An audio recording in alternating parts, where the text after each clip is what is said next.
microphone's not working. Can you hear me now? Hello, hello. Here I am. Let's start over then.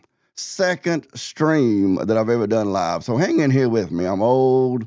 I'm fat. I've raised a bunch of kids.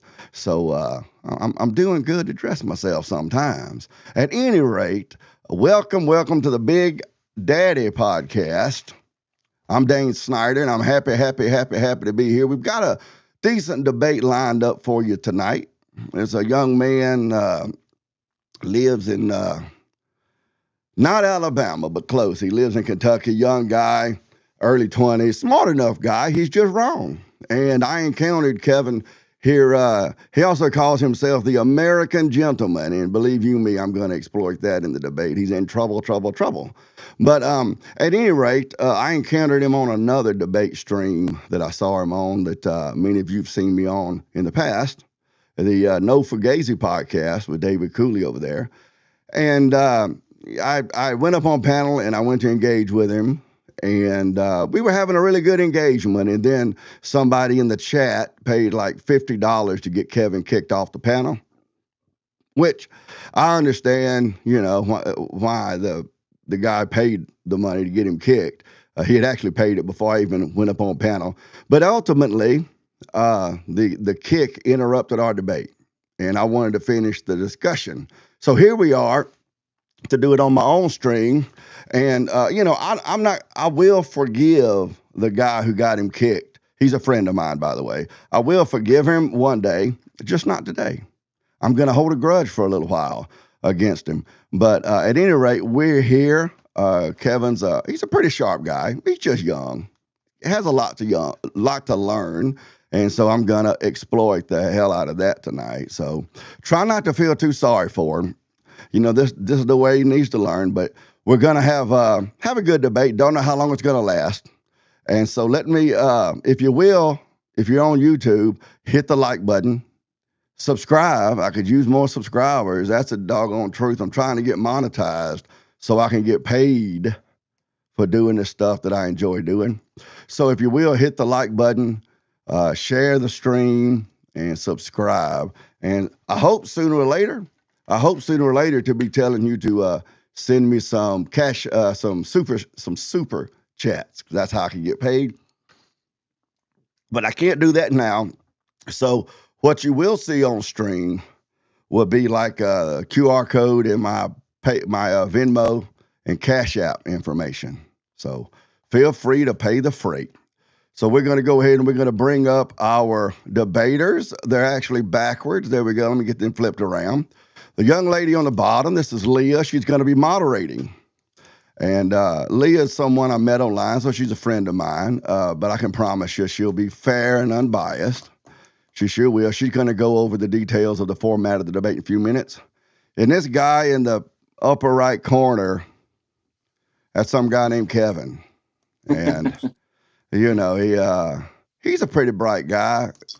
He doesn't know what he doesn't know. And so that's what I'm here for. I'm here to straighten that out for him. We're going to have some fun and everything. So I'm going to turn it over to Leah. She's going to be at the helm. And let's go, Leah. Well, thank you, Sir Dane. Tonight, for our debate, we are going to start off with our opening statements, of course. Kevin's going to go first. We're going to have 5 minutes each. And then after that, we're going to have a 5-minute interrogation period, basically. Any ways you want to clear up semantics, any specific questions you have for each other regarding your worldview, etc. This is really like a back and forth. This is just specifically anything following the opening statement that needs cleared up. And then we'll have about an hour of open debate, possibly followed by a panel, of course, closing statements, which will be 5 minutes apiece. So that's what the plan is for tonight. All right. Do you have any directions for me and Kevin as far as your moderation, what you expect, that sort of stuff? Because, we're going to be mad at you anyway. Either way it goes, Leah, I'm going to think you favored Kevin, and then he's going to think you favored me, which he won't. If he knew me, he knows that only one woman in the world likes me enough. And so, since that's not you, but do you have any directions as far as that goes? Maybe give us an idea of what we can expect out of you. Well, sure. I aim to be fair anytime I moderate, right? Which means hopefully, if I do my job correctly, nobody would really know where I stand, if which quote unquote side that I choose or stand by, if you will. So that aims to be my goal. I'd really like both of us to have somewhat near equal time talking, not so much crosstalk. Let's all try and be adults. I know things get impassioned. We all interrupt every once in a while, but if it gets much or if we can't hear you because you're speaking over each other, I'll definitely get loud. I'm able to do that. And tell everybody, calm that down and just try to be fair, giving each other time. And I'll be fair if one of you is getting more time, etc., even if it's our Sir Dane, Big Daddy. So that's the That's plan. right. That's right. Yeah, seriously. Anybody who's had a conversation with me knows that I can get long winded. So, This is true. so if you're ready, Leah, you just let Kevin know when that's his cue. You know, he's probably used to a woman telling him when to talk. So go ahead and get on him. Um, oh, no. I should have had it. All right, we've got my 5 minute timer ready. If you will, Leah, like with the 5 minute periods and with the opening statements and all of that that's timed, if you will, when we get within a minute or so of time, or like the 5 minute ones, maybe 30 seconds, just kind of, just speak up, let us know. Sure, 30 seconds to go. I can do that. Super. Whenever you're ready, Kevin, I'm ready for you. All right. Good evening, everyone. My name is Kevin. I'm the American Gentleman. Today we'll be discussing whether or not adult entertainment should remain legal. I want to make it clear from the start that personally, I don't think that pornography is a good thing. In fact, I advocate against it for consumption with men that are my age and others. I know that pornography addiction is a real problem.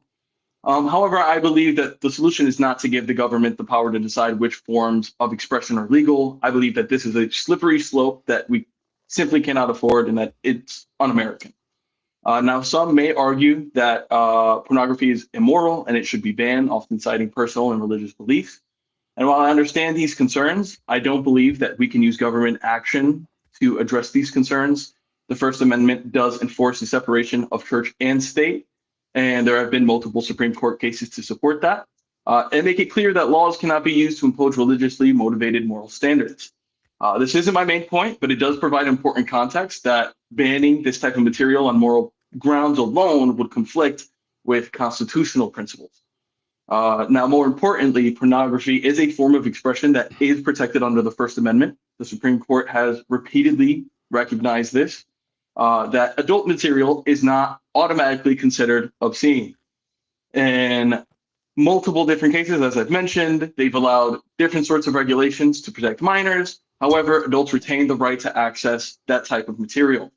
My concern is that giving the government the authority to ban certain types of expression risks creating a dangerous precedent and opens the door to the government deciding what is and isn't acceptable personal expression.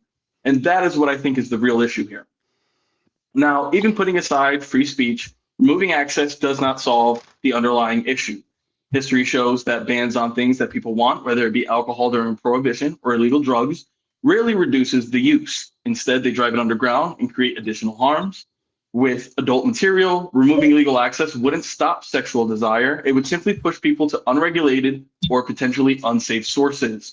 When you have to go underground to find your adult material, you might find things that aren't legal adult material, and you would find people, especially those that are addicted, going down those rabbit holes a lot more.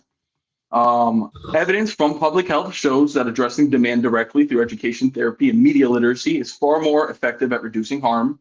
And this approach addresses the root issue while respecting personal freedom and limiting the government's reach. Now, supply bans can work whenever the product is inherently dangerous, demand is low, and safe alternatives exist.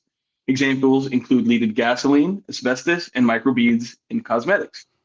However, adult material does not meet these criteria. Demand is strong, substitutes exist, and for adults, it isn't inherently physically harmful.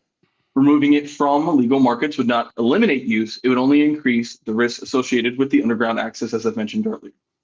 To summarize, I personally do not condone this type of material. However, I do not believe that legally banning it is the answer.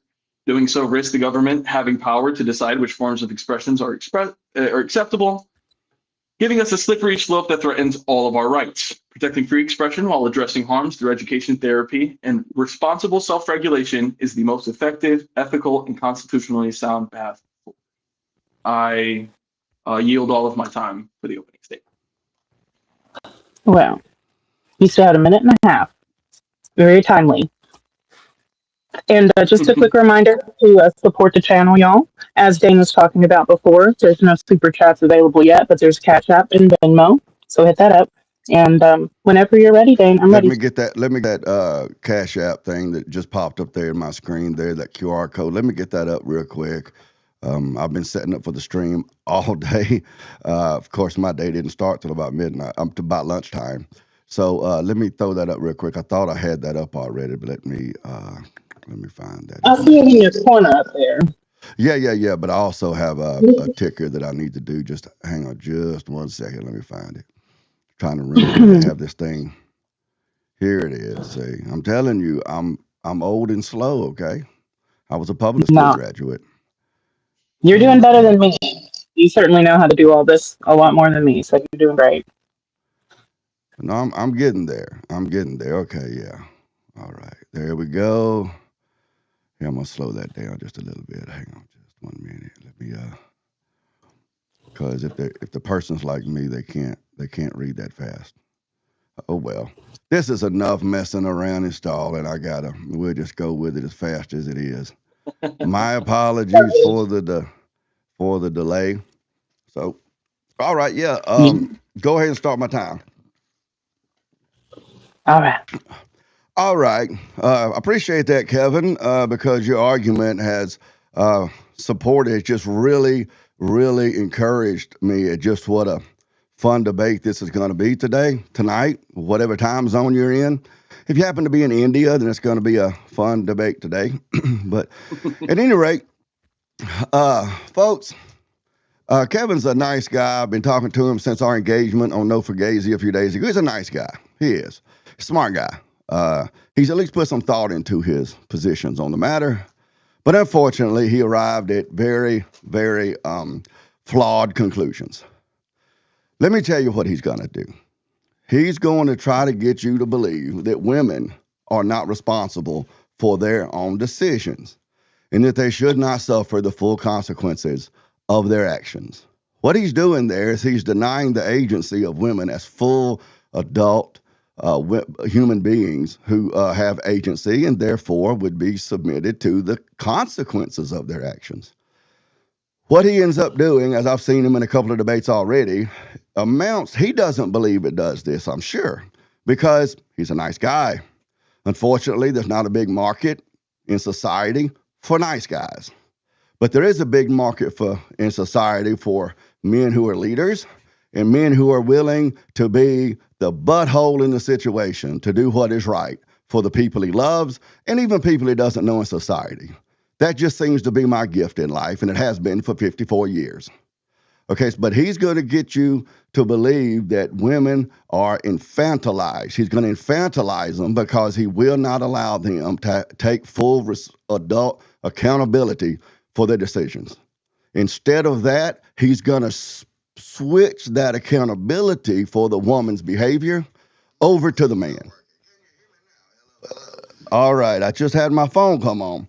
But he's going to switch that over to the men. He's going to pass it off to men. This is a clear tactic of feminism. Feminists do this quite well. I'll be willing to bet that Kevin will say he's not a feminist. But in the words of that great fine American and author Rachel Wilson, feminism is the water we swim in. It's the air we breathe. And we're all raised up in a feminist society, and it puts little things in our little pea brains, and we don't even realize it. And we use that as part of our worldview that will filter everything that we see and hear and believe. And that's what Kevin's done. It's not his fault. I don't know if he was publicly educated, privately educated, homeschooled, or what. But listening to him talk, I would bet all of the money in my pocket, and I don't have any money in my pocket, but I will bet all of the money in my pocket he's publicly educated, because the underlying egalitarianism that permeates his talking points and such tells me that. But that's what he's going to come at you with. He's going to blame men for the women's behavior. And pay attention to his argument. His argument is that women are much like the rat in B.F. Skinner's Skinner box, and that they can be trained by what the scientist, the man, does on a reward or punishment basis. And that you can train women to push the little lever and their food will fall out, and then switch the light on and all that sort of stuff. He infantilizes women. He probably thinks he's a friend of women. He probably thinks he's a supporter and a defender of women. But his underlying mindset is that women, they just ain't really grown enough or mature enough to make their own decisions. He's also going to tell you, which he already has in his opening statement, that morality and right and wrong and good and bad and how society should run depends on what the Supreme Court says or what the universities say. It's the whole they say. So I'm looking forward to getting into him. I'll probably take it a little easy on him because I don't know if he's ever been in an actual organized, moderated debate online like this, but I'm suspicious maybe he hasn't. If he has, how long, Leah? 30 seconds. Okay, if he has, my conversations with him before this debate, I really couldn't tell it. He hides it well. Let me throw this out, though. Once we get into the back and forth, anybody who's seen me debate before knows I'm a blood sport. I'm going for it. I don't care who you are. I'm going for it. I'm going to defend and advance my worldview and decimate his worldview. But at the end of the day, it's nothing personal. I ain't mad at nobody. I understand that Kevin is not very SMART, but I forgive him for that, and I'm here to help him. And that's time. Imagine being one of my 5 children. Would you like to start, Dane, in the interrogatories? I can.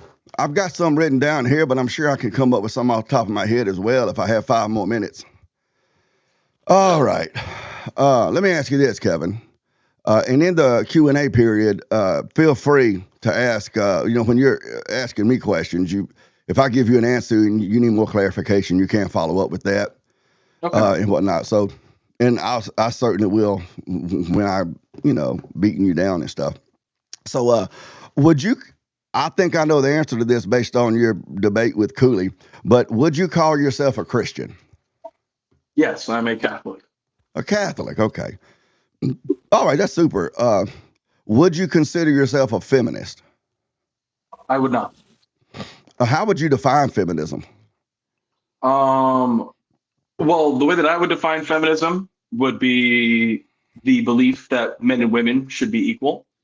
However, the way that it has been tainted by recent media in terms of the way that a lot of the left has tainted it, believing that it's more so misandry against men and that women are superior, that kind of thing I do not believe in. I do believe that men and women should have equal rights under the law. All right, thank you. And you say you're not a feminist. Okay. So, okay, let me ask you this. Do you believe that okay, let me back up. How would you define a duty? When someone has a duty, what does that mean to you? That would be like an obligation, something that someone is compelled to do either for practical or moral reasons. Okay. Do men have duties? Yes. All right. What about women? Do women have duties? Yes. Okay. What are some of the duties would you say that women have? I think that there's one main duty for both, and for women that would be to have families. To have families. So if a woman were to be basically an indentured servant of some sort, and she had a family during that indentured servitude, then you would say she was fulfilling her duty? I would. Okay. All right. And what are a man's duties? Is it, well, you just said both. Are you saying that a man's duty is to have a family? I would say to have a family and to protect the family as well, set his family up for success. All right. Within the home, you said you were Catholic. Within the home, how would you say that the leadership in the home, the hierarchy of authority in the home and the administration of the home should run? So I would argue that I have the final say. My fiance hates it when I phrase it that way. However, when it comes down to it, I do take into account the things that she has to say, and I take her judgment into matters. I don't like to enforce with an iron fist the rules that I have. I always like to have her know that her word is valued, and that I do take it into consideration when it comes down to the final decisions that I make at the end of the day. So would you call yourself then a patriarch or a patriarchist? I guess you would, based on under the definition.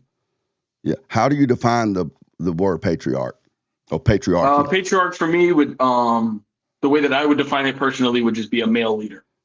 Okay. All right. See, I'm having to really hold back answering my own questions for me. So you said that you don't believe in bringing down with an iron fist, but if it came to that with your family, would do that with your wife and children? If my belief is strong enough, then yes. Okay. Where would you say that a woman derives her value in society from? I know you said that her duties is to have a family, and that entails a lot we can explore in the course of the debate. But if she doesn't have a family, it's just the woman as an individual, I'm assuming that you believe she would have value. Where would you say she draws that value from? She draws that value from being an American citizen, being an adult with agency, and contributing to society at large. If it's not through family, it would have to be through other measures such as tangible things like producing some sort of good or service that overall benefits the rest of our country. He's got 30 seconds left. Okay. Well,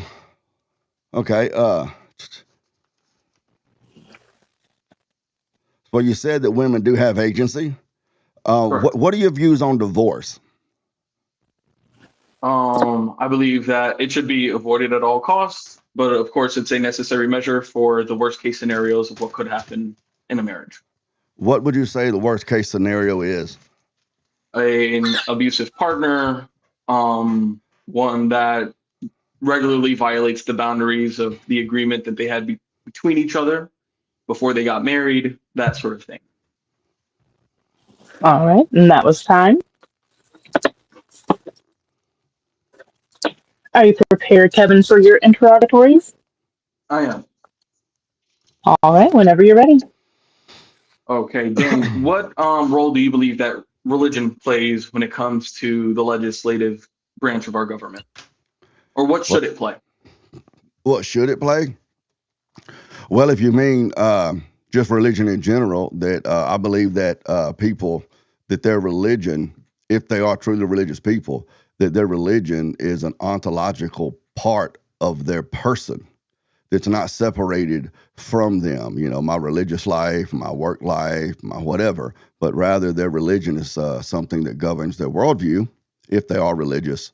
And therefore, it would be impossible for that religion to not be a guiding, governing force in the decisions they make and the things they advocate for, because they're advocating out of the worldview. So if they're true to the worldview and they're under the divine authority of God, of the Christian God, then religion would be an integral part of the government. If you're talking about the American government. Correct. Yes. Anytime I talk about the government, it will be about the American one. Okay. And so, do you believe that there should be a secular government, even if it is represented by religious people within it? Well, I mean, that's a very complicated answer, but I'll be glad to take up all of your time answering it. But I believe that I don't believe that there is a problem with the nation having a Christian religious government if they so chose to have one. So it's as far as secular government as opposed to the church appointing the leaders like they have with Ayatollahs in Iran, I certainly don't support that.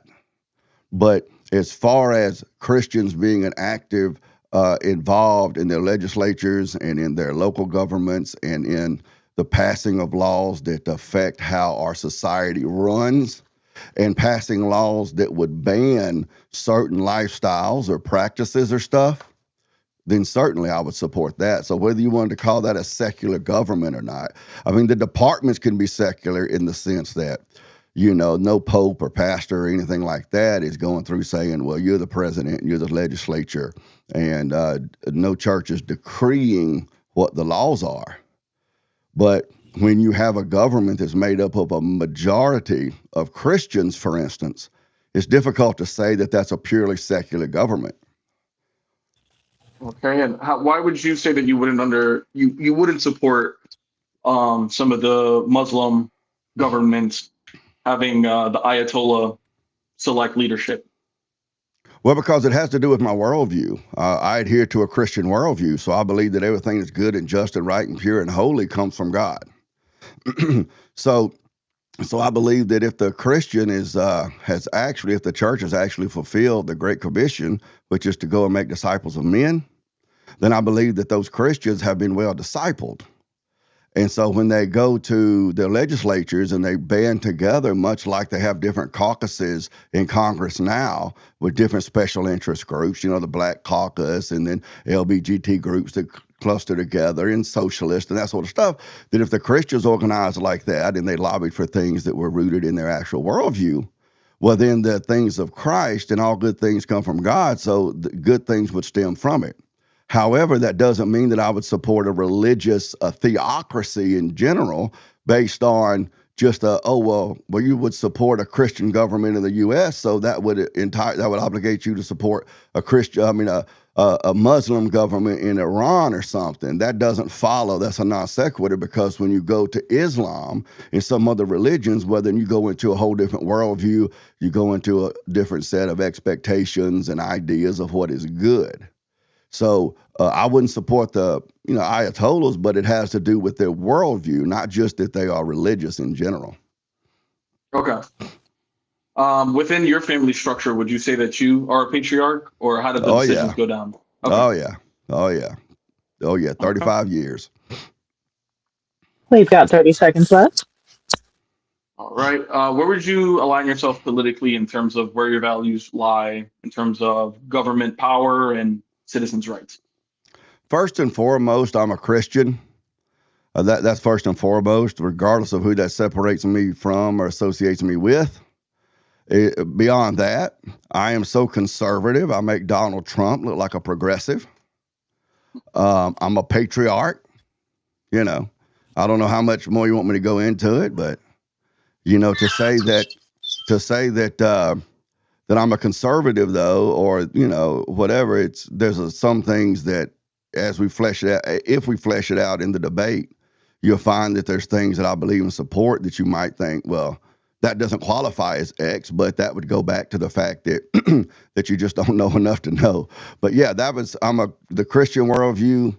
I'm a patriarch. I'm so conservative. I make Trump look like a progressive. Okay. And one final question: when you say conservative, is it necessarily around small government, or just maintaining the government the way that it is now? Maintaining the government the way it is now? Yeah. No, that's not small government, man.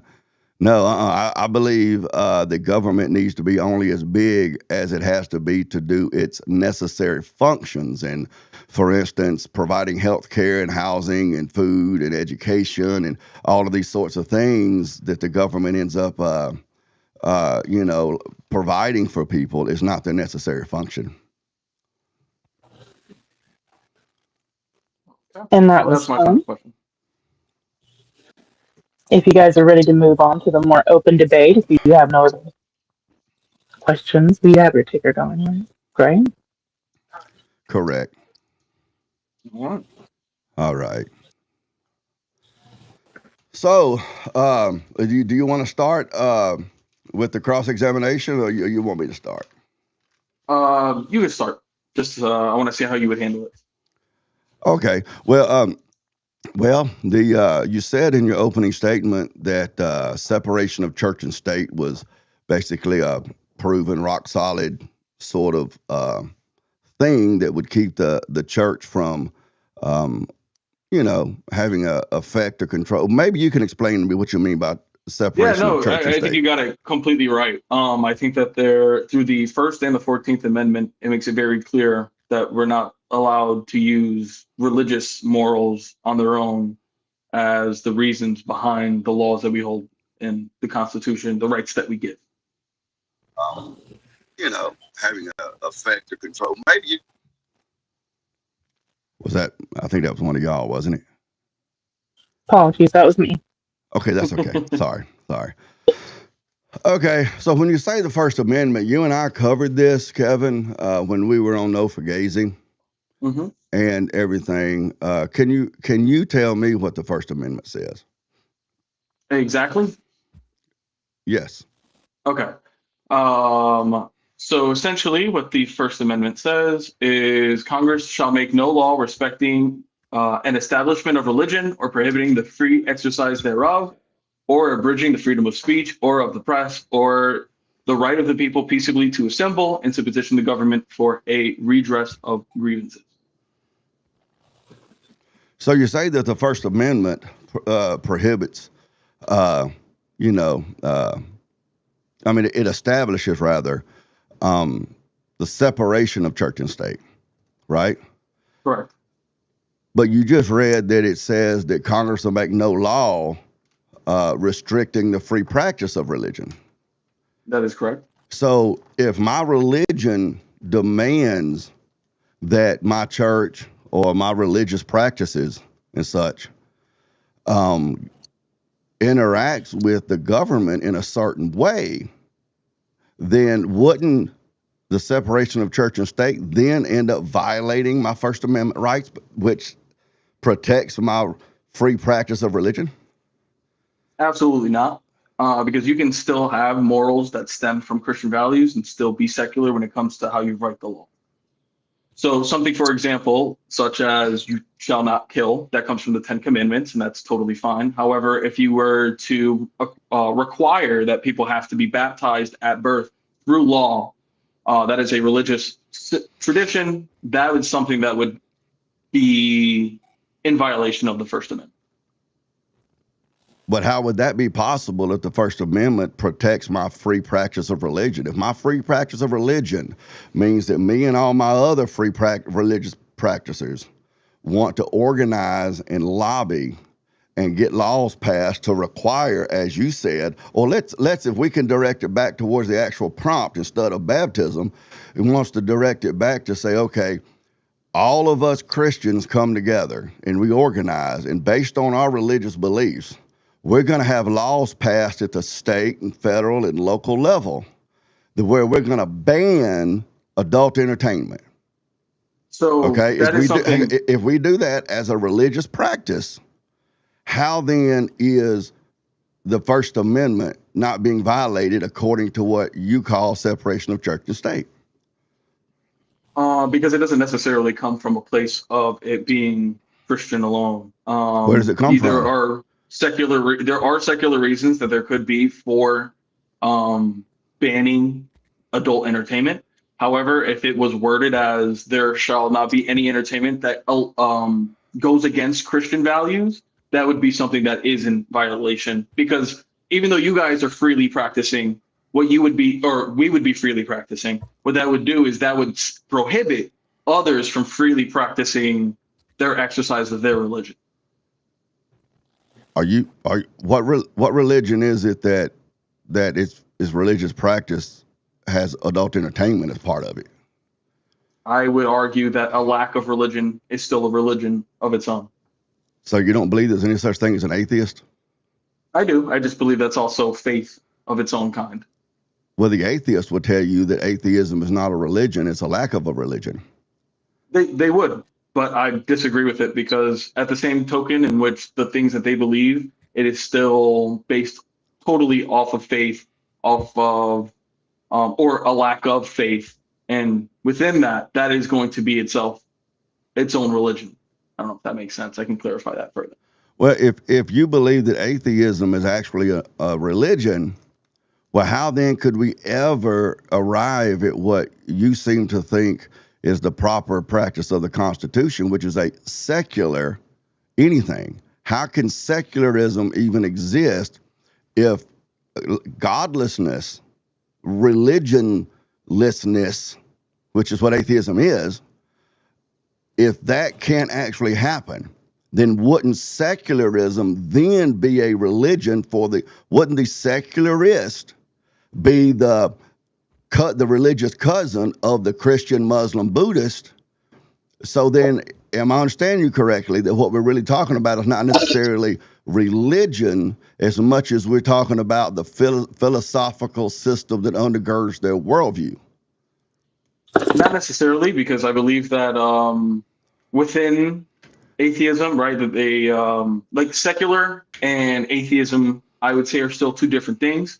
Because as an atheist, if you were to make a decision like nobody shall practice any religion, that would still be a religious decision in my worldview. So what secular means to me is that you make a decision, you run the government without looking, without enforcing a religious outlook on it. So, so let me look real quick right here. Just a quick Google search right here. It says that secular is defined as denoting attitudes, activities, and other things that have no religious or spiritual basis. mhm, Within the Christian church, it says of clergy not subject or bound by religious rule, but belonging to or living in a monastic or other order. So that definition one there denotes attitudes, activities, or other things that have no religious or spiritual basis. And you agree to that? correct. Okay, but you just said that to you, a lack of a religion is actually religious. Correct. But what this definition of atheism says is that it's attitudes that are non-religious or spirit. Maybe I can look for. Here's a question I have for you. I think I see where we're talking, across one another. How would you define religion?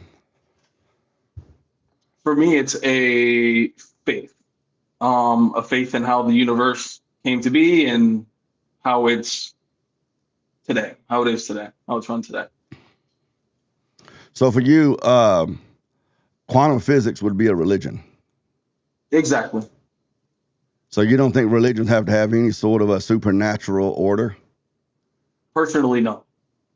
Okay. They only have to be an idea of how the universe came to be? And how it behaves within itself today. Okay.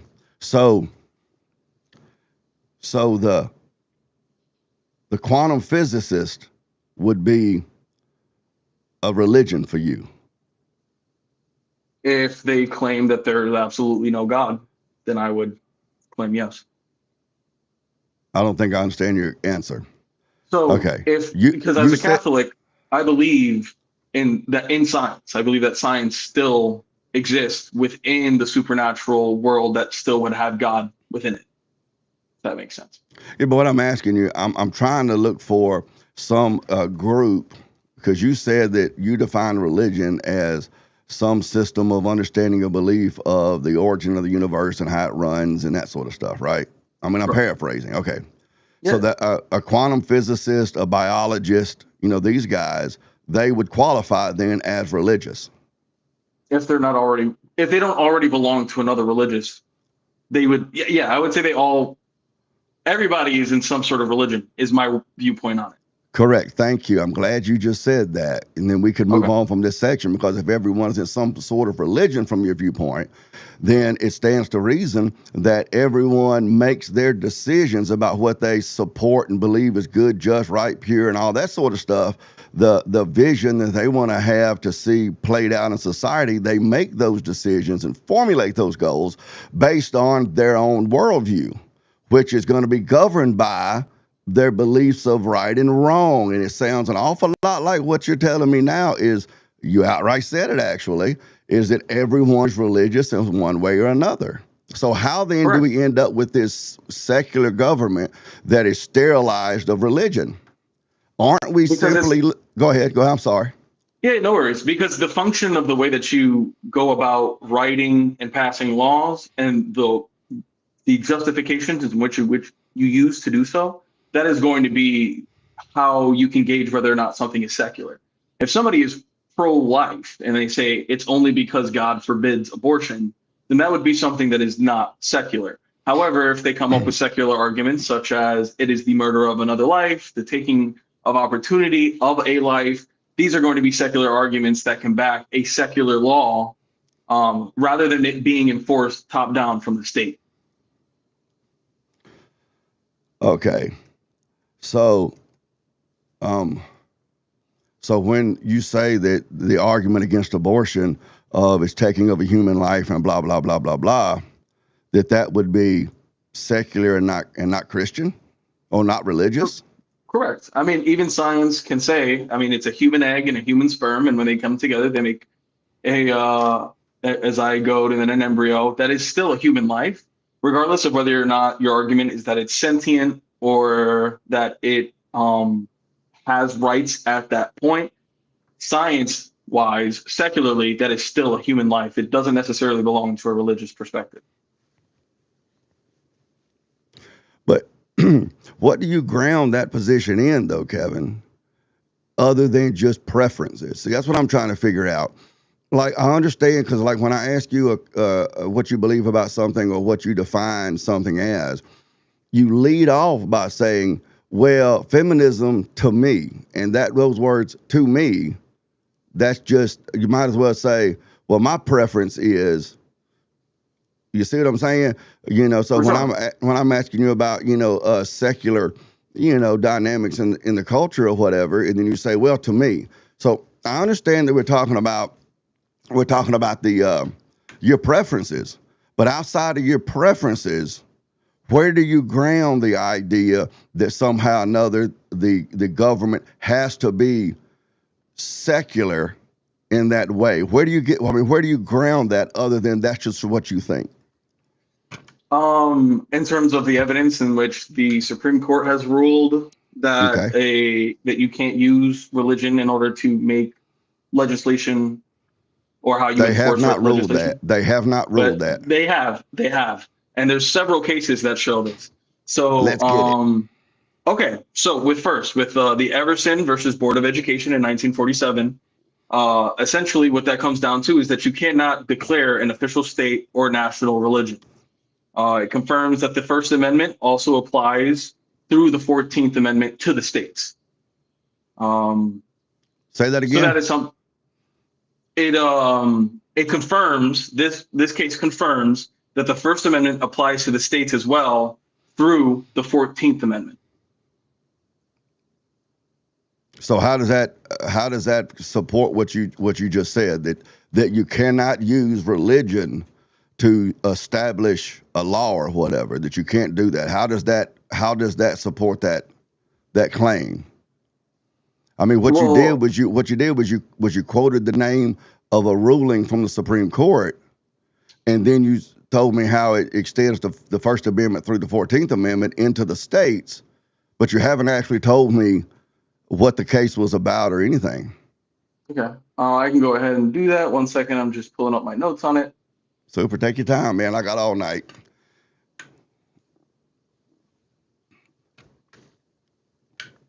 Okay, so this was in New Jersey. Local school board reimbursed parents for the cost of bus transportation to school. And these were included parents whose children attended Catholic parochial schools, not just public schools. Okay. And so Arch Everson, a taxpayer, argued that reimbursing parents for transportation to religious schools violated the Establishment Clause of the First Amendment. Now, the ruling upheld the New Jersey law and ruled that the reimbursement did not violate the Establishment Clause because it was neutral, general, provided to parents and not churches. But within that, right, the language there was that the First Amendment erected a wall of separation between church and state, and that wall must be kept high and impregnable.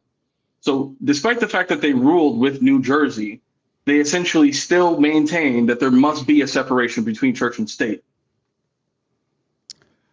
I get what you're saying, but what you said was that the Supreme Court had ruled that Christianity cannot be used to establish laws. That's not what's going on there. That's to say that the Supreme Court said there's this wall of separation of church and state or whatever. I mean, that's just saying that there can't be like a church or whatever that is, like I was saying with the Ayatollah, right? Where the church is saying this is going to happen. But that's not how it works. Individual Christians like myself carry a worldview with a certain moral code and that sort of thing. And then we act on it and we organize and then we advance our agendas in the legislatures and such. That is religion that's having an effect on national law. And the Supreme Court, there's another case. I have a better case. Engel versus Vitale in 1962. There was state-sponsored prayer in public schools, and that was deemed unconstitutional. So that would be an example of a Christian worldview, something that they are trying to make a law out of that was deemed unconstitutional. There's nothing in the Christian worldview that says that there should be state-sponsored prayer, though, or that there should be prayer in schools. I mean, that inherently comes from a Christian, perspective. It's a prayer. It was a Christian prayer that the state tried to enforce in their public schools, and the Supreme Court then ruled that that was unconstitutional. Are you familiar with who Dred Scott is? I'm not. You're not? Okay, wow. Dred Scott was a slave, and he belonged, of course, to a slave owner. And the slave owner went from the state that Dred Scott, lived in, and he traveled into a free state. And then when the owner got ready to go back to the slave state, Dred Scott said, hey, I'm in a free state, okay? I'm not free. I mean, I'm not a slave anymore. And that went to the Supreme Court, and where they declared that slaves were slaves for life, regardless of where if the slave owner went into a free state, that slave was still a slave. Supreme Court also upheld the Fugitive Slave Act. This is why runaway slaves started going into Canada, because originally they would just go to the north, where free states. Fugitive Slave Act said that a runaway slave could be caught anywhere, slave or free state, and the federal law made them ship them back to, the state where their owner was. The Supreme Court declared, they ruled that. Mm-hmm. Were they correct? They were, and that's why the 14th Amendment was eventually established. That wasn't the fact the Supreme Court was not correct was not why the 14th Amendment was established. But that's part of the reason. That's a whole other debate, though. So you will agree with me then that Supreme Court rulings do not establish what is good. It doesn't establish justice. It doesn't establish what's correct or right. Of course not. The job of the Supreme Court is to interpret the laws that we put into place. They can't interpret something that isn't there. Okay. So would you then agree that the Supreme Court saying that this what you said, separation, this wall of separation, which they borrowed from Thomas Jefferson, it's not in the Constitution anywhere? Just like slave, but it just is like, within the First and the 14th Can I finish what I'm saying? Brother? Go ahead. Calm down now. Turn down the testosterone. We're gonna get there. Okay. just like during the period between Dred Scott and the 14th Amendment, people would say the same thing. Well, the Supreme Court has ruled XYZ, but they were incorrect. Okay. So just like that, you could say they ruled XYZ on this separation of church and state that you claim is in the Constitution. The point I'm trying to point out to you is that the Supreme Court declaring that something is in the Constitution does not thereby make that thing a part of the Constitution, because the Supreme Court can be wrong, just like it was in Dred Scott. No, because again, before the 14th Amendment is established, there is a loophole in which the Supreme Court can interpret the First Amendment and the other rights within the Bill of Rights differently. The 14th Amendment, again, is part of the reason, right? It's not the Supreme Court cases alone, but part of the reason that the 14th Amendment was written was to make sure that there wasn't any lack of understanding between with enslaved states and that kind of thing. I'm not even sure what a lot of what you just said means. The Okay, Supreme I feel like I Court can simplify it. we're kind of spinning our tires here about like constitutional law. Do we want to stay here? Feel free if that's what you want to do, or do we want to kind of come to a but consensus? well, I think that where we're at, correct me if I'm wrong, Kevin, you believe that when the Supreme Court makes a ruling like the ones that you just quoted, which I haven't double checked or anything, but I'm just going to grant it just Yep. for the sake of moving forward, that when the Supreme Court rules something that agrees with your worldview, your preferences, then that ruling is true. What I'm saying is that what the Supreme Court rules is how the government interprets the Constitution and the laws that we make outside of the Constitution as well. So regardless of whether or not I agree with it, has nothing to do with whether or not that it's legal or lawful.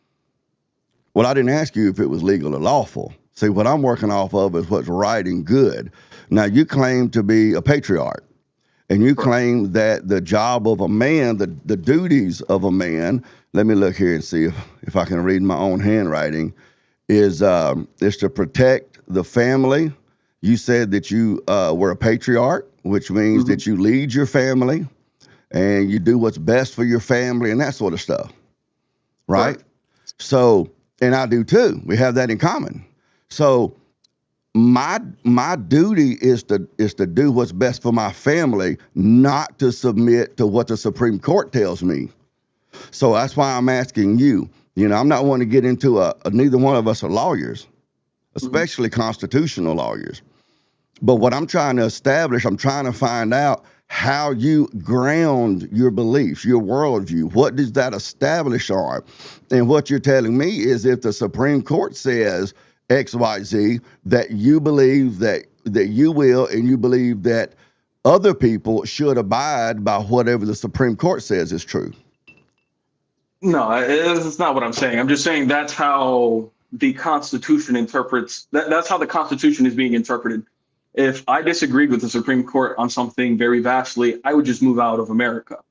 Why would you do that? That doesn't sound to me like the work of a patriarch. It sounds to me like the work of a patriarch, especially a Christian patriarch, would be to stand and defend. You said it's to protect, provide, protect, and all that sort of stuff. It's to stand and protect the society that came from, instead of abandoning it and moving out of the country.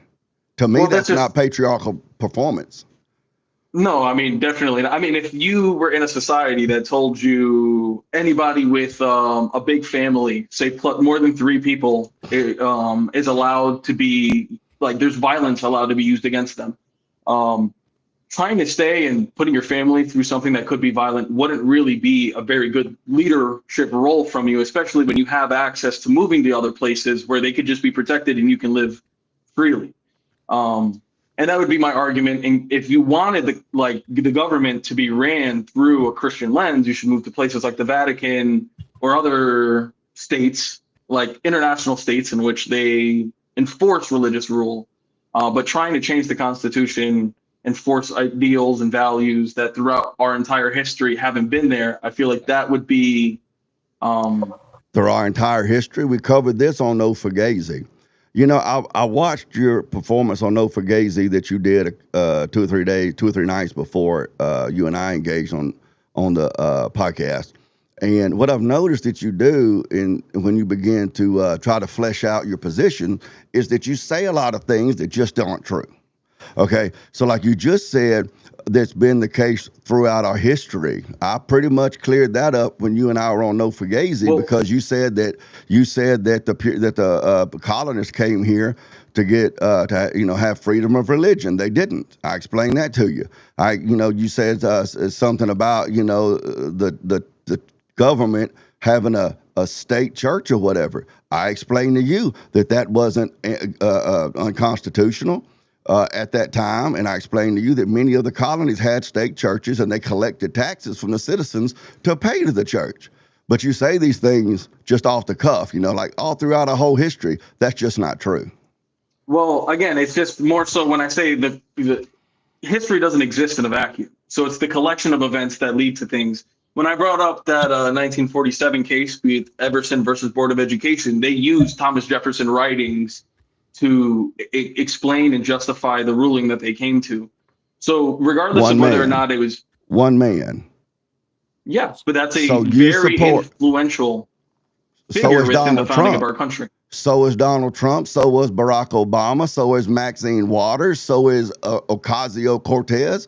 They're very influential. Excuse me. Can I make my point? Can I make my point? Can I make my point? Thank you. Please don't. I mean, look, I'm giving you your time. So, I mean, chill out, bro. I'm just. Your position is that your position seems to be. Let me still ban it. If I'm wrong, clear it up. You just said that the Supreme Court used that wall of separation of church and state, that they borrowed that out of Thomas Jefferson's letter to the Baptist Convention or the Convention of Baptist Pastors. I forget the actual name of it. Correct. Prior to that, you said that they were interpreting the Constitution. The Constitution does not have that separation. It's a separation to tell the government to stay away from the church, but not this wall of separation. So if you are establishing your paradigm for how the government society should run based on rulings like this, which you just said is based on one man's writings, well, it was sounding to me like you would prefer to have maybe a monarch or something. Absolutely not. I mean, again, Jefferson is a founding father. He was there when the Constitution was written. His perspectives in terms of what things meant and how they should be exercised is something that is valuable rather than an Ocasio-Cortez or any contemporary politician, because they weren't there at the founding of the country. What does them being there at the founding of the country or anything have to do with it? It's not in the Constitution. You claimed it's not. You claimed that the Supreme Court made this ruling based on the Constitution, and to support that, you quoted their ruling about there being this impregnable wall of the separation of church and state, and then you just said that came from Jefferson's letter. Well, if that's the case, where did they get the concept of the separation of church and state? If not from that letter. From what? The First and 14th Amendment.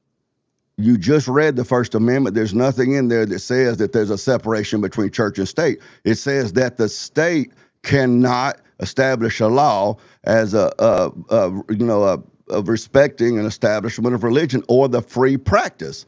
And I'm asking you, if my religion compels me to be involved in government from my religious base and advance my religious beliefs, even if it is saying that all children need to be baptized, I wouldn't support that. But even if it did, and that's my free practice, how then is this ruling that you just quoted not violating my First Amendment rights by telling me I can't do that?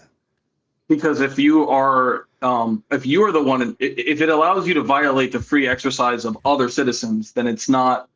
That's not in the Constitution. That's not in the Where? Read it to me. Because it says, no law respecting an establishment of religion or prohibiting the free exercise thereof. If you are enforcing that children get baptized, then you are taking away their free exercise of religion or their families. How so? What religion would that be? Any religion that isn't Christianity. So am I understanding you correctly then that you're saying that the First Amendment is actually untenable? It's unworkable. In which sense? Well, if the free practice of religion is protected by the First Amendment, if that free practice of religion can't actually be free practice of religion, then what are you left with? Well, again, you can practice the religion. You just can't enforce others to practice your religion. That's not a question of enforcing someone. If my free practice of religion compels me to go pass laws that are based in my religious moral code, and it's based in creating a society that I want to see exist, which would be based in my Christian beliefs, then you would say that would violate this separation of church and state. No, because again, like I mentioned at the beginning, is that you can have things that come based off of your Christian perspective, but don't mean that is how you then justify it within the secular government. So again, ideas like mercy, charity, not killing, not stealing from others comes from Christian philosophy, but that doesn't mean that they can't stand on their own without it.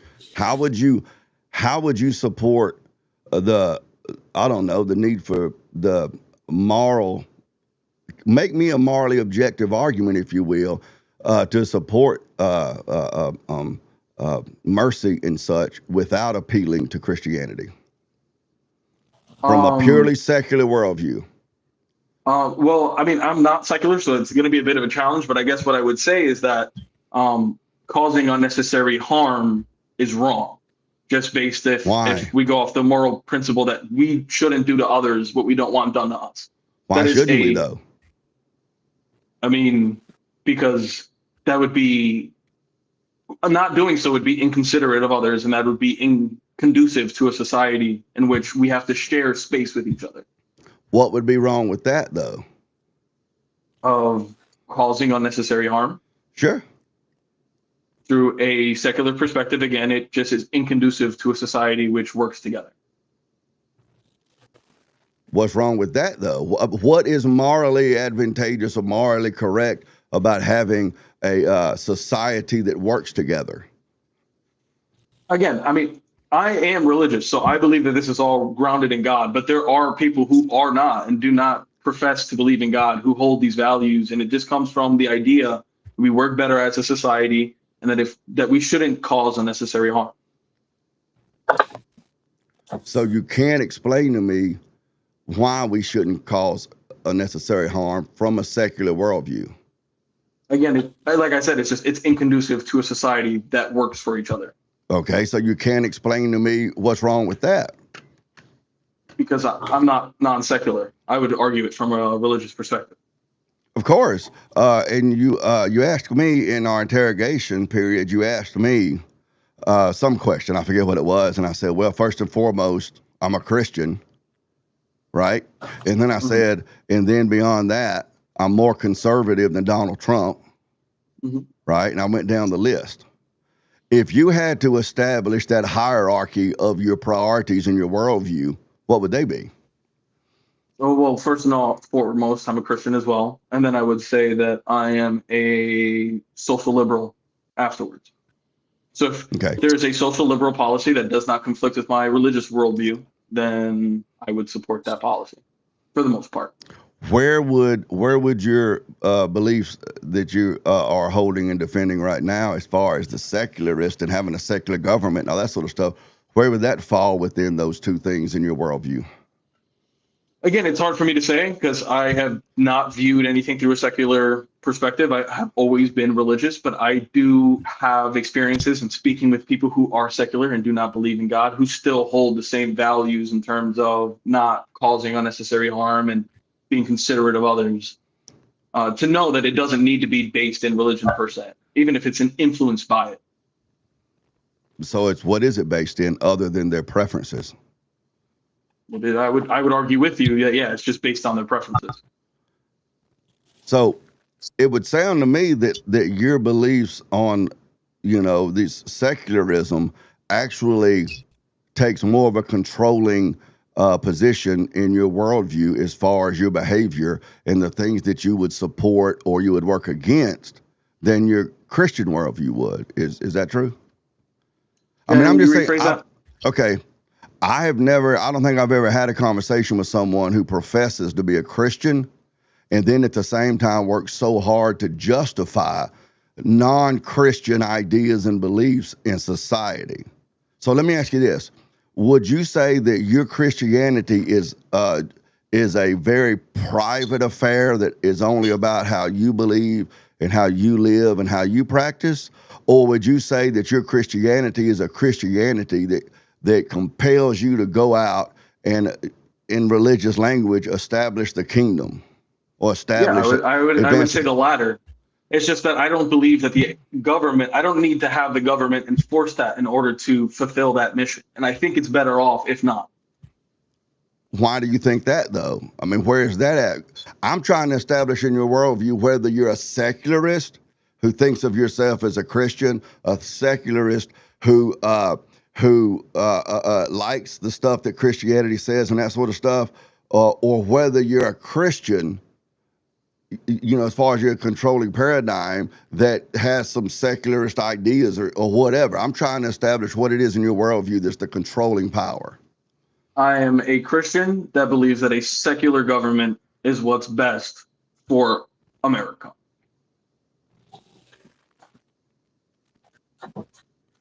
I keep repeating myself. What do you base that belief in? That I base that based off of the ideas of the founding fathers. I agree with them very much in terms of many of them were Christian themselves, but they understood that whenever you coerce religion, it becomes dangerous. And I believe that's the case, and that can be the case for any religion. It's especially seen now with with Islam, where you have a lot of violence based due to that religion and it being forced through the government, especially against Christians within these areas. I just genuinely believe if the people are made up of that society or Christian or that religion, then it will reflect in the laws, but it just doesn't have to be top down enforced from the government in the way that it practices. Let me know if you need clarification on it. No, I think I understand what you're saying. It just sounds a lot to me like your what you claim to be your religious paradigm, your worldview, which would be Catholicism. It just sounds to me like that isn't really the lens through which you see your reality and the motivation for the work that you do in society and the shaping force of how you would like to see society shaped. It just doesn't, because what I'm asking you, you appeal to the founding fathers and you appeal to the Supreme Court and that sort of stuff. When you say that the government should be secular and that sort of stuff, and that's just what it appeals to me. But we could move on though, like Leo was saying a minute ago. We're kind of bogged down here, but go ahead. I mean, essentially, all I would say is that in the way that I vote and the way that I push for policies, I do view it through my Christian worldview. It's just I wouldn't want that to be enforced by the president or Congress or anything like that, because I feel like it does Christianity more harm in the long run than it would otherwise.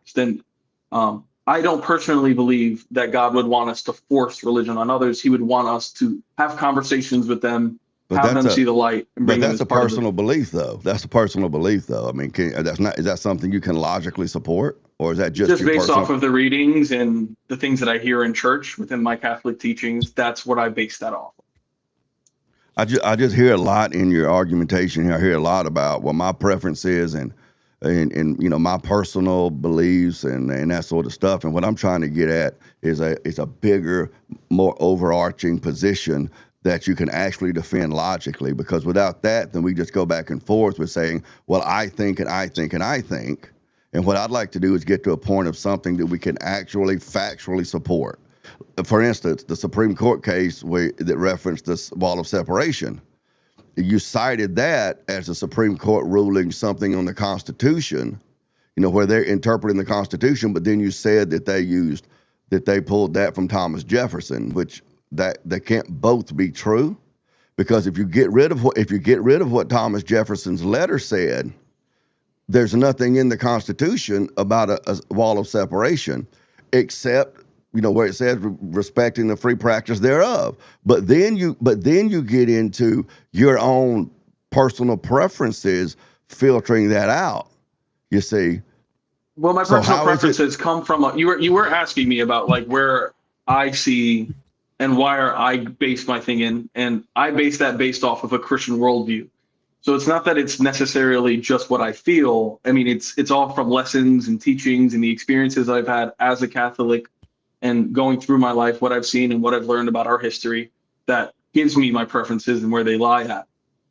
It's not that they're separated. I mean, for example, to talk about the coercion thing, I am also Dominican. And within the Dominican Republic, there is a religion called Santeria, which is where they force the slaves. Yeah, they force the slaves to work to be Christians, and out of that they just named the deities of their own religion to be saints in representation of the other deities of their old religion. Babaluau, Chango, and all those guys. Exactly. And so within that experience and that knowledge of what I've learned informs me that when you force it, you don't get true believers in Christ. And that's why I don't personally like the idea of a religion enforced by a government.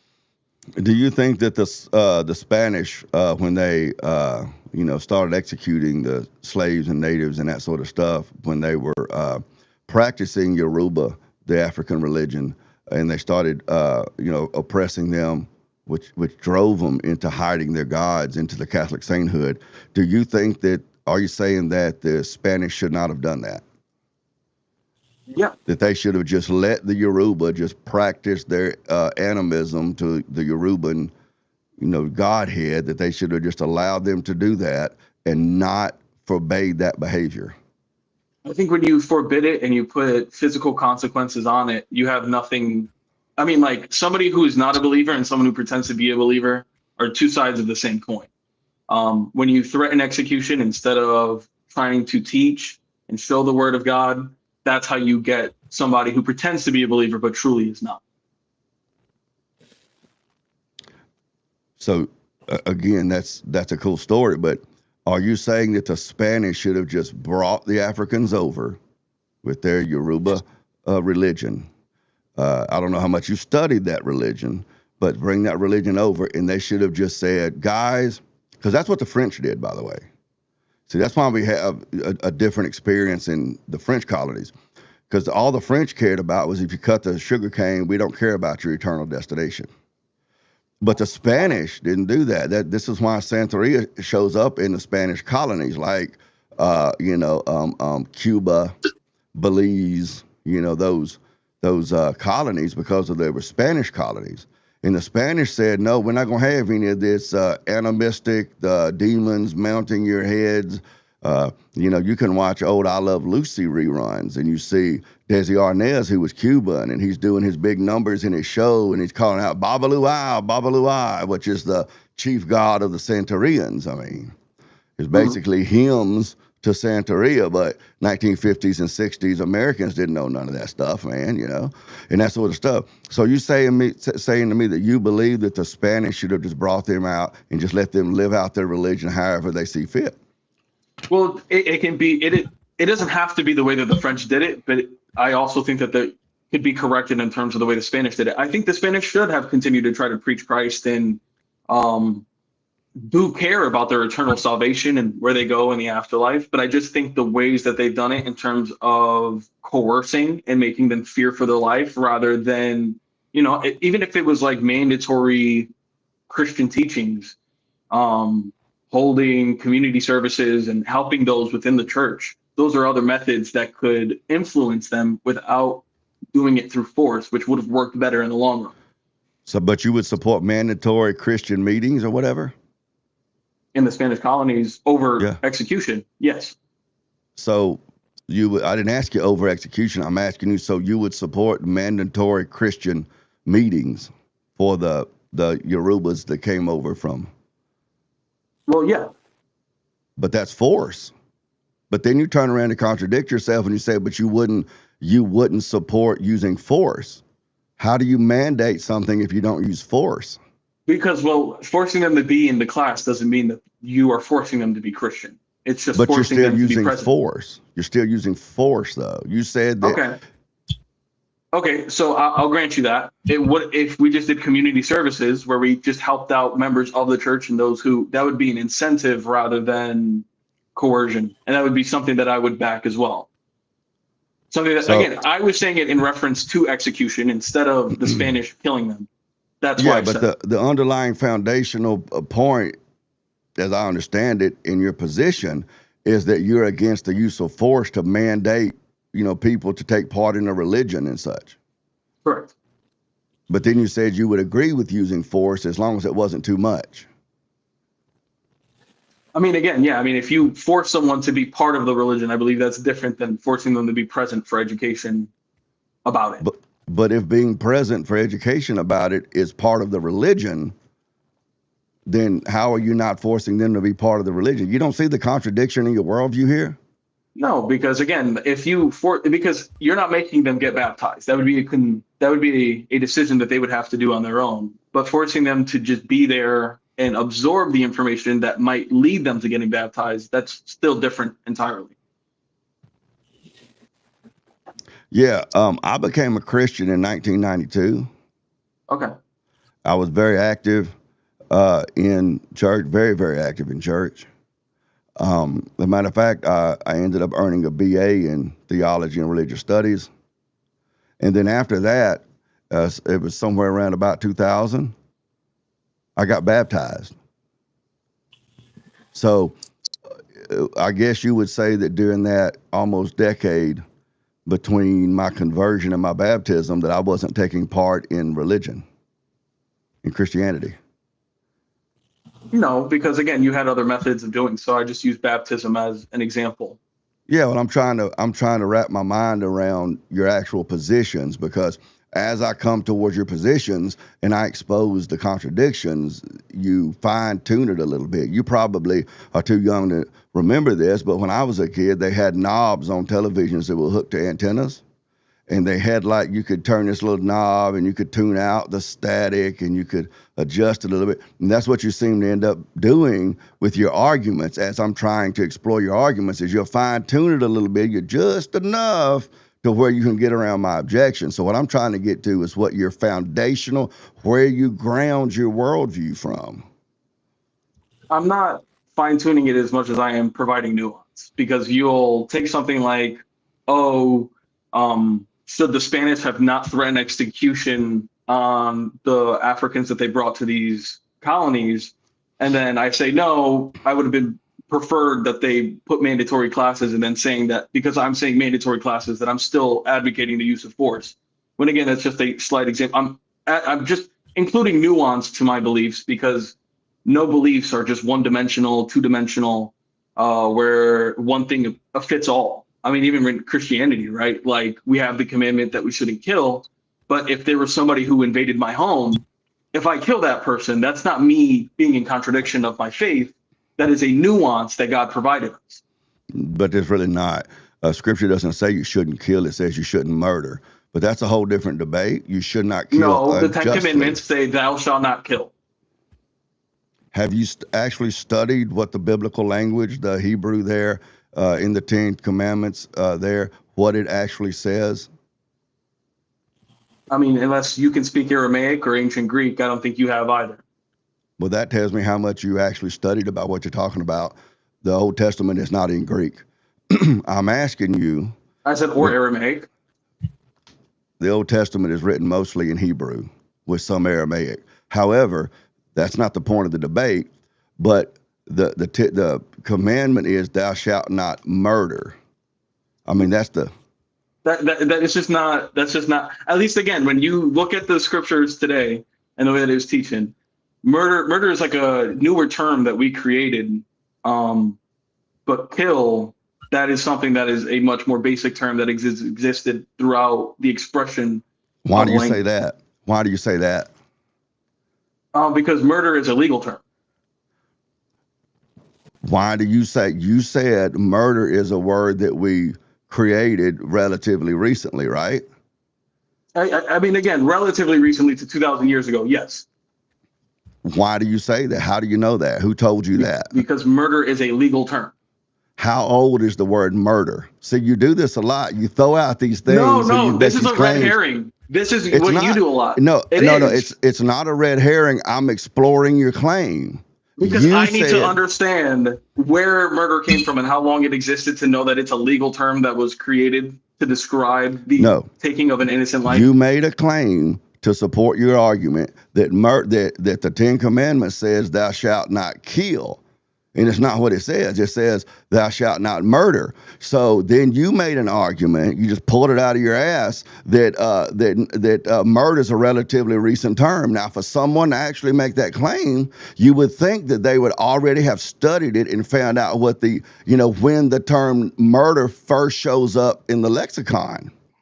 This is something that you did when the first time that we debated with each other, where you were quizzing me on how New Jersey was founded and where the term separation of church and state came from. But when it comes down to it, those specific nuances in the context have nothing to do with the idea that murder is a relatively new term. I don't have to understand exactly where it came from and where it did to understand that it is a legal term, making it a more recent term than kill. Can you tell me what the 3 laws of logic are? I cannot. I can tell. Here's what they are. It's the law of non-contradiction. It's the law of the excluded middle, and it's the law of contradiction, the law of the excluded middle, and it'll come to me. But we're here. That's my point. No, That's my point. No, it's the law of non-contradiction. No, I'll come up with it in a minute. It's the law of non-contradiction, the law of excluded middle, and the law of identity. Okay, I'm 54 years old. You give me a minute, I'll get the dust and the cobwebs cleared off of my head. I know, bruh. It's in there somewhere. It's just I'm running Windows 98 up here, all right? So, yeah, the law of excluded middle, it's the law of non-contradiction, and the law of identity. Logic, all right? Within the system of logic, you made a claim. You made a claim. A red herring would be if I began to make a different argument and leading you away from it with a whole new argument. No, but you're giving me questions that lead away from the base of my argument. Let me finish. You have already conceded that you don't know how logic works. No, I said I don't know the laws of logic. That is that's a straw man now. How do you know how logic works if you don't even know what the laws are? Do you know how to drive? Yeah. Can you tell me some laws of driving? Yeah, but again, do you think that those two are the same? No, you think that driving laws and knowing how to drive are the same thing? How would you feel if you hadn't eaten breakfast this morning, Kevin? I'd feel hungry. Okay, then, so I see that you can deal in a hypothetical. This is a hypothetical. I'm trying to illustrate to you. But the hypothetical fails. Excuse me, if you'll shut up and listen more than you talk, then you can learn some stuff. Okay? Okay, what I'm doing right now, I'm doing an internal critique. Do you know what an internal critique is? I do. Okay, well, I'm happy. I'm shocked and happy, but I'm doing an internal critique of your claims. So when I come in and do an internal critique of your claims and I begin asking you questions about your claims, logic demands that you defend and support your claim. Okay, so you made claims and then I began to explore it. For instance, on No-Fugazi, you claimed that the colonists came over here to have freedom of religion. They didn't. That's something you were taught in your, I guess, high school and college, I guess. I don't know. They didn't. So when I came on air with you, I asked you if you knew who Roger Williams was. And you didn't. So then I explained, hang on, can I finish? So I explained to you who he was and explained to you how he was treated by the Puritans that you claim came over here to give religious freedom, and they didn't. They didn't. So I was doing an internal critique of your claim, man. Now, a red herring is when you're having an argument with someone and they just hand you a dead fish. They leave that argument and they move over to another argument. Okay, that's not an internal critique. You made a claim. I engaged with your claim to show that your claim that the colonists came over here to establish freedom of religion was not true. My claim to Cooley is that we should not use religion to guide our legal state, because he was asking me, oh, if you're a Christian, why wouldn't you be behind banning porn? I'm sorry, adult material. And the reason I brought that up was because to mention, and I might have said freedom of religion or religious freedom, whichever way, I wasn't being, the debate wasn't about the historical facts. The debate was about whether or not we should use religion to create legislative laws. Okay. And by you then asking me, oh, well, what about this person and what about the founding of this and the Puritans, you are taking me away from the idea that the government should be secular in the way that they make laws. That is my plan. That is my plan. Go ahead. Okay, but that's what I was saying. That's a red herring there, because instead of engaging the idea that it should be secular, you were engaging me on whether or not I actually knew why the Pilgrims came over, which is a completely separate argument. Man, you just keep making these claims that just aren't true, and when I tell you they're not true, then you just go through this obfuscating and this gish galloping stuff to try to just continue repeating what you said, and then and then you just reject what I say and you say, oh, basically you're being unfair to me. A red herring is a distraction used to divert attention away from the main issue argument, or in literature, a true culprit. It is a logical fallacy to debate introducing irrelevant topics. Did you hear that part, brother? Irrelevant topics. Excuse me, let me finish. And a common plot device and mysteries, and it goes on about that. So I was not introducing an irrelevant topic to distract from the main topic. I was asking a question from a topic that you introduced. No, again, we were talking about the claims and the claims that I was making. You were claiming that I was being inconsistent or incongruent with something that I said earlier. And then eventually you asked me about the laws of logic. So instead of attacking the claim that I made that you thought was inconsistent, now you're quizzing me on the laws of logic and how it works to distract from the idea that I was presenting nuance, like I was arguing. No, I'm trying to figure out, because what you need to understand, I mean, we're supposed to be debating this, and I'm not supposed to be giving a logic class. But what you need to understand is that the debate is governed by the laws of logic. And what you keep introducing as evidence is I think and I feel and for me. And then when I try to address your argument logically, your responses are not in line with logic. So I'm thinking he doesn't know how logic works. So I ask you, do you know the 3 laws of logic? What I'm trying to point out is that you don't, and therefore you don't know how to operate logic. Dane, I was saying that murder is a relatively new word to kill. And then instead of disproving that claim, you asked me if I knew how the laws of logic work. No, I didn't. That is a red herring. I asked you how long ago I asked you, how do you know, why do you believe that it's relatively new? Okay. And you said because it's a legal term. Man, our laws go way back to Roman before. So it's a legal term is a non sequitur. Look it up. It means that it does not follow. Just it's a legal term does not mean it's a new term. A relatively new term to the word kill. That is the argument that I made, and that's not incorrect. You have not presented any evidence that is incorrect. You asked me questions. I don't have to present. It's not my job to present evidence that it's incorrect. This is why I asked you if you knew the laws of logic, and that's more evidence you don't know how logic works. Because if you knew how logic works, you would know it falls to you to show that it is correct, which is why I asked you why you believe that murder was a relatively new term. Logically, it does not fall to me to show that it's incorrect, because if you knew logic, then you would know that it's logically impossible to prove that something is not anything. But that's not what happened. I already had presented. What's that? It is a legal term as the evidence for it being a new term. So unless you had other evidence that contradicts that, that would be the burden would be on you. That's not evidence. The fact that it's a legal term. What, Leah? I can settle it. I just looked it up. It's been in the English language apparently for over 900 years. I Googled it. So just for whatever that's worth. Also, I think we're really slipping far, far down into like a meta conversation, which if y'all are wanting to continue, totally fine. But we are almost at our hour point, and we haven't gotten to the main topic. So we haven't gotten to the, move it along. I just Okay. So should corn be legal? And you have the affirmative. Why should it remain legal? All right. So, well, corn is free speech. Obscenity is not protected speech. However, it has already been ruled within the Supreme Court that corn is broadly protected speech because corn isn't automatically obscene.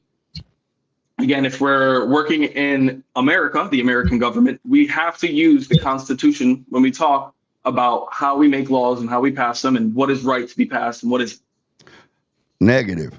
See, that's where you cross the line. See, I'm with you until you make that statement. Yes, the Constitution is what we use about how the government runs and how we pass laws and that sort of stuff. It is not what we use to decide what should be passed or what is right to be passed. And that is why I brought up Dred Scott with you earlier. See, what you are saying, maybe you don't realize it, brother, but what you're saying is that the Constitution and the Supreme Court decides what is moral or immoral for society. No. You just I said argue the that Constitution the decides. Constitution interprets the laws within, the Supreme Court, interprets the laws within our Constitution. And so that is how we guide whether or not we should pass something. That part is correct. Should is a moral value statement. No, it is not. It is inherently a moral value statement, dipshit. Look it up. Pull up your Google, man. No, it is not. Pull up your Google, man. Because again, should I pass a law that says that free speech is to be more restricted? That would be something that you would have to gauge within the Constitution, because the Constitution affords us rights that cannot be taken away unless there's another amendment to correct it. Listen. Anytime someone uses the word should or should not, ought or ought not, they are expressing a moral position. That's just logic, man. That don't even take religion or a whole bunch of intelligence. Anytime someone says should, they're making a statement about what is right or wrong. Okay, you can't get away from that. So I'll grant you that. In this context, passing a law that is in violation of the Constitution is wrong. So in that context, should is still a word that could be used. It's wrong according to what moral code? The Constitution. So the Constitution is your moral code. Not mine, no. But it's the one I live under. It was wrong. You just said that the Constitution is that the Constitution governs what is right or wrong. Again, because we have rights. So if you're going to make a law morally to the Constitution that restricts those rights, it is going to be wrong to pass it if it's in violation of what the rights that we are granted in the Constitution. How do you make that? How do you even hold that view, much less make that statement, without understanding that what you just said is that the Constitution is the controlling force between what you think is right or wrong in passing laws? It is only right or wrong in the context of passing laws under the American government. Okay, let me say this. Let's say that I take the position that passing laws that contradict the Constitution is that we should do that instead of should not. You're saying we shouldn't? I say we should. Prove to me, mount an objectively moral argument that I'm wrong and you're right. That we shouldn't pass a law that's in violation of the Constitution? Right. Let's say I take the position that we should. For instance, you're saying that the outlawing corn, making corn illegal, would be morally wrong because it would violate the Constitution. Yes, because the Constitution guarantees us rights. What I'm saying is the Constitution does not speak to what is moral or immoral. So it doesn't matter. So I think that we should pass laws to outlaw corn, regardless of what it takes. So I'm needing you to explain to me how my position is less tenable than yours. Because the Constitution and the amendments that were granted within it is an idea of the founding fathers when they formed our constitutional republic of what is right and what is wrong, what we should be granted. And they didn't even want to do it because they didn't want there to be a limit on what we should not be granted. So within that, right, within the government that we live in, that rules over us, there is a morality in the way that they should behave, in the way that they should act and work as our government. Now, it doesn't mean that I personally agree with everything morally. I am just arguing by the Constitution because that is what we have. Yeah. Right. And that would be another debate if I explored why in the world you would be arguing so hard about something that you didn't even believe in. But that's aside from the point. So you just explained that. And so if my answer to you was, so what? What now? I would say that's un-American and that's why it's not going to pass. How do you know it wouldn't pass? Because it's unconstitutional. So what? That's the framework for which the What I'm government trying to get you to consider functions. is that the Constitution does not deal in morality. But it does, in a sense, because how? Okay. So no. So would you say that that rights are not something that we agree to based on morals? Would you say that rights are something that are objective? I would say that I would say that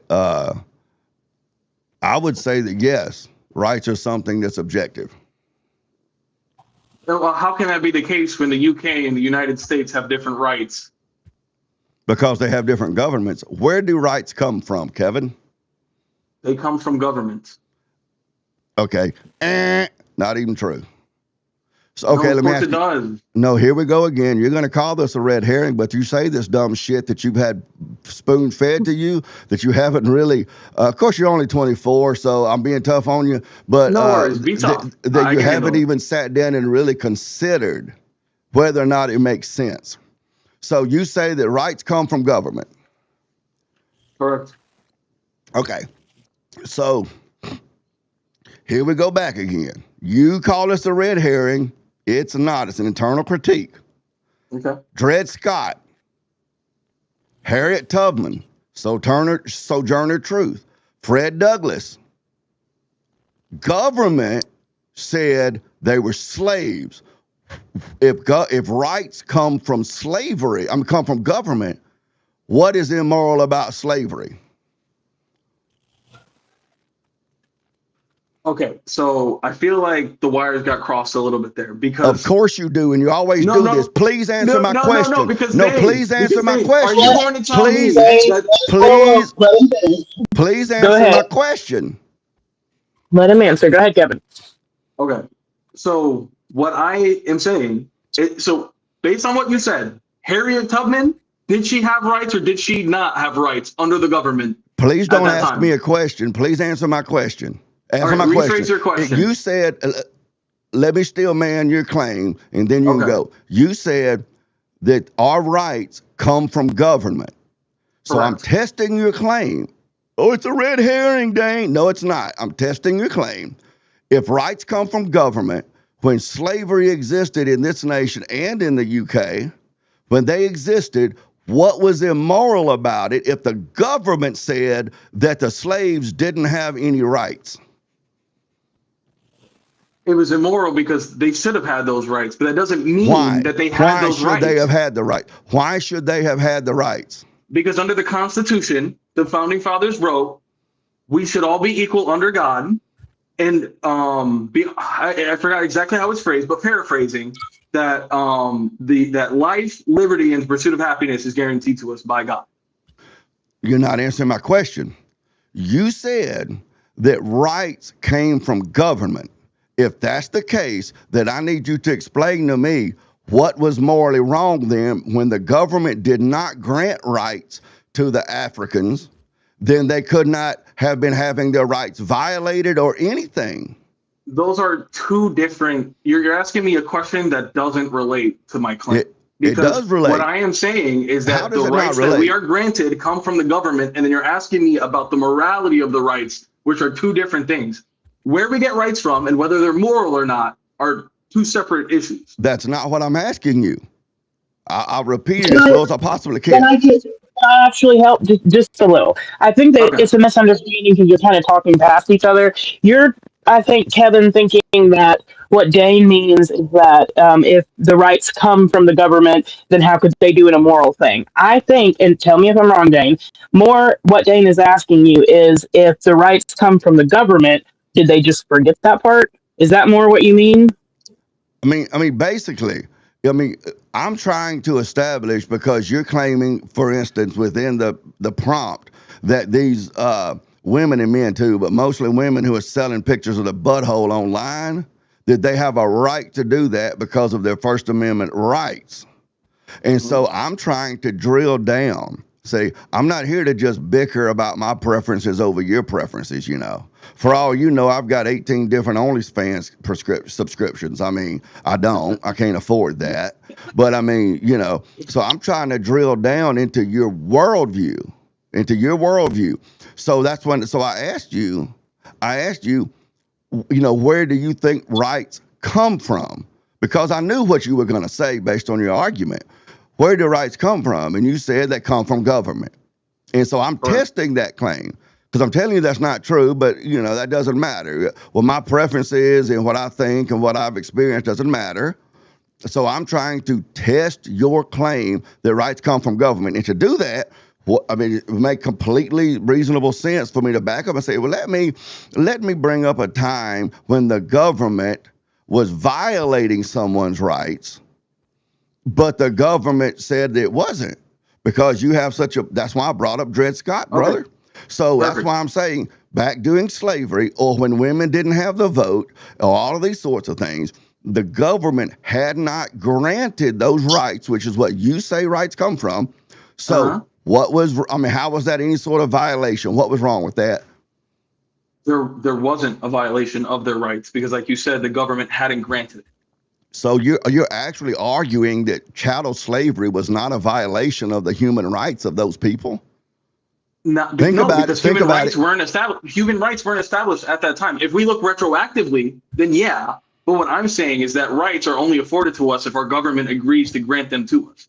How then does it not follow that the people who owned those slaves, bought those slaves, sold those slaves, physically beat, abused, raped those slaves, broke up families, sold them all around the country and in some cases around the globe? So how does it not follow that none of that was a violation? Because there was no laws for them to violate when it comes to those matters.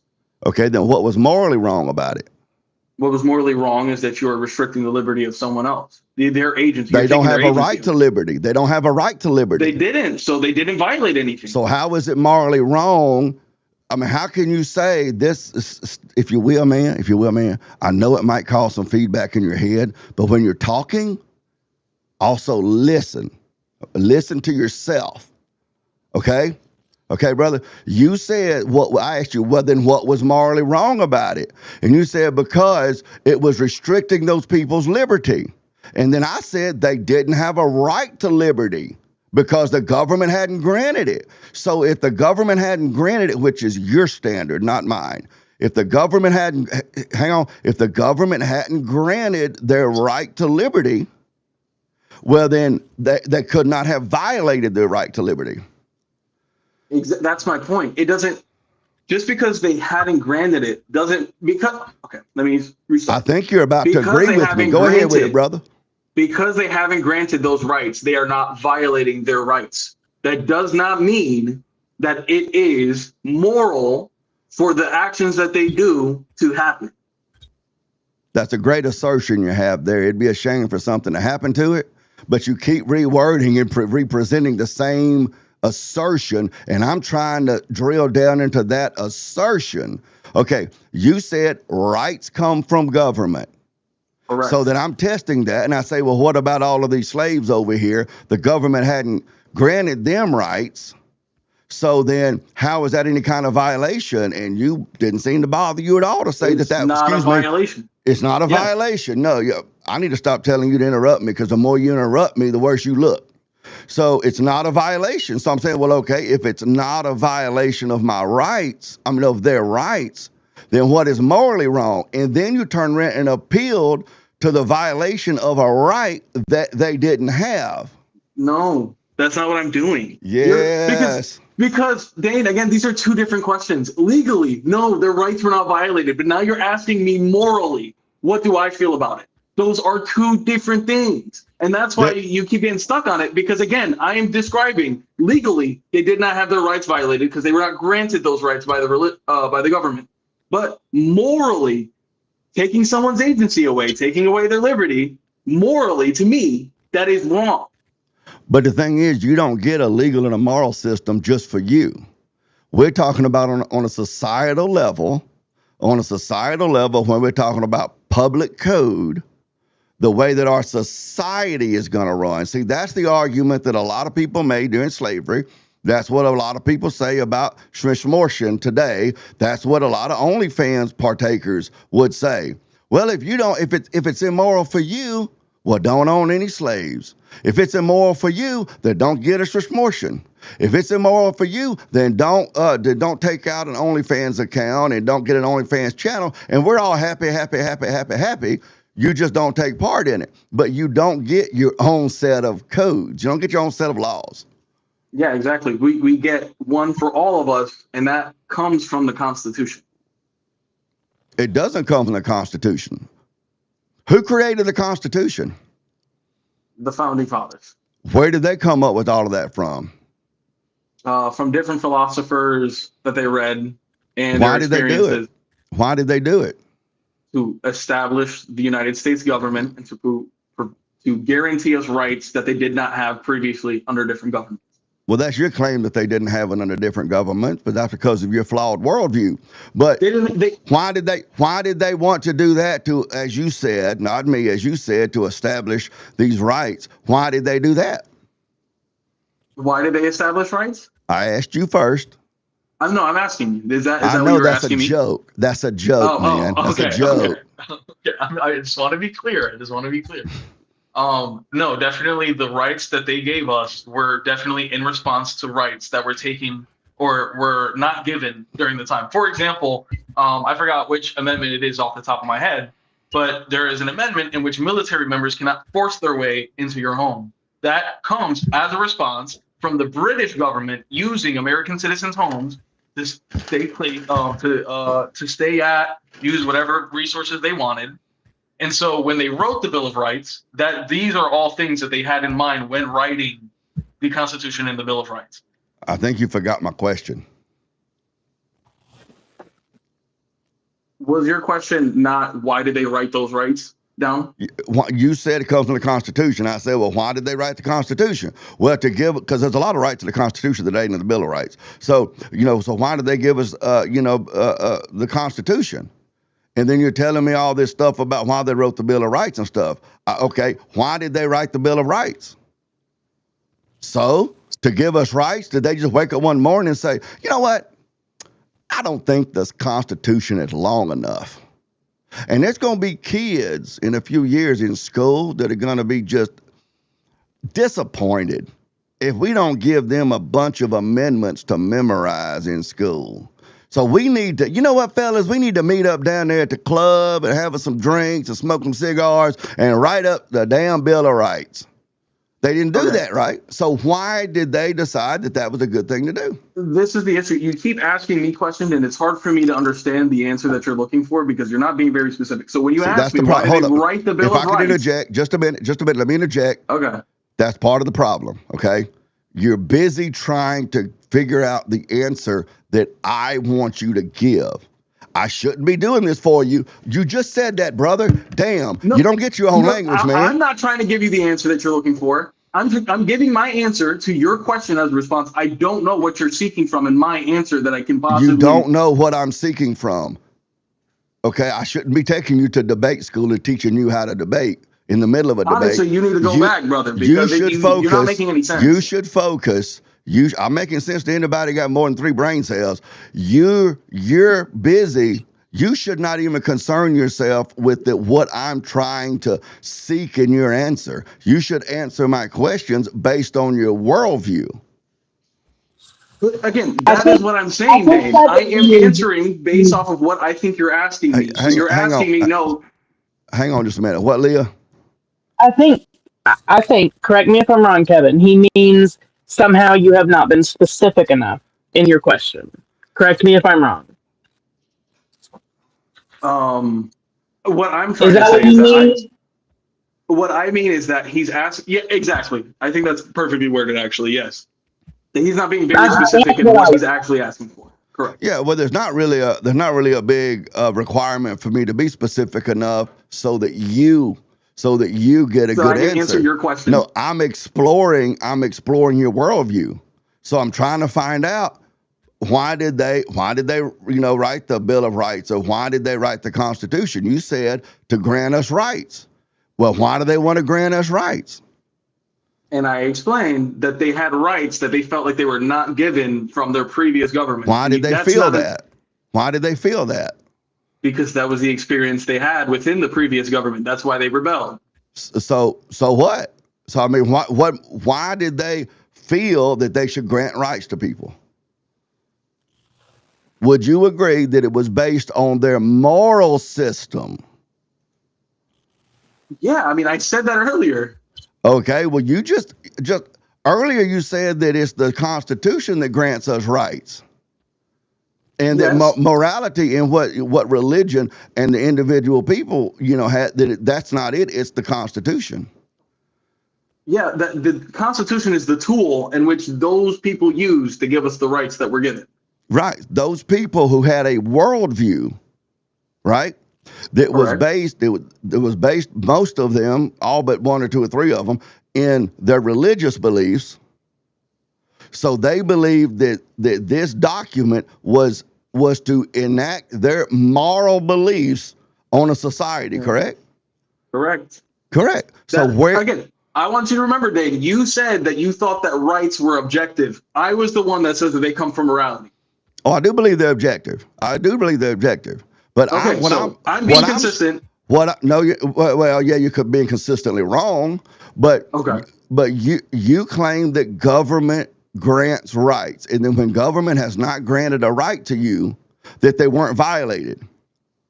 Correct. So these founding fathers you're talking about and their predecessors that were under oppressive governments, right? Under your worldview, those governments were not violating those men's rights. They weren't. Then what's the problem? The problem is that the people who were under that oppressive regime did not like the way that the government was acting. So what? So they rebelled. So they So rebelled. what? So So they what? rebelled, and so they won. And so because of that, they can set the moral rights however they please. So am I understanding? I think I just realized the difference here. Am I understanding that you believe that rights, what constitutes a human right, is governed by what a person's personal preferences are? Of course, because even you said they come from their set of morals, from the people who write what rights we should be given, come from their set of morals. I said that from within your worldview. I didn't say that was my belief. Okay, so then let me ask you, Dane, if not from their morals, where did they get to those rights? Why did they give us the right to speech? And in the UK, when they wrote their constitution, Well, they didn't give us that. They didn't give us that. I mean, you're asking me to explain to you why your worldview is correct. Oh, Why okay. did they No, give no. us those rights? They didn't. That's like that's All like right. asking a man again. This is why I asked you about the laws of logic that you don't know because you don't know logic. It's like asking a man, "Hey, Bill, are you still beating your wife?" You see how that works? You can't answer that Okay. question without So let admitting me to ask- something. So let me ask you, where do these rights come from? Well, that's a very good question.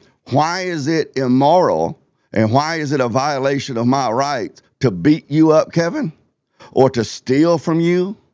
Or to assault you or kill you or whatever? Why? All right, I'll answer. Hang on, let me but- finish. Let me finish. Okay. That was a Okay. hypothetical. That was a rhetorical question. Okay. Okay. Why is it immoral in violation of your rights is part of what makes it immoral to enslave someone?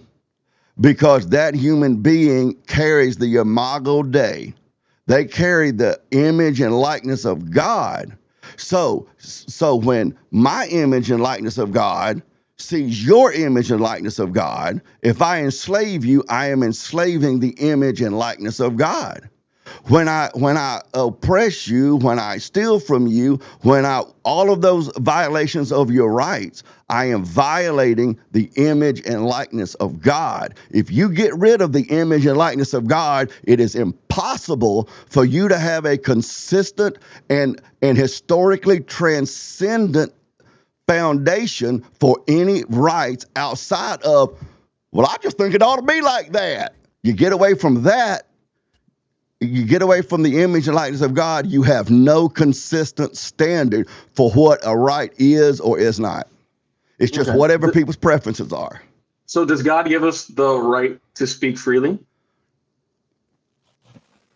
Where are you going with that? You're talking about a red herring. This is a red No, no, herring. no, no, no, no. Because you're saying because I'm connecting this to the Constitution that we currently have, right? You're saying that the rights. I haven't made an argument that God gives us a right to anything. Okay. What I'm telling you, I asked you where rights come from. And you said a bunch of fellas sat down, locked in their historical position, governed their life. You said the reason they wrote the Constitution and the Bill of Rights and all of that was completely their anecdotal evidence. Completely anecdotal because they've been beaten up by King George. Basically, I mean, I'm paraphrasing, but I'm distilling it down to your argument. They've been beaten up enough by King George. They didn't want to be beat on no more, so they sat down and they ran King George out of the country, and they sat there and said, well, now we going to do it the right way, boys. And they wrote the Constitution, and when they did that, they granted all these rights to us just because that's the way they wanted to do it. It seemed right to them based on their experiences. What I'm telling you is no, no, no, no. There were centuries of philosophical debate leading up to that. And it only happened in the West. Why did it only happen in the West, Kevin? Let me answer that for you. Because when you leave the nations of Christendom and the nations who descended from Christendom, or nations that have been conquered and severely influenced by Christendom, like Japan, clearly not a Christian nation, but I mean, we occupied them and converted them to being a Western nation. When you leave them, you go to other nations, Africa, Asia, those nations, you do not find a people who enjoy the level of human rights that we enjoy. Why? They do not believe in the Imago Dei.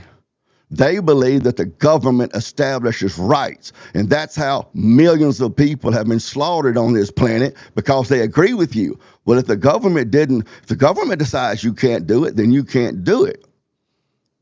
That's my argument as far as the rights go. It's the Imago Dei. I look at you, I see the image of God, and so I do not, when I violate your rights, the immorality of it is I'm violating the image of God that you carry. Okay. So then where are the lines on me? Because you see the Imago Dei, where are the lines drawn in terms of which rights I should be afforded based off of that? Well, if what you want to do violates another person, or whatever, well, that's one of the ways. There's many ways. Well, then that's not a right.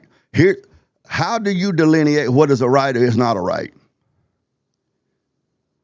Again, for me, you know my answer. It's whatever our legislators agree on. Well, then it doesn't matter.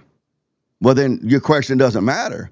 The government can decide. It does, because I'm trying to understand your worldview. So then, if the limits are based on whether or not you're violating another person, who decides what a violation of that other person is? Well, I mean, does what you're doing violate that other person's Imago Dei? Does it affect them like that? If you were to call me a skinny loser, would that be violating me and my right to my Imago Dei? I forgot how you pronounce it. You can say the image of God. That's fine. Well, it would probably hurt your feelings because you don't like you've been shaving very long. But no, I wouldn't say that was because I wouldn't be like inhibiting you living your life out as you within that image and likeness of God.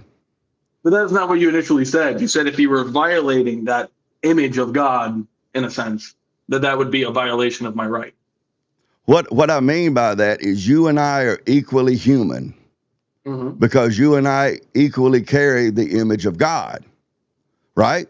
God didn't give me 2 tons of his image and give you 1 ton. So therefore I'm more human than you, or I'm more glorious than you. So therefore I have more influence. So then I have more power over you. See, this idea that all men are created equal, this written in our founding documents, cannot be true without the Christian worldview, because there's no way to support that other than, well, we just woke up this morning and thought it sounded good.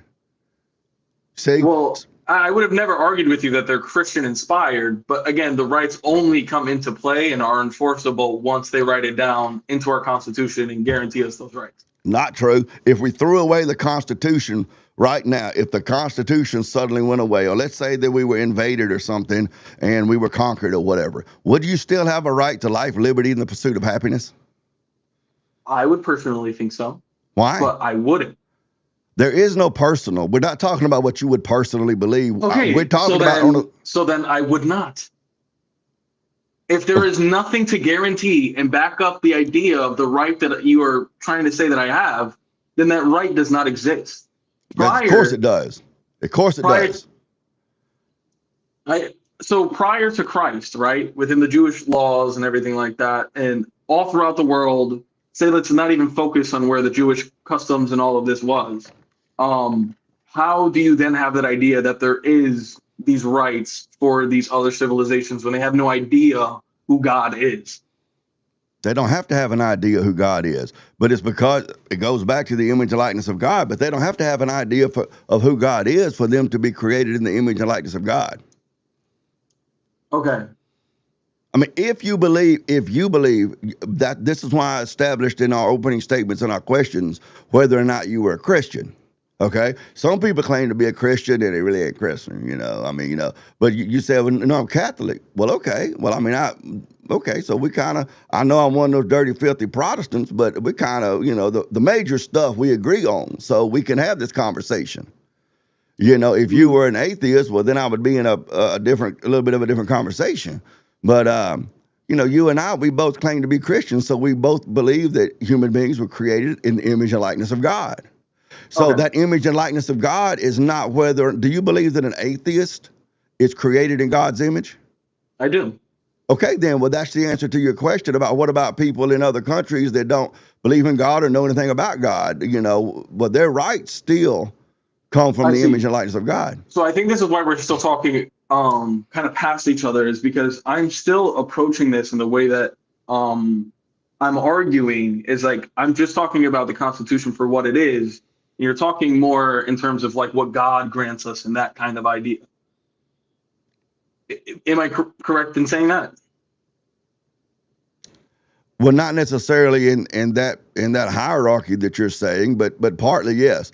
I'm trying to. Do you know what Socratic irony is? I'm familiar. I wouldn't be able to define it. But it's basically when you're asking someone questions that you already know the answer to lead them to a conclusion. Okay. And so what I'm asking you questions that you call red herrings, but what I'm trying to do is get you to consider why it is you believe the way you believe, and if these things actually fit together like a puzzle piece, or whether they fit together like a 10-car pileup. Okay. Because you claim to hold a certain worldview, but based on your Catholicism, is it? I'm guessing being Dominican, it's Roman Catholicism. Mm-hmm. It's not Orthodox. Okay, I got you. Which, I mean, they're really close. The Orthos don't think so, but but I'm saying that I'm trying to drill down into your worldview. That's my job, man. Here we are in another meta conversation here. Uncle Tiger's probably going to send me a dead rat in the mail, but I'm trying to drill down in your worldview to get you to consider the rudimentary parts of what you believe in your worldview and see whether or not they fit together, because trust me, they don't. See if they fit together. Okay. And so that's why I'm asking you. For me, I am able to make a separation between what I believe is morally correct from God and what we're provided versus what the Constitution and the way that our government works. And that's why I think we're talking past each other, because for me, I'm just talking in the legal framework of what is legal and what can be done about the rights we are given from the Constitution. But you're talking more so about the rights that we are given from God. And that's why instead of really navigating through these topics, we kind of go back and forth. Semantics is important. It's important that we use words that mean what we intend to communicate. Okay. This is something you do in your arguments. And when I try to clarify it, of course, I'm just doing another red herring.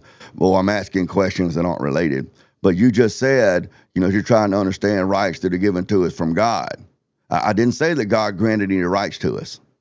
God, essentially. because you're saying that we all have that image of God. If God didn't exist, we could not possibly be in the likeness and image of God. There's no reason though to believe that when God created us in his image, he said, he was thinking, I'm going to create this dude in my image and likeness. And when I do that, I'm going to grant him the right to free speech and the right to own a firearm or a weapon, keep and bear arms, and the right to free religion, all that kind of stuff. There's no reason. Okay, this is what has been developed out of about 2,000 years or so of the development of the Western culture through the church. Okay? So then people they debate it out. Hey, we got this king, and he supposedly has this divine right, and he owns everything, and we live in his world. Is that true? If he's got divine right, can we rebel against it without it being sinful or some religious violation? This was a huge hindrance to our revolution. This is why the Declaration is a listing off of the support for our revolution, but it's because it was a religious people, and they viewed revolting against the divine right king, so to speak, that it was placed there by God or whatever, was seen as a religious violation. So the Declaration lists off how you could rebel against the crown and it not be a religious violation, because even King George carries the image and likeness of God. So even though he's taxing me into poverty and he's got soldiers in my home eavesdropping on everything I'm saying, that is not my preferences, which is what you seem to base your stuff on. Not saying you've basically conceded to that. It's not based on my preferences.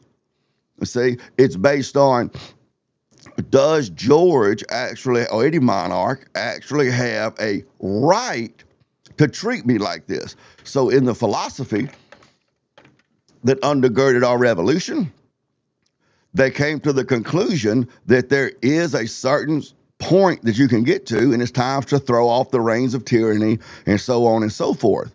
But the question was, I have God's image, George has God's image. If he truly does own everything, if he truly is set on the throne by God, then if I revolt against him, but he has a right to do what he's doing, I'm violating his rights, and therefore I'm violating God. They had to work all of that out. This was all worked out in the West. Again, go to Thailand. I went to India about 18 years ago, and India was owned by England it was a colony for a long time. So it's got a lot of Western influences, but they're still a very non-Western country. Go there.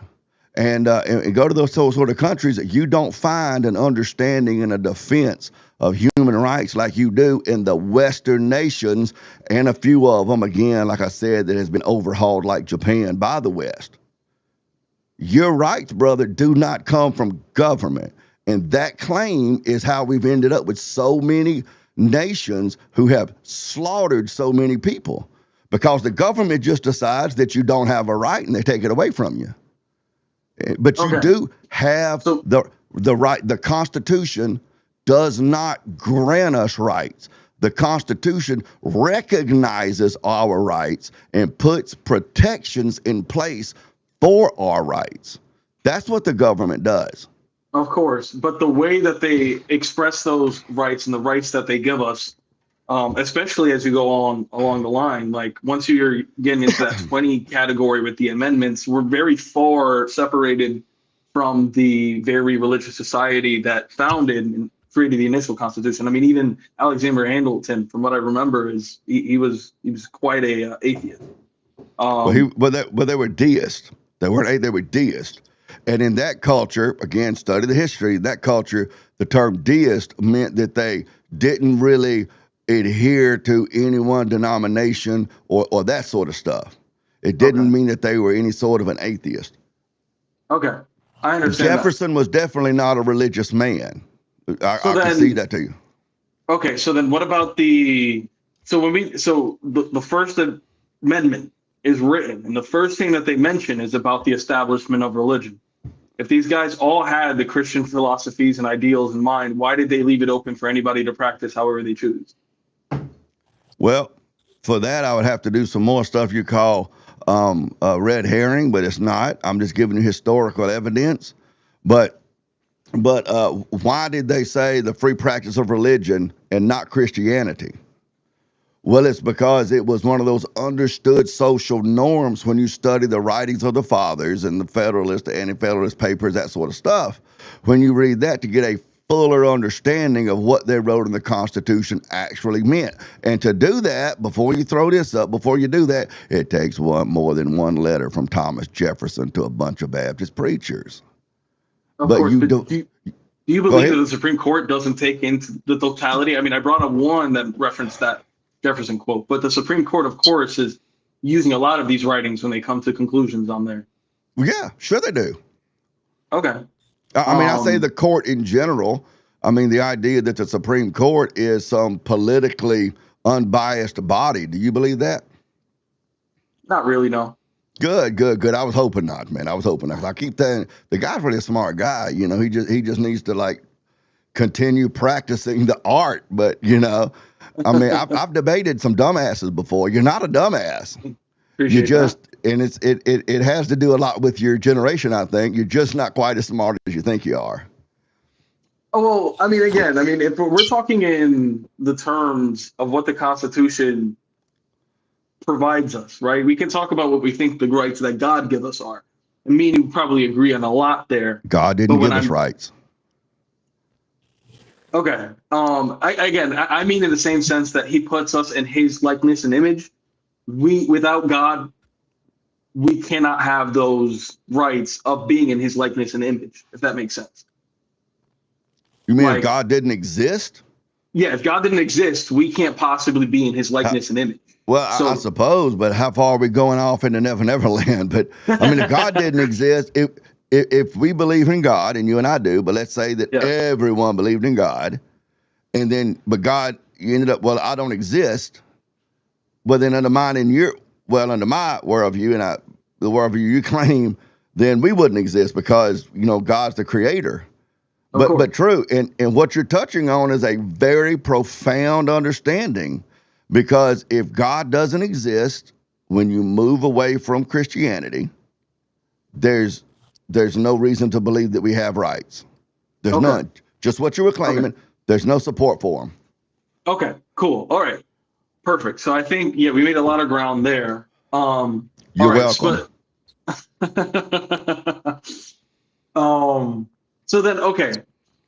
Speaking of today, in terms of the Constitution and what the government is allowed and isn't allowed to do, based on the morals of the founding fathers of what they ought and ought not to do, how can we, within that logic, ban the free expression that would be corn?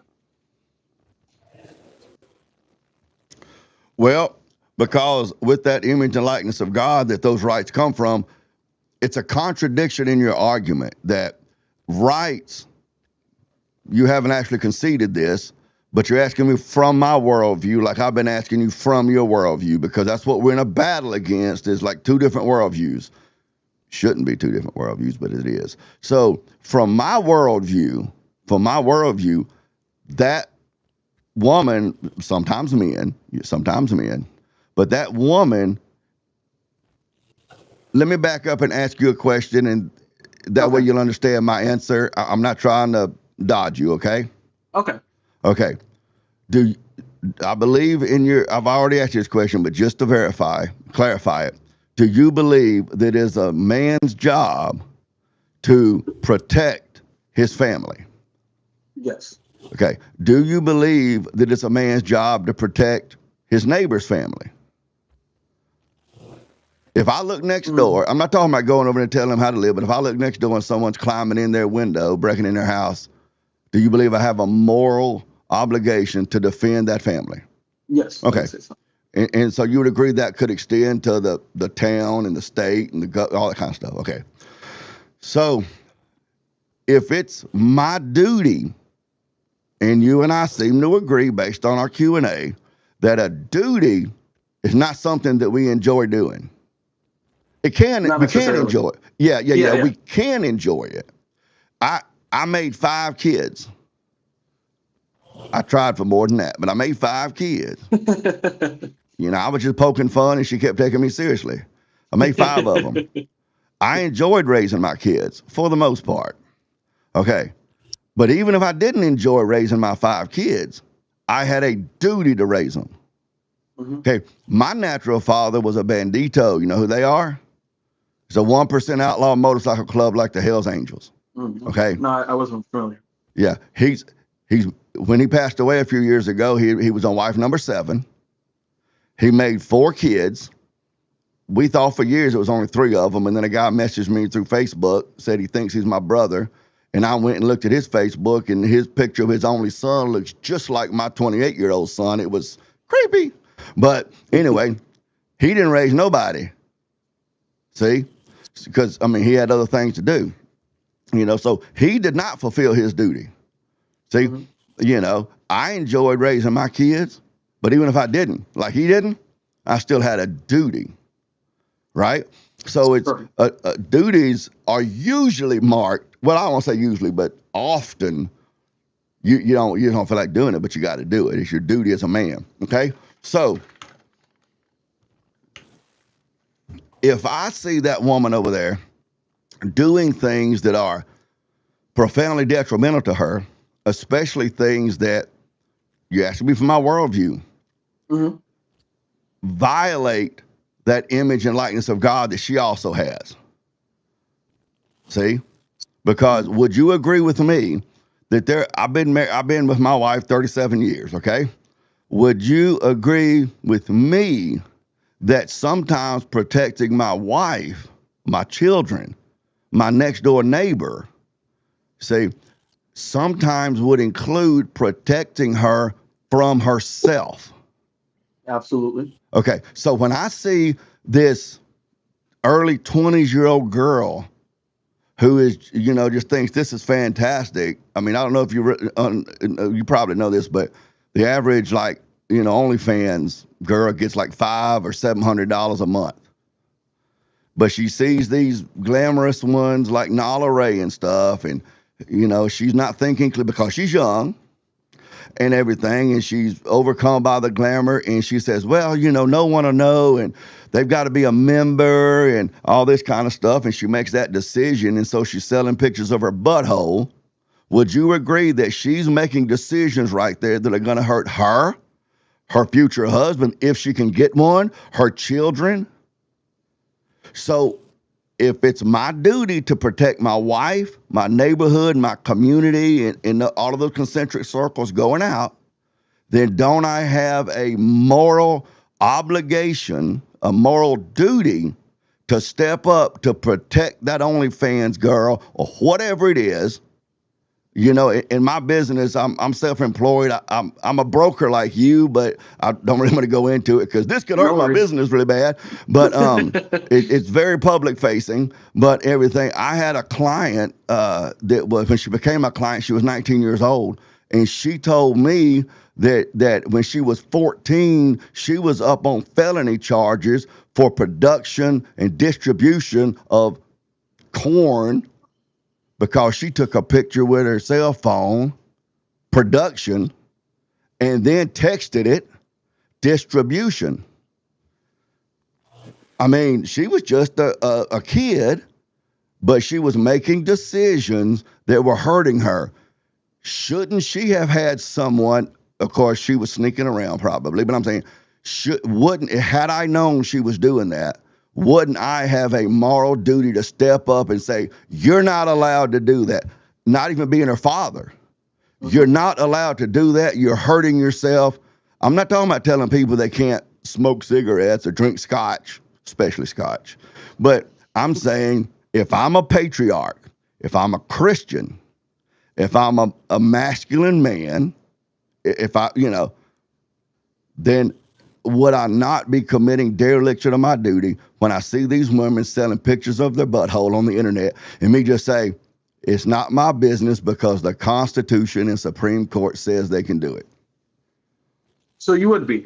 And so what I would argue in that instance is to not do it through the government because it's limited by the Constitution, but to use other means, maybe having a conversation with her. And I have also listed some ideas of what we could implement that doesn't violate the First Amendment, in which we can start to decentivize these sort of behaviors. For example, we could put a very heavy tax on that kind of work. Why? And then because it would disincentivize it, it would take a lot of the earning potential. You said a big reason why they do it is because they think they can make all this money. Why would you want to disincentivize it? Because personally, I think that it's wrong. I think it's immoral. Based on what? My Christian worldview. Great, fantastic. I would too. So why don't me and you and other people that agree with us form NGOs to advance our worldview, whether it's Christian or whatever? The atheists, the hellbound sinners are. So how is it wrong, other than SCOTUS said so? How is it wrong for you and I to organize an NGO? Because do you understand that there's really none of our legislation that's written by our representatives? Yeah, and it's a lot of lobbyists and that kind of thing. NGOs, non-governmental organizations, they literally write the words down and give it. This is why we end up with these people on Capitol Hill and such that are voting on laws they haven't even read. There was just a few years ago, I think it was Pelosi that said, I think it was Obamacare for that matter, that Pelosi said, don't hold me to that, but I think it was Obamacare where Pelosi said, well, let's pass it so we can see what's in it. She said it, look it up. No, I believe you. I believe So NGOs, they're the atheists. Let's just lump them all into one big term like Andrew Wilson does, the degenerates. They're the degenerates, including OF girls, and they have these non-governmental organizations with a lot of money that they're donating to these. Bernie Sanders, he's a socialist. He believes in economic equality for all. And I think he's got something like 7, don't count me on that number, several houses. How did he get? Michelle and Barack Obama, I saw something online the other day that said when they went into the White House, I think they were worth something like 1.4 million. And when they came out, they were worth like 700 or something million. Again, don't hold me to those numbers, but it was a huge disparity. Where'd they get that money from? All from the lobbyists. And Maxine Waters. So they're organizing, man. They're organizing these NGOs. Why do you think that the hellbound sinner NGOs would want OnlyFans and other platforms to come in under the First Amendment and just be broadcast? Why would they want that to happen other than making money? I mean, it depends on how you view it. I mean, a lot of people see it that they're trying to keep the rest of us kind of down, stuck in addiction, preventing us from climbing the ladder and that kind of thing. I personally believe it's all about money. But sure. And ultimately, it does come back ultimately to money. That's true. That's something we can agree on. Actually, we can agree on a whole bunch of stuff, but you're just dumb. But I'm just kidding. But no worries. Here's initially, like the immediate step, they know they can defend corn in most all of its forms through the First Amendment, and then they can propagandize. I ain't trying to talk bad about women, but they'll pay $200 for a pair of jeans with holes in them just because somebody convinces them it makes their butt look good. They'll tell you how they pick boyfriends and make important decisions based on astrology and the vibe. So they can get these, especially young ladies, to get involved in it, and the repercussions, the damage that she does to herself, that I believe we should protect her from, will make the family weaker and weaker and weaker and weaker. I was raised by a single mother most all of my life. I don't know what your situation was. You may have been raised by a father. I wasn't. I had to learn how to be a husband and a father on the job. It's like trying to learn how to fly a jumbo jet or any kind of airplane on the job. Imagine you flying along and the pilot just dies And you got to figure it out. It was hell, man. And I explained to people I was raised by the greatest single mother a fella could have. But she couldn't teach me how to be a man. She could teach me how to have a body with, I think it's 15 times more testosterone than her.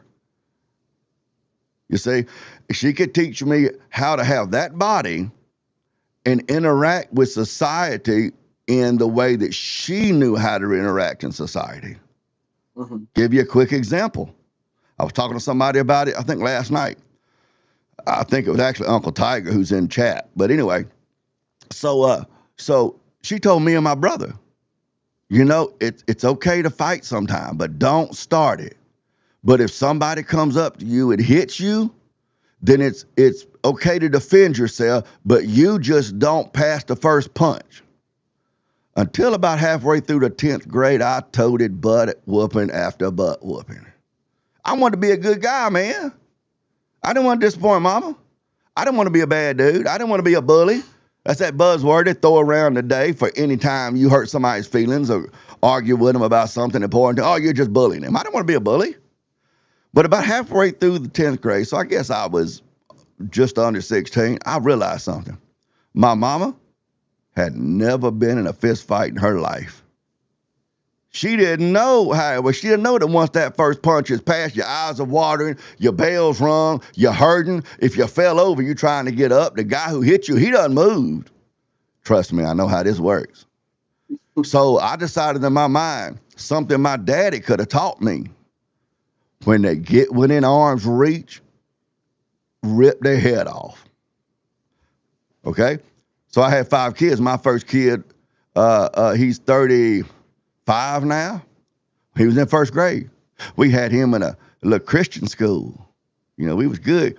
We was good Baptists. It was an Assembly of God school, but we put him in this Christian school. He came home talking about this bully on the playground. I heard him and his mama talking about it. You know what I told him? I said, son, when he gets within arm's reach, punch him in the throat. He's going to lose his breath. He's going to lean over. He's going to start crying. He made him start puking right there at your feet. Let him do it. Then the students are going to freak out. The teachers are going to run over. They're going to bring you to the office. They're going to call me. I'll come pick you up. We'll go get some ice cream or donuts or something. I said, you ain't going to have to do it but one time. That's the dad versus the mom. The family is the fabric of the community and society. Each of those families are protected by the dad. You get that dad out of the way. I will refrain from digressing into the 19th Amendment. You get that dad out of the way. Now that woman that buys them $200 pants that are already half wore out just because it makes her butt look good, you see, you get to her and you can get to those children. And when you get to those children, you can get to that son. Are you familiar with a school to prison pipeline? Familiar, yes. Oh, okay, just vaguely, yeah. It exists. Vaguely, yeah. So, and then you have that son who's being taught how to interact with other men. You and your fiance ever get in a fight? Absolutely, yeah. My wife, she's not as bad as she used to be, but when she's in her 20s and 30s, I think she would get in a fight with me just so we could make up when it was over. I'm telling you, it's like fighting the honey badger. See? That's women. I don't know, make people mad sometimes. They get mad at me and get really rude when I say this. There's nothing wrong with being feminine. God created femininity for a very good purpose. The problem is when that femininity, I do word it like this to kind of irritate folks, gets out of its cage. And it gets out there in areas where the feminine traits are detrimental. So being emotional and that sort of stuff, that is how God created them.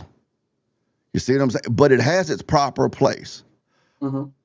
A hammer is fantastic unless you're installing windows. If you're just nailing through the frame, but if you're glazing in the glass and the putty, a hammer's not real good. Yeah, absolutely. You know, a spoon is fantastic unless you're digging an irrigation ditch for your farm. I mean, there are tools, and women are beautiful, wonderful. All of those things are great. But they have to be balanced by that masculinity, so that son is allowed to go do things that are dangerous enough where he might get hurt, but not seriously. Mm-hmm. You see, that sort of thing. But that mama, what's she gonna do? She's gonna keep that son safe. Don't hurt yourself, slow down, that sort of stuff. So that son grows up interacting with his reality like a masculine woman. So then when it comes to his duties, man, when I was your age, the term baby mama didn't exist. She would be referred to as, the mother of my children. Mm-hmm. And it was rare for that to happen.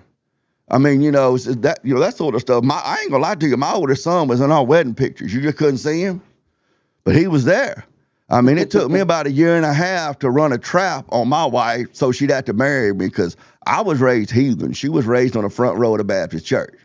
But part of that's a joke, but it's all based in truth, and everything, because back then baby mamas didn't exist. Yeah. But all of these fatherless homes, you can look these stats up. Fatherless homes subject those children exponentially to every social psychopathy, every sociopathy that there is. And then you get more baby mamas, more fatherless homes, and it snowballs out of its way. So Absolutely. The question comes, go ahead. I was just saying, absolutely. Like, I agree. So when the question comes to this, should adult entertainment be legal? No, it shouldn't. Well, it violates the Constitution. I don't think so, but maybe so. It still should not be legal. So, for instance, I'm Scotch-Irish, right? See, I'm Scotch-Irish. The national boot of Ireland, the national hat of Ireland is the English boot. Mm. North Ireland exists because the Irish did not simply say, well, the government said it, the court said it. So, I don't personally think it's right.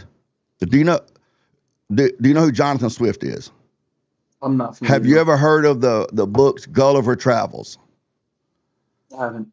Oh, these are classics, man. Anyway, it was a story about a real big guy who was shipwrecked, and he woke up and there was a bunch of little bitty people. But anyway, he wrote a book called A Modest Proposal. He was a Irishman, but he was a real famous author, and it was a satirical book, and the whole proposal was, look here, since we're starving the Irish anyway, we're treating them like animals, and, everybody's asking, what are we going to do with what they call wild Irish? I have a great proposal for you that will really cure the Irish problems. Instead of starving their babies over a period of years, we'll just confiscate them, we'll bring them to England, and we'll bake them and eat them for dinner. Oh, my God. But that's the story of the Irish. The Scots too, to a large extent. And when you mix the two, you get me. But the Irish didn't say, well, that's what the court said. And the courts grant us our rights. The Irish said, no, I have a right. I am a human being. You cannot treat me like that. And if you treat me like that enough, I will try to delete you. That's the masculine way. But when we remove those fathers and we have those women who are so, agreeable, I'm talking about foundationally. You got a woman, I got a woman, Leah is a woman. I'm talking about broad stroke. Then the people get more agreeable. Because those fathers that'll stand in the door of their home and defend their family are gone. And in a few generations, they actually don't exist anymore because mama's been raising the little boys. So how do we move towards protecting that family from where we are now? So, I think it is, again, from what I was saying earlier, it goes to a lot of incentivizing the behaviors we want and decentivizing the ones that we don't.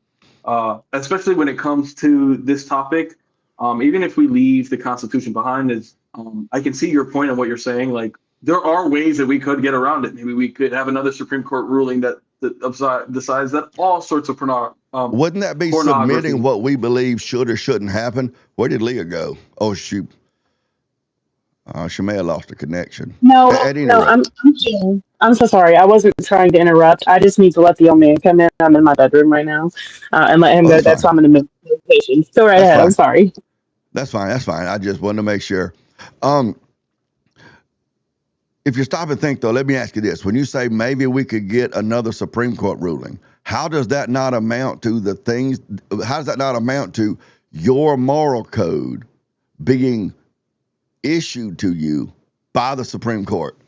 Well, because the Supreme Court is not what's granting me my moral code. It's just the tool that we use to enforce our moral code. So, especially when it comes to this topic, the demand is there, unfortunately. And when it comes to banning supplies, I mean, like in a supply demand kind of thing, it needs to be in a very specific set of conditions. So, when the demand is weak or substitutable, or when it's non-addictive and there are easy alternatives, and that enforcement is consistent and like it is consistent. I'll just leave it there. Um, when those things happen, you can easily ban the supply and the demand will start to cease because we've seen that with leaded gasoline and topics like this. However, when it comes to illicit things like corn, like drugs, these sort of issues, just banning them alone isn't something that actually fixes the problem. It's things like what we did with cigarettes. We never had to ban cigarettes for there to be a substantial decrease in the usage between young adults and teenagers. What we did is we did a lot of education. We did a lot of social programs, a lot of marketing. These are the things that are going to make the demand go lower. It makes you stink, all these different type of things. However, when you use the government to enforce something like that, I just believe that it's ineffective. I don't want the government to. Why do you believe it's ineffective, though? Because that's what we've seen with prohibition. That's what we saw with the war on drugs. And I think that it leads people to darker places than they would be otherwise. For example, now a lot of states have it that marijuana is legal. So you go to your dispensary, you pick up your green stuff, and that's it. But back in the day, the same guy who was selling you marijuana was also selling crack and cocaine and all of Well, these not sort of things. necessarily so. That's another one of those hypothetical stories you come up with to illustrate your point. That's not actually necessarily true. I mean, all the time, no, but a lot of the times, yeah, and that's how marijuana got that idea of being a gateway drug. Has there been, because the argument for the legalization of marijuana has been since long before I was even alive or whatever, has been that the reason you had so many potheads and such was because it was illegal. You see what I'm saying? And the reason the people were making money on it and you had so many suppliers and stuff is because it was illegal. Okay, but if we made it legal, then you would lower the people getting sent to prison, and of course, then people that were against it, they said, well, no, we don't want to make it legal. That's going to make more potheads. And then the response to that was like, well, no, because I've actually had people argue with me against this just in my adult life, have argued this point with me. Say, well, no, because I'm not a pothead, believe it or not. I'm just dumb to start with. But you know, they'd say, well, Dane, do you smoke pot? And I said, no, I've never smoked stuff in my life. It smells horrible to me. I couldn't even get past that, even if I wanted to smoke, pot. And he said, and they say, well, if pot is legalized, would you just suddenly say, well, since pot's legal, I'm gonna go start smoking pot? And I'm like, well, of course not. And so they'd use that what seems to be a logical stream of argumentation to say that legalizing pot would not make more, pot users, right? Mhm. Okay, so a lot of states have legalized pot.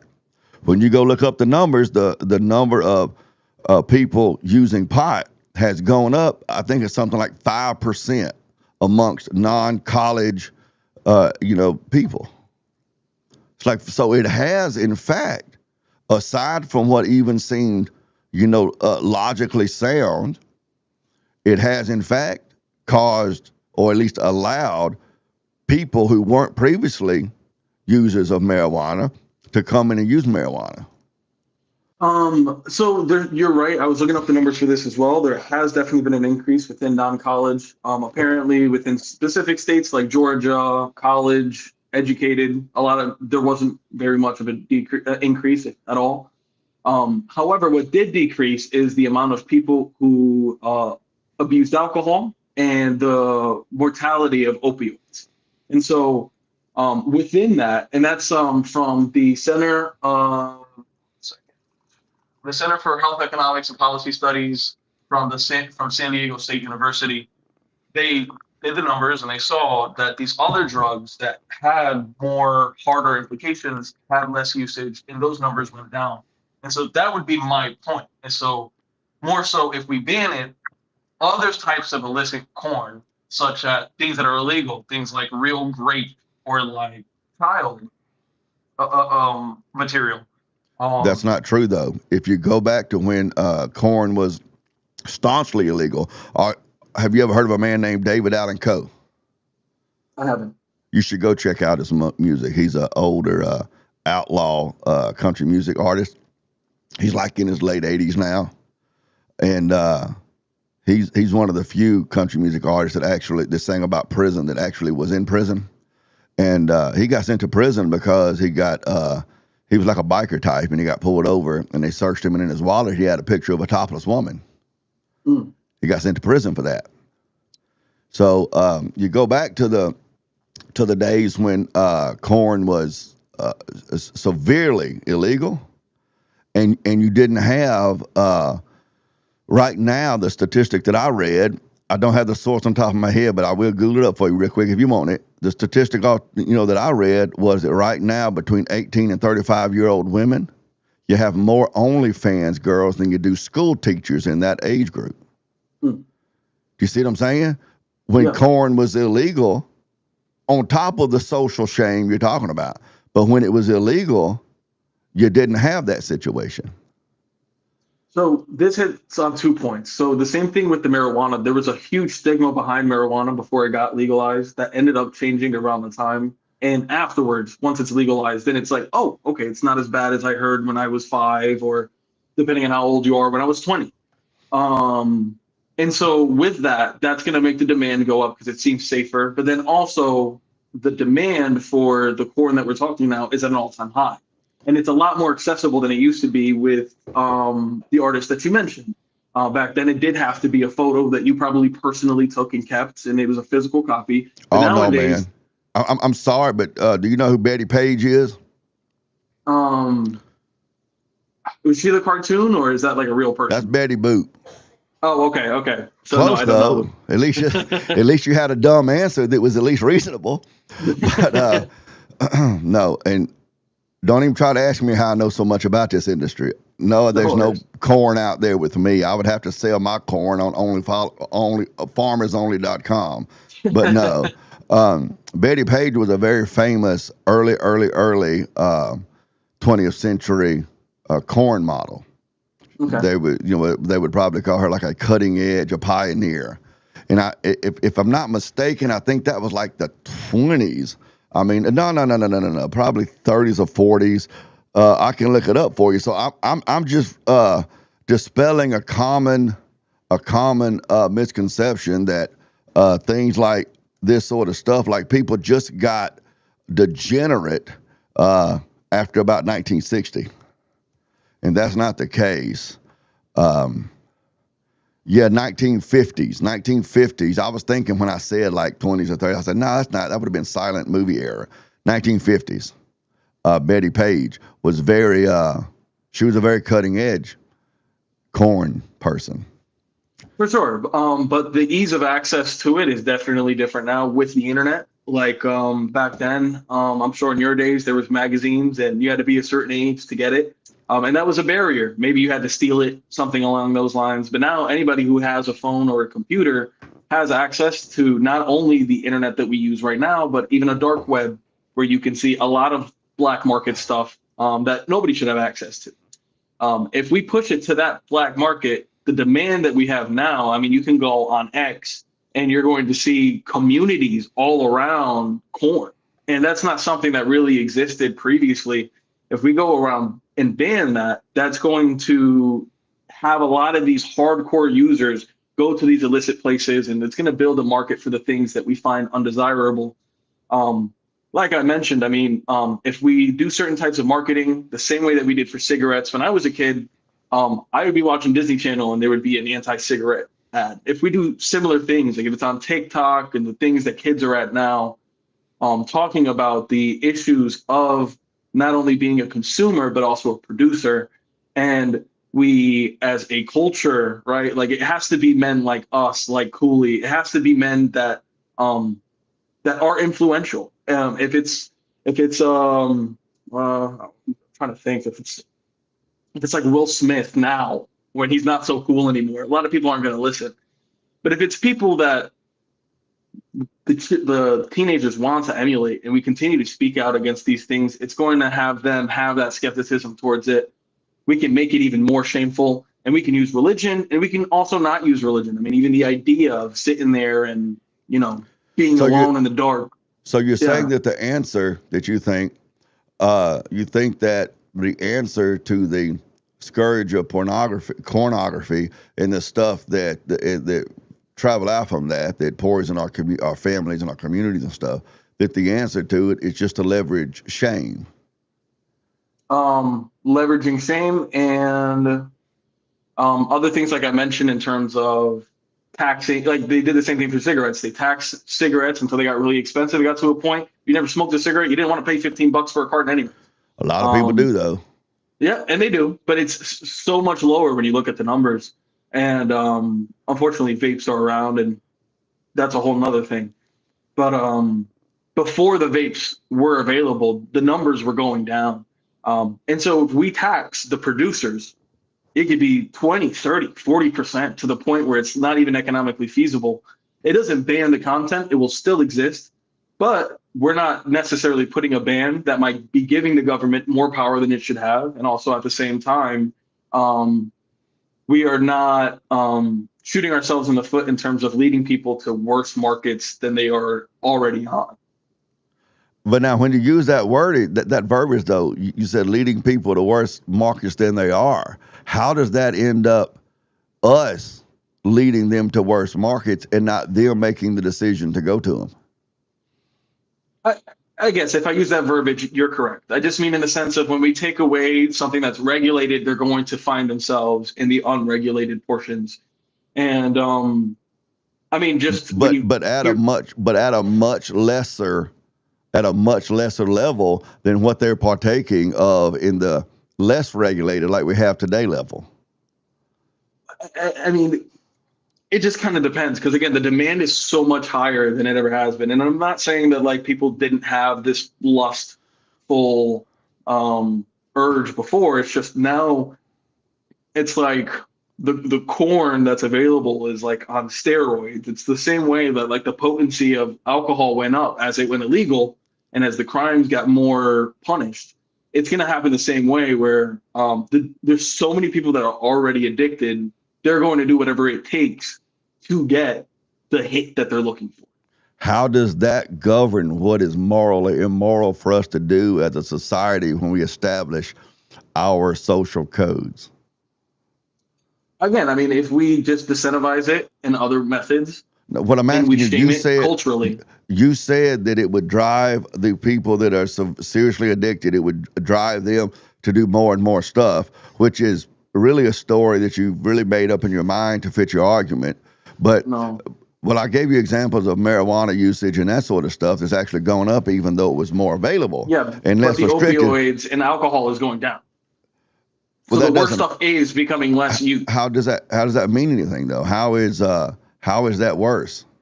How is this scotch right here that I have? How is that worse than marijuana?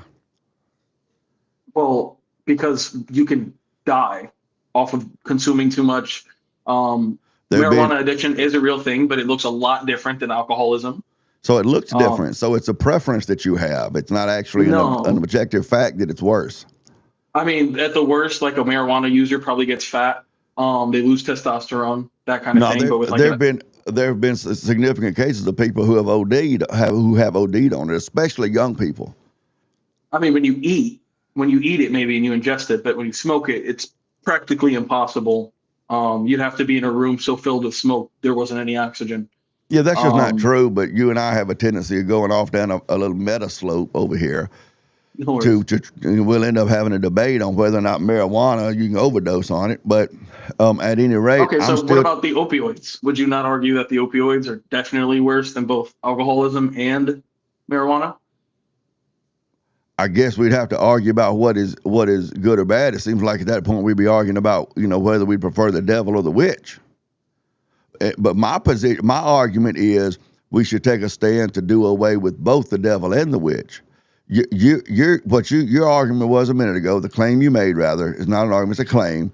Was that if we ban corn, that the person who's seriously addicted to corn would then go to, worse things. Okay, Which we saw with prohibition. That's like, well, yeah, okay, we saw it with prohibition. You said, but that's not really true. With prohibition, there was organized crime and stuff.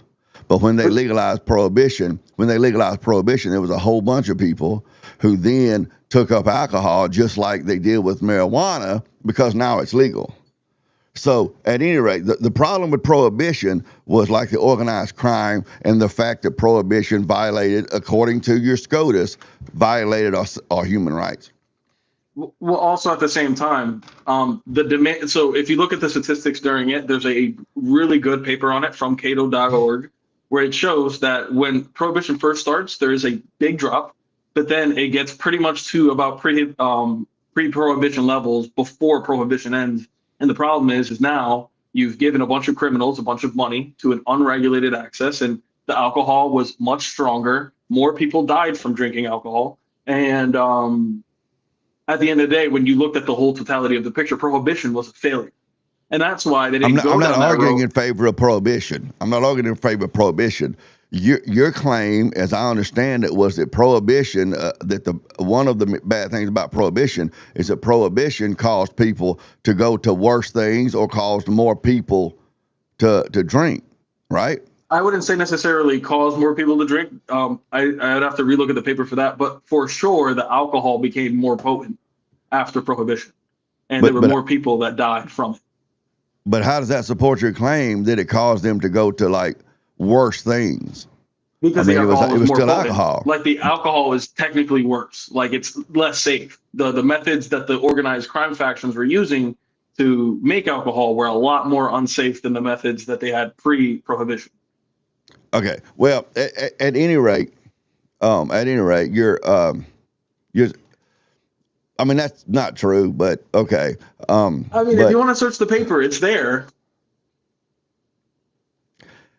At any rate, I gave you the information about like marijuana and that sort of stuff that shows that just deregulating the sin tax, the sin act or whatever, the corn does not in itself mean that those people that are addicted to corn or not addicted to corn, that it'll cause them to go to worse things. That was your claim. It would cause them to go to worse things. So my argument to you is, how is it that person's decision to seek out more dangerous alcohol or more dangerous corn rather, I'm gonna get my own channel shut down before it's even off the ground.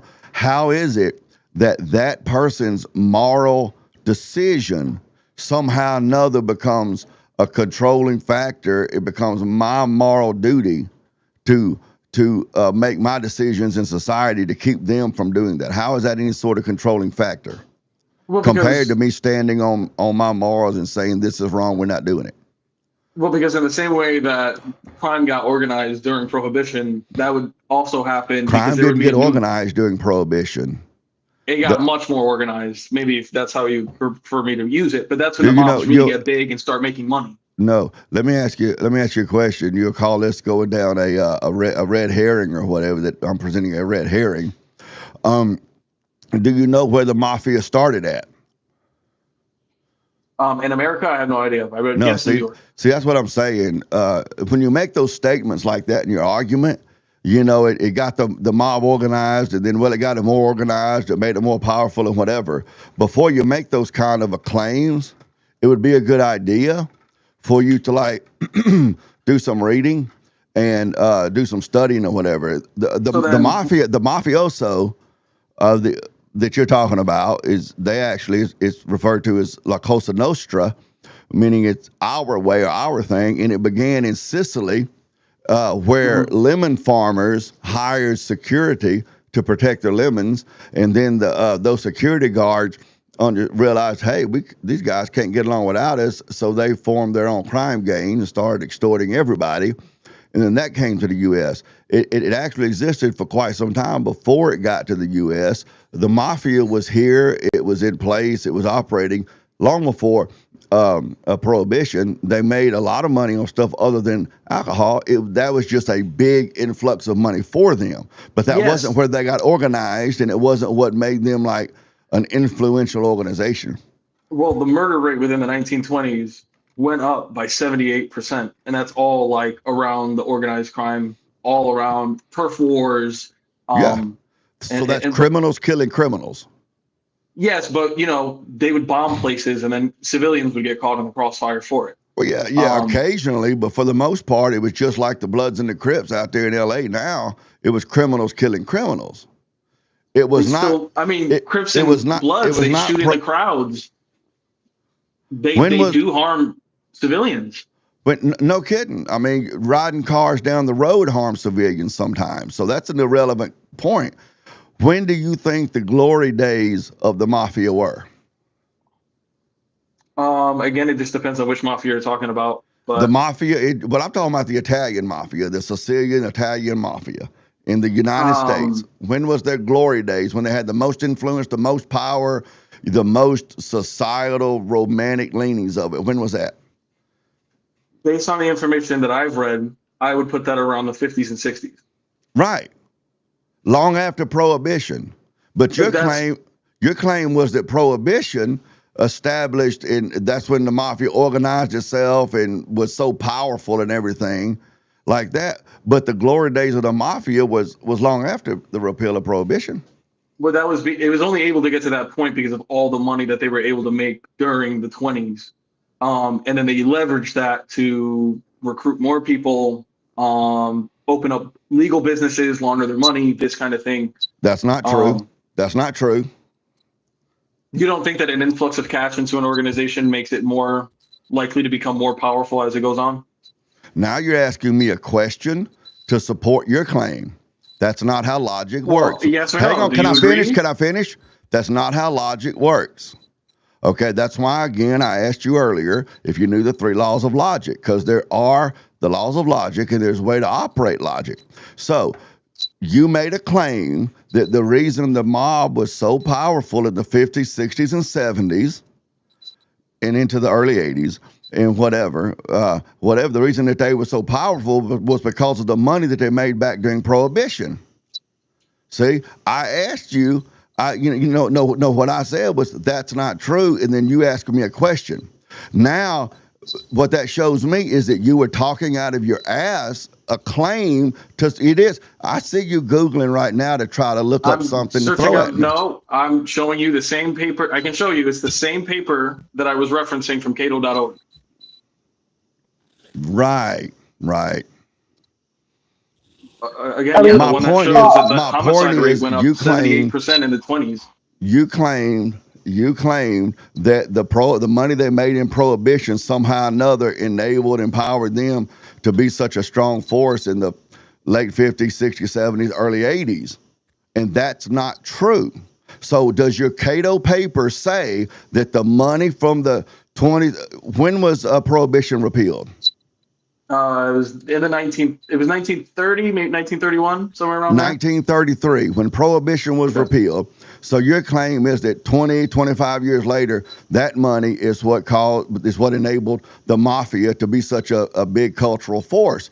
What happened in those 15, 20 years in between? I mean, were they just sitting around playing? They're building in the meantime. Time is not like it doesn't exist in a vacuum. Of course, they're using. Have you researched to find out the history of the mafia, what actually went on in that time? Well, all I can say is from the paper that I read, it also references that crime became more organized. Criminal groups organized around the steady source of income provided by laws against victimless crimes such as consuming alcohol, drugs, gambling, and prostitution.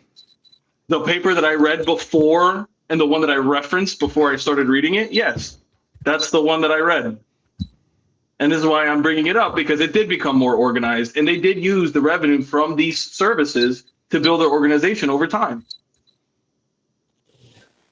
Like, After we've fallen down a side tangent once again. Well, you weren't here, Leah. I'm so sorry. I was doing my weren't- womanly duty. You weren't here. I You weren't returned here. But Can no, we that's relate fine. prohibition back to the prohibition of possible corn? I'm assuming that's Well, that's where we Well, were that's until how we, yeah. until Kevin decided he was going to start making claims that he doesn't have any reason, any way to support. But That's what we I were do, I do that, and that's the paper that I was reading. Again, unless you have other evidence that demonstrates that the money that they received during this time somehow limited them or stopped them, and they had to find a new way to build their business. Of course, the revenue that they made within prohibition, because it was so much more, allowed them to grow into the cultural. I'm hearing some kind of a squeaking or beeping in someone's audio. Is that okay? I don't hear it now. It stopped, yeah. Okay, I'm sorry. It sounded like the smoke detector beep thing a little bit, and I was trying to figure out what it was. Anyway, go ahead, Kevin. Yeah. So essentially, like I said, I mean, it's during prohibition that they are able to make all this money, and they provide goods and services, they're fighting over turf, they're giving labor contracts, these kind of things, and they start eking their way into different parts of society. But the only reason they could have been able to do so is by the crazy amount of money that they made during prohibition. Your Cato study says that the money they used to do that was made in prohibition. Correct. From alcohol, not during those years, but from the sale of alcohol and speakeasies and stuff. Alcohol, gambling, and prostitution. But alcohol Well, is a major factor. gambling and prostitution are something different than alcohol. But they were doing that before prohibition, so it was only after. Right. Yeah, right. Yeah. It was only I'm after asking you prohibition about that the alcohol. substantial revenue Your increased. claim, though, is that your Cato paper, one source, Mhm. but your Cato paper says supports your claim that the glory days of the mafia from the 50s through about the 80s was because they'd made so much money on prohibition. And what I'm asking you is, does it say that, or is that something that you've just drawn a conclusion in your mind? No, I mean it says, I can read it verbatim. Criminal groups organized around the steady income. Hold up, criminal Provided by groups. laws Criminal against- groups. Does that mean La Cosa Nostra? Does that mean the mafia, or does It that mean means other? the criminal groups selling alcohol during prohibition. Okay, well, you said mafia. Mafia is one of those groups that would be. One of those within groups. that. But if your study is looking at 100 groups, or 50 groups, or a dozen groups, or 5 groups, and one of those groups is the mafia, well, then criminal groups does not support your claim that the Cato Institute is saying that prohibition is what caused that one out of however many groups. How many groups does the paper say that they're talking about? There's not a specific number in terms of criminal groups. It's looking at. So you don't know whether they mean the mafia or other criminal groups. I Let me know ask you that this. the mafia sold alcohol during prohibition, so they would be included in the criminal groups that organizes around the steady income of selling alcohol. Correct, but it does not follow then that the power, the glory that mafia had in the years after that was because of that. You're citing this to support your claim. Conclusion. It is a logical conclusion. It's not if a logical. An organization makes money, that is going to be able to allow them to invest back into itself to become a larger and more powerful organization. But not to the level they had in the 50s through the 80s, number one. And number two, it just because that's something that you could assume does not mean that that's what happened. And what you said was that was how it worked. So I'm asking you for an objective reason to believe that that's how it worked. Well, That's again, what happened. Quote from this paper, in the process of providing goods and services, that being the alcohol, drugs, gambling, and the prostitution, these criminal organizations resort to real crimes in the defense of sales territories, brand names, and labor contracts. So labor contracts is a way that they get into more legitimate businesses and other ways. And obviously it's not legitimate in the way that we think of, but on paper, it looks more legitimate that they're providing these labor, like steel mills, factories, these kind of things different levels of services. And so by using these, that is going to be able to allow them to create even more income for themselves. It makes sense that it all starts to come together. I mean, and it even says that that is true of extensive crime syndicates, the mafia in parentheses, as well as street gangs, a criminal element that first surfaced during Prohibition. So other criminal groups. Correct, but the mafia is included. So you claim that the Prohibition is what empowered the mafia to be so strong during the 50s through the 80s. I would say it was a big help. Absolutely. Well, sure, it didn't hurt. I mean, you're getting money, but what you did But a was lot more money. a lot more, whatever. What do you call a lot? I mean, that's a subjective claim, but your claim was that was what empowered them to do it. You don't think that when Prohibition went away and it became legal, and when the mob transitioned into narcotics, that could have been what it was?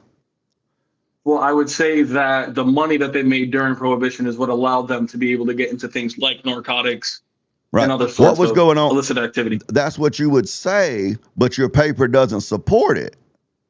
Your paper does not support that because that happened during Prohibition, that is what empowered them to do that in their glory days of the 50s through the 80s. Let me ask you this. What was going on historically in 1933? 33. That was when Prohibition was repealed. So 33 and before. 33 and before, you had the Great Depression. When did the Great Depression start? Sometime in the 20s. I don't know the exact year. 1929. So we were in the throes of the Great Depression in 33 when Prohibition was repealed. Okay. What year did World War II start? For Americans or just in general? Yes. I know in general, I know it started around 1938. I believe that's the exact year. Yeah. But I don't know about when America gets involved. Okay. Yeah. You think it was about 1938. You thought like lit. You thought you farted, but you shit. No, that's not the case. Okay. And this is why being able to Google up talking points or Google up a story here, a study there. Okay. Hang on. Can I finish? Being able to Google up a study here and an article there and this sort of stuff is not the same as actually being educated and having an understanding of the situation, because there's a lot more that goes into it than your Cato story. All right. The United States entered. Go ahead and Google it for me. We are kind of grabbing from many different things, to be fair. World War II began in 1939, so it's not the massive slam dunk that you think that I was a year off. That's not the question. That's not the question, though. Okay, that when America gets in, I know it's Pearl Harbor, so probably 1942. Nope again. Okay, so please relate this back how? Please relate this. Please demonstrate your point that you're making here. My. I'm trying to land the plane. Oh, I'm not landing the plane. I'm having fun. I'm circling the airport. You've yet to provide any bit of evidence that Prohibition has worked, that the mafia made money in other means. I provided evidence from a research paper. You have provided nothing, and you want me to believe that I am silly for believing what people whose job it is to study it and not just taking your word for it. Because you have a good understanding of history. You didn't know the laws of logic, okay? Do you know what an appeal to a consensus is? No, I'm sorry. An appeal to authority is. Do you know what an appeal to authority is? Yes, I do. What is it? It's appealing to somebody who, I don't know how to define it correctly, but it's like if I said, oh, my doctor said this, so I believe that would be an appeal. Like you just said, oh, my research paper I read said that. Isn't that an appeal to an authority? Of course, but is that automatically wrong? Is an appeal Can we not trust authority? Is an appeal, that's not my argument, is an appeal to authority fallacious or is it logically sound? It could be, and it could not be. It depends on the context. No, an appeal to, claiming that your argument is correct because you read one research paper is a clear appeal to authority, It's which is not one. fallacious. It's the best one, so that's why I used it. But you have According to provided you, it's the best no one. authority. I am According supposed to to you, believe it's the in the best one. authority of Dane Snyder, but you are coming at me because I actually did research and found numbers I'm online not that are asserting any trustworthy. authority. Because those came from the you Census can't Bureau, Okay. from the can't FBI. Okay. You We're just can't going accept Dane attack, Snyder's attack. authority because I haven't asserted any authority. No, Right again, now, but we're I should take, going round and round and round and round and round. So, and we're deep in meta again. Do we want to bring this back? Do we want to start another line of argumentation or questions, or even look toward closing? 'Cause I feel like we're at a wall at this point with this particular part of the Well, conversation. if I can, I will answer the question that he didn't know that is taught to all high school students in this country, whether they're public, private, either one. The United and then States. please relate that back to the claims in the argument that we were talking about, and not just a red herring Trust that you me. used to try to discredit me. Trust me, Kevin. Unlike you, I don't need you to tell me how to make a logical argument. Okay, so Okay. go ahead. So Okay. go ahead. I'm trying to if you'll shut your pie hole. Okay. Okay. All right. World War II.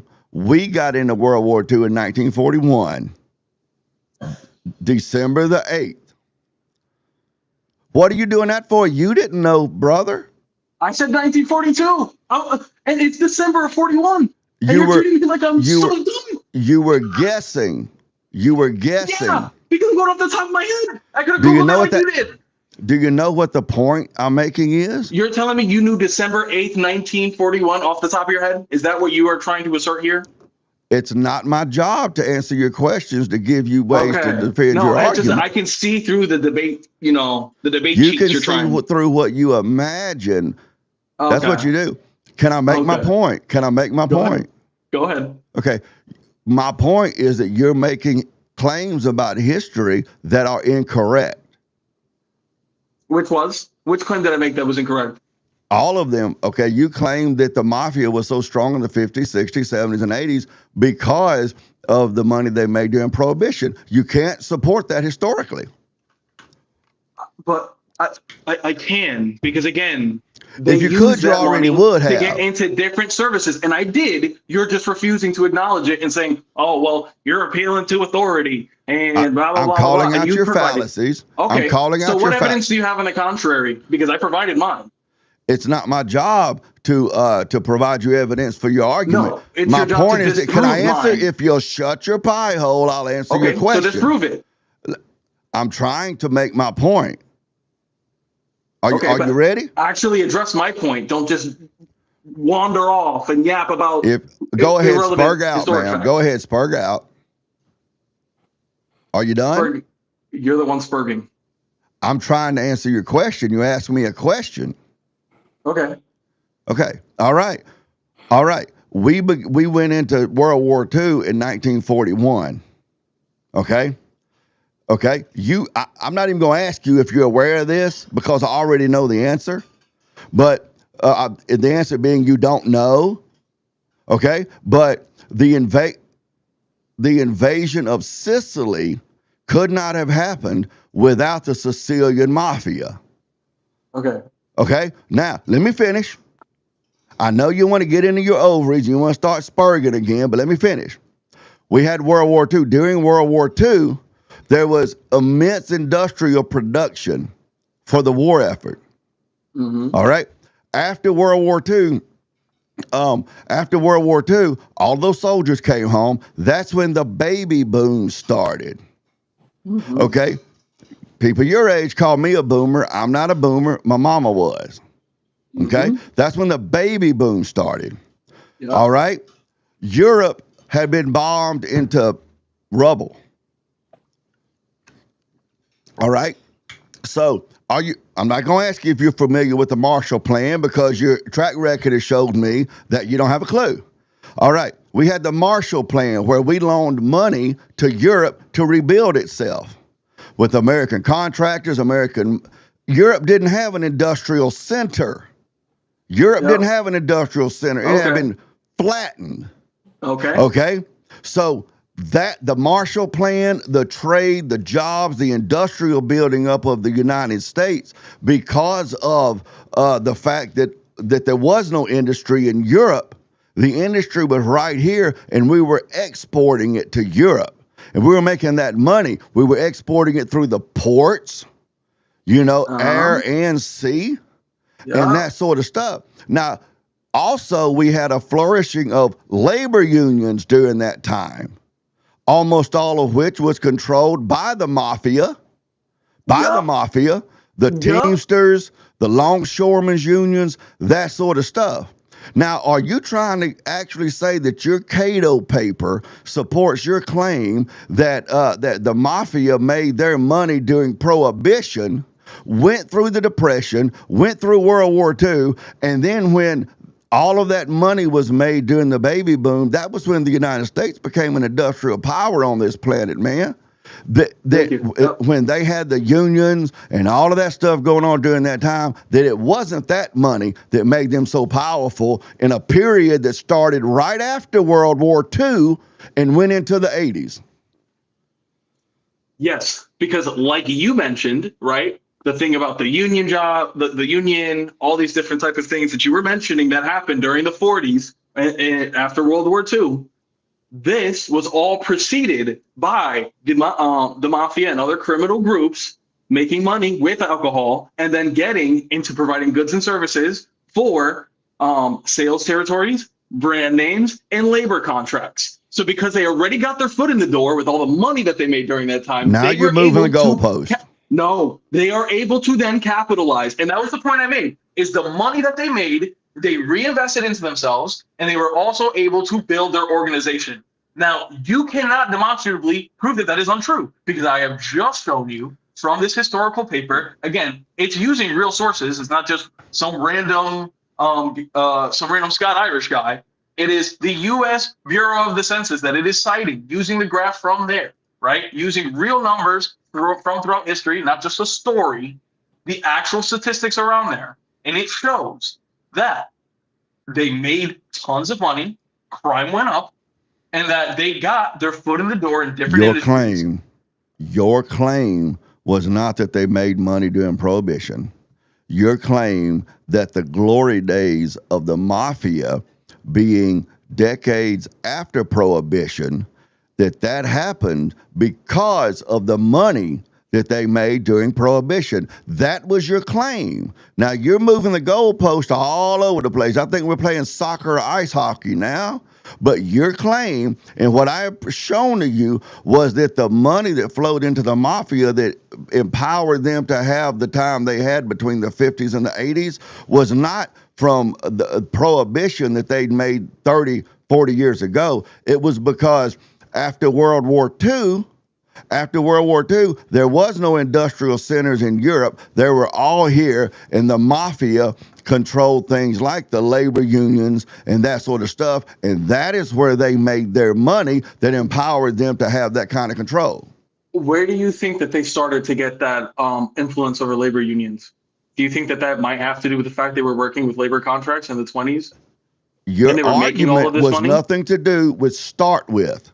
You're moving the goalpost. No. You said, do I need to remind you again? You said that the money they made during Prohibition was what empowered them to have all those glory days in power during the 50s, 60s, 70s, and 80s. And what I've shown you is that is not the case. No, you haven't. You told me a story. Why didn't they have that power in the 30s? Why didn't they have that power in the 30s? What power? Be specific. The power they had in the 50s through the 80s, why didn't they have that power in the 30s during the Depression? Why didn't they have it in the 40s during World War II? Why didn't they have it in the 1900s? Because in other words, you can't defend your claim. No. You can't defend your claim. As time goes on and you make money, you build your organization, you become more powerful. During the 1920s, when they made all of that money, that put them in their foot in the doors in so many different industries where they could take advantage of a situation like the 1940s. I'm looking at you. And I'm looking at you and I'm listening to you and I'm thinking it's impossible for Kevin to be this damn stupid. But you're Okay. trying so hard to disprove me. I think we're stuck Prohibition. again. Prohibition ended in 33. In 33, they didn't come into their glory days until like the late 50s. That's 20 years. If prohibition gave them the money to have that kind of power, then why didn't they do it in those 20 years? So, can I ask you a question? It might seem unrelated at first. I'm asking you to answer my question. I'm going to be able to answer it by this question. Because in 2008, when the stock market crashed, do you think it was poor people who ended up richer? Or do you think it was the people who already had millions, if not billions of dollars, who were then able to ride it out and then capitalize off of the boom afterwards? It's not with you are in the. This is why I had to explain to you the other night why it was so important that we decide between us who took positive, who took negative, and what the prompt said, because it does not fall to me to answer questions for you to support your argument. Okay, again, that you're not engaging in good faith. And that's I'm why you're so engaging in scared of very answering good that faith. question. I'm No, engaging because in that's why you're engaging in scared of very good answering that faith. question. When you already have money, You have not when you been able already to have money- show. You have not been able to show how it is that the money earned during Prohibition ended up 20 years later somehow or another making the mafia so strong. You have not been able to show that. oh my God. Again, if I have, like, I'm sorry, I wasn't a bookkeeper for the mafia during the time, so I could show you line by line how the money works. But I can That tell you doesn't that matter. when people have money and they get their foot in the door in different industries, and it's because of that money that they're able to do so, That's a great that story is you going to have. help them further down the line. If you can't make That's a that great logical story. conclusion by yourself, right? You have to tell stories of, oh, well, there was the war, and I guess the mafia just happened to spring up out of nowhere, right? Because time I exists in a didn't make that vacuum. argument. Now you're straw manning me. No, I'm not strawmanning you. That is the I implication didn't make that of your argument. I That didn't is make what you that imply. argument. You're That is claiming what you that I'm imply. saying the You're trying mafia to just act sprang as up. if- I didn't make that argument. You are Okay, acting as if the money they made during Wait. Prohibition could not Can have we helped. relate this back to the corn? Let's just Essentially, again, the same thing will happen.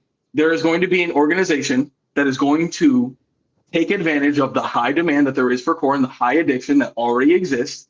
And with that, more people outside of corn, outside of the consumers, are going to be harmed. There's already a human trafficking problem around the world where they use women and children for this purpose. Now, you put corn on the black market, and that's the only place that people can get it. People are going to be more exposed. They are going to be able to find that, and it's going to be an overall net negative. So, I'm sorry, you finished? Pretty much. Okay. So, based on that logic, you appreciate it, Leah. I know it's tough sometimes. You got two men here. You know, I'm Scotch Irish and smart. I'll get in there. I'm Scotch Irish and smart and good looking, and there's Kevin. So, but I do appreciate it.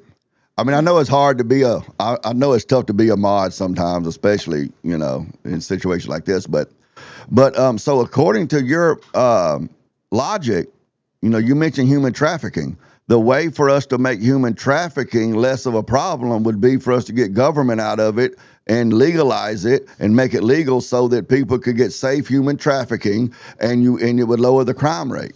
Now, this is a straw man, right? Because what I said is human trafficking legal currently? Is that something? Is that a 1-for-1 comparison, or are we talking apples and oranges It here? is, because both of them are can I answer the question?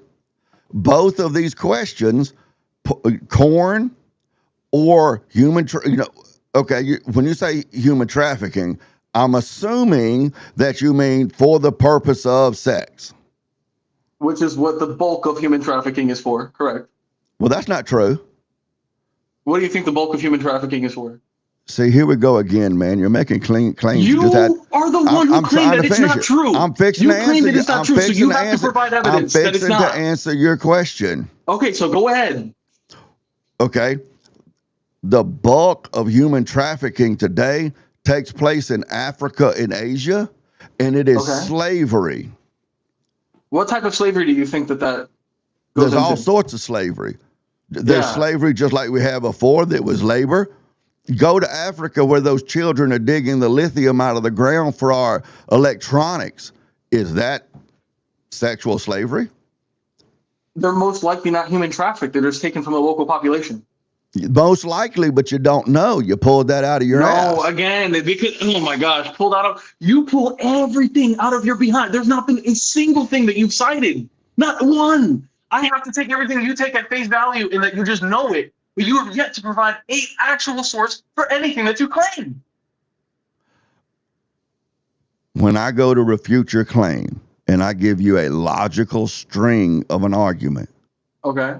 okay, your position here, I go back to debate school, is to show where my logical argument fails.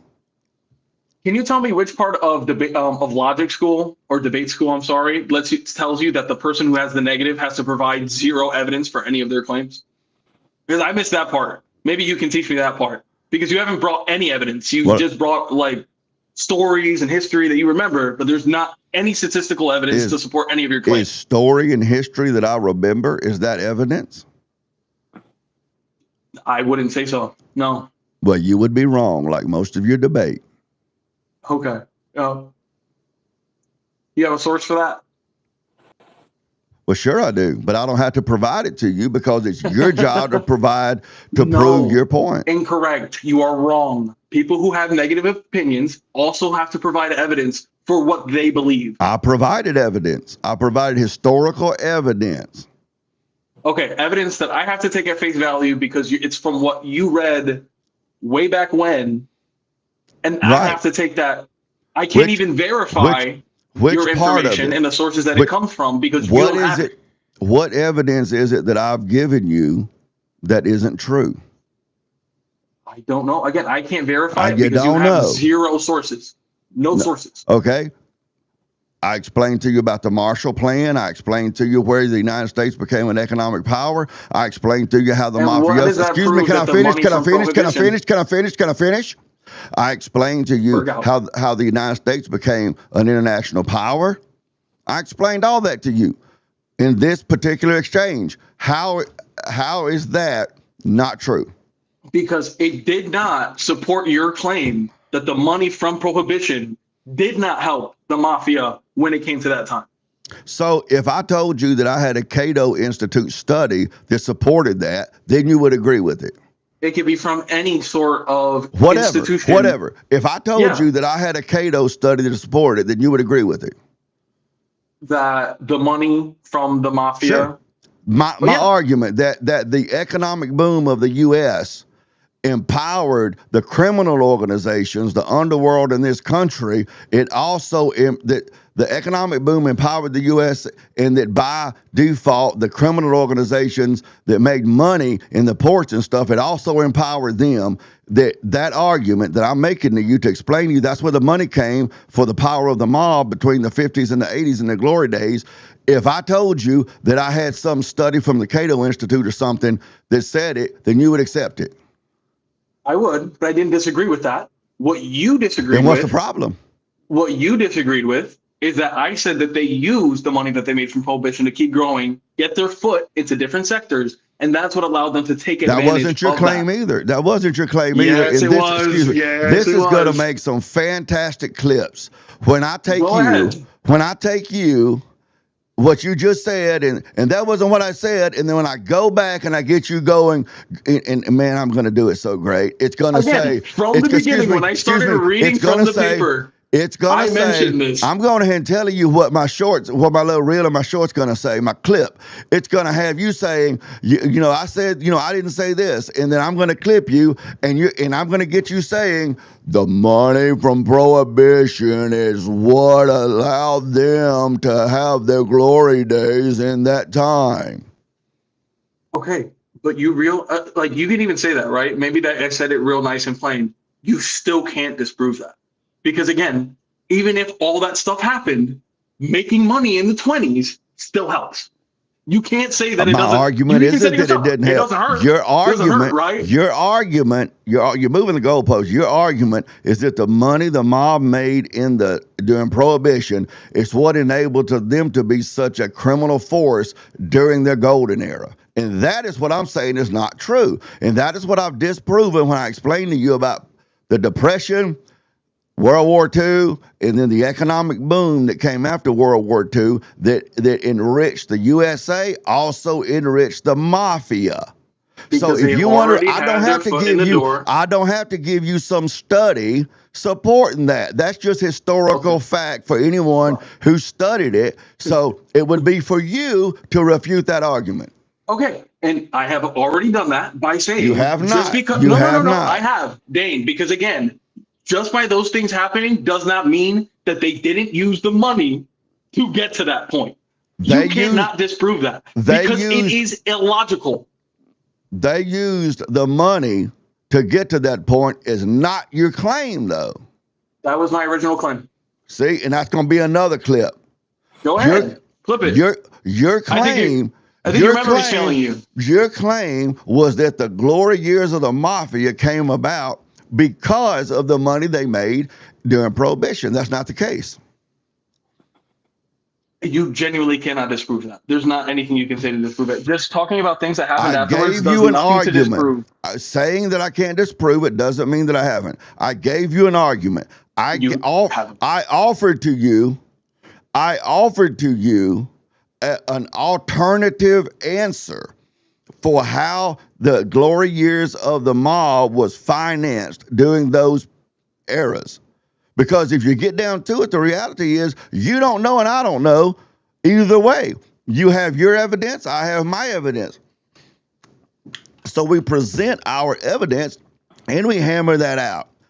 So I'm offering you another Again, way, quote. another much plausible and from where I'm standing way that would have financed the mafia during their glory years. So at that point, you saying, well, that doesn't count or that doesn't make sense doesn't mean that it doesn't. You would have to I explain never to said me. it doesn't make sense.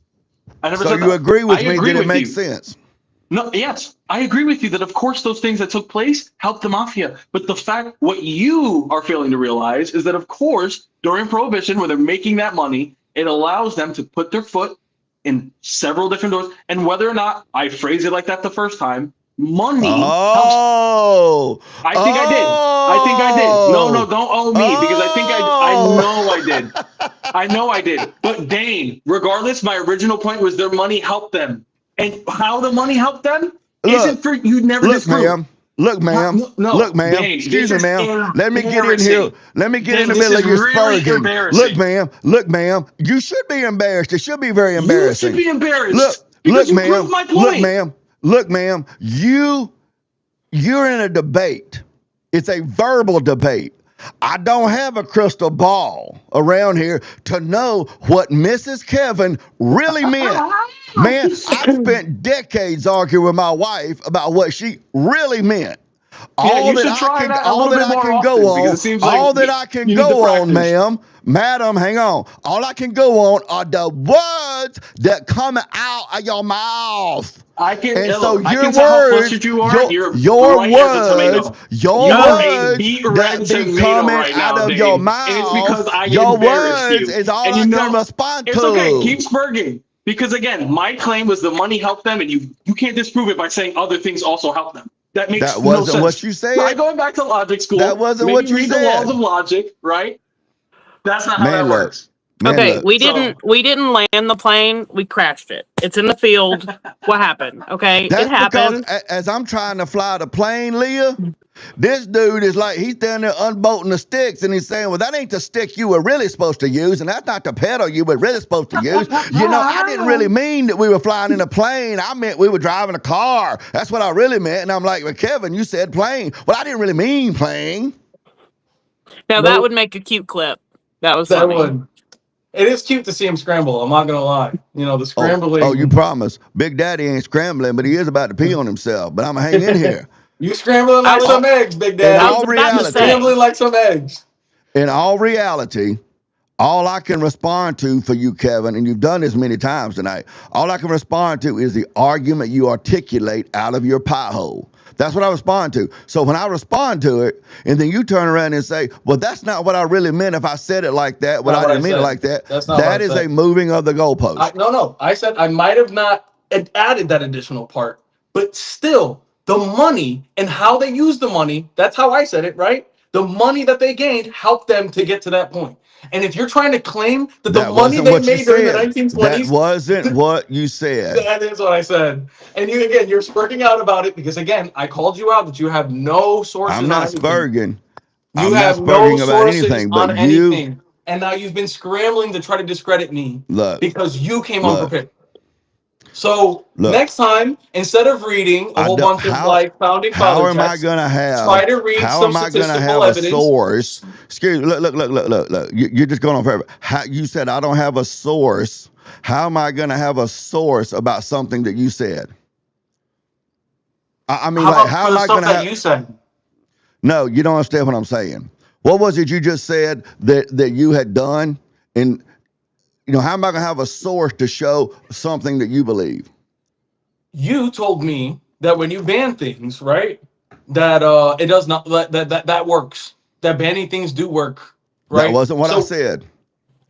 I mean, it is what you said. You said, "Oh, of course," like. And That's so not what what I I said. did is I prepared before the debate and had evidence ready to dispute your claims. That's something you should try. So I don't know if you missed that class in debate school. So in but other words- typically, you should have evidence ready to counter your opponent. I have the evidence ready. I gave you What- the argument. What's one piece of evidence that you actually Your used? argument, when you say evidence, you mean like a study? Yeah. I mean, a study, Okay, even like a historical So you source, don't- any sort of thing to actually explain what you're talking about. I explained what I'm know talking that there was about. an economic I boom explained what I'm during the talking about. 1950s. I explained what I'm talking about, and you have not refuted my argument. Because I don't disagree that the 50s helped the mafia grow. But you disagree that the You- money in the 20s somehow didn't have anything to do with the fact That they wasn't my made more argument. You're money in the straw manning me. 50s. You're straw manning me. I did not argue that. You did. Okay. I told you. We're I right told back you. to where we were. I told you that the glory days were the 50s through the 80s of the mafia, which you agreed to. Yes. And then you said that those were the glory days because of the money they made during Prohibition, which is not true. And then to prove that it wasn't true, I gave you the historical record. I don't need the Cato Institute, man. I have an education. I gave you the historical record all through the Depression, World War II, and the baby boom, and the industrialization like that, and all of that sort of stuff. So you're, Okay. excuse me, man. You spurred enough. So your responsibility then is to show that my historical record is flawed, or that it's reasonable that money they made would not have empowered them during the 50s through the 80s. Okay, so let me show you why you should have had some evidence here. Because Dane, I know that the 50s helped, but can you actually show me any sort of evidence that shows that the 50s is what helped the ending of the war? What and all are these you labor talking contracts? about? The 50s. Do you didn't have help. anything We're that talking can about the actually 50s. show me that that's what made that's what gave the glory days to the mafia, other than the fact that that's a cute little story that you can tell?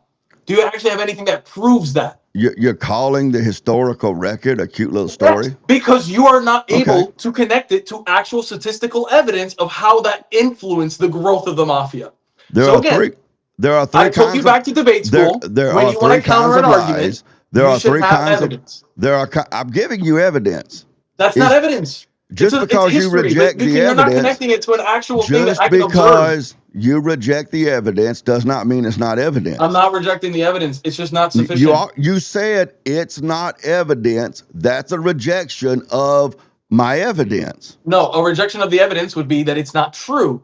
No, What I'm saying is no, that your you don't evidence know is that not it's not sufficient. true. You would have to mount a logical argument to show that it's not true. No, I wouldn't. You can't show me anything that shows that the mafia grew in the 1950s. Do you have anything to show me that other than vibes? You said, I asked you when the glory days were of the mafia, and you Okay. said, Do you have anything? can I answer the question? Shut your pie hole. I already Okay. agreed to that. So then what are you saying?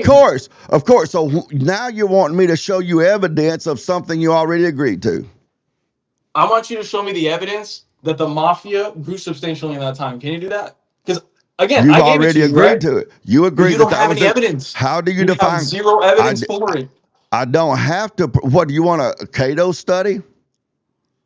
It doesn't have to be from Cato. It could be from the U.S. Bureau of Census. You know, that's what the Cato actually references. It's not like they just pulled the numbers out of their butt and just like assume that that's what happened. Like you are. You're assuming, oh well, because the money boomed and there was a lot of Right. industry Yes. that's what helped the mafia. But you have Yes. nothing that actually demonstrates Yes. that is true. Yes, you're right. I'm assuming it based on a historical education. But let me finish. I know that your ovaries are kicking in. Okay. I assumed it. So what you would need to do is, because you have the affirmative, you would need to disprove my claim. You would need to be able to show that my argument is failed. It hasn't. There's because you are asserting an affirmative claim there. There's nothing that requires me to provide a study like you have. Okay.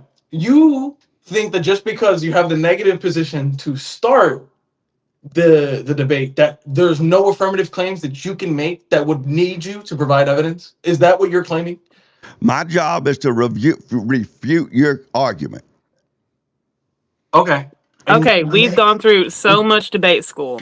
Thank you both for the debate school. It's been enlightening. Would we like to go back to topic or approach closing or do something other than be stuck? We might as well go to closing. If not, I'm going to get a kidney stone. Okay. Let's see. Let me get my timer. Sorry. So you have last word, Dane, right? Since you went last. Right. In opening. Right. So we going? Yep, whenever you're ready. All right. It's been a spirited debate. It's been a lot longer than I expected it to be. Good Lord. We're like, what, on 4 hours now?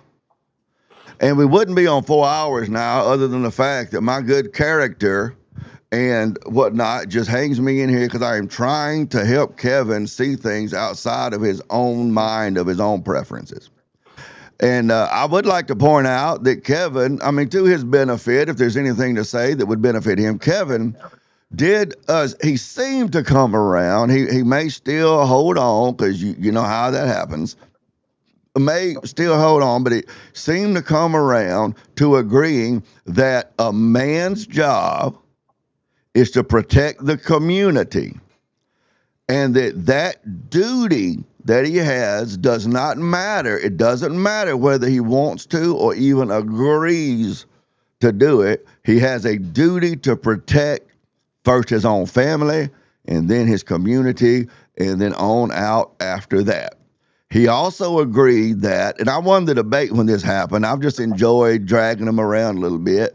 But he also agreed that it is also a man's duty, in that within that duty to protect, the community and his family and other people, that it sometimes entails that he needs to protect someone from themselves, that protection is not always against some external threat, that sometimes they need to protect them from themselves. He also, the best of my knowledge, judging by his responses, understands that NGOs write all of our legislation, pretty much writes all of our legislation, and that he did not offer a reason. I asked him why. He didn't offer a reason why Christians should not come together and form NGOs to lobby Congress for their own agenda. Now, he seems to have been of the mindset, and he may still be of the mindset. It looks like I made some inroads. Probably not, but he probably won't change what he thinks. But I made some inroads to get him to understand that the Constitution does not grant our rights. The Supreme Court does not grant our rights. So his claim that adult entertainment should remain legal because of the Supreme Court, because the Supreme Court says that that's a right to free speech, or that's a right to free speech, does not supersede a man's responsibility to protect the community. So if he does believe it, he may not believe it. He says he's Catholic. He says he holds a Christian worldview, whatever. But if he believes that, if he's a patriarchist, as he claimed, then he believes that it's a man's job to protect women, even if it's from themselves, well, then it would hold true that that men like Kevin and I, patriarchs like myself, because a patriarch is ruled by the father. Kevin's not a father. He's not a patriarch. He could be one day. Hopefully he'll be over on my side of thinking, if he ever is. But he said he supports patriarchy. Then there would be no logically defensive reason other than an appeal to an authority, which would be a surrendering of what I've just got finished talking about, for him to say that we should not ban the adult industry. So there I am, and I am hoping that Kevin's closing is not real long, because I'm old, I'm on, diabetes, blood pressure medicine. I'm done. Whenever you're ready, Kevin. All right. Well, first off, I do want to say thank you, Dane, for having me on. I did personally enjoy the rhetorical sparring. I had a feeling it would eventually get to some spicy territory, and I hope you know I'm not upset about any of that. I had a great time. Hope I can be on again for some other topic. Now, to address the arguments that I made today, I do agree with him on a lot of the stuff that he mentioned. I do believe that we do have to protect people from themselves. However, the mechanisms in which we do that need to be based in reality. Now, I'm all with the idea that rights don't come from governments, right? As a Christian, I believe they come from God. But the way that these rights are protected and enforced are through governments, and the governments enforce those rights. And the Constitution is how we do so in the United States.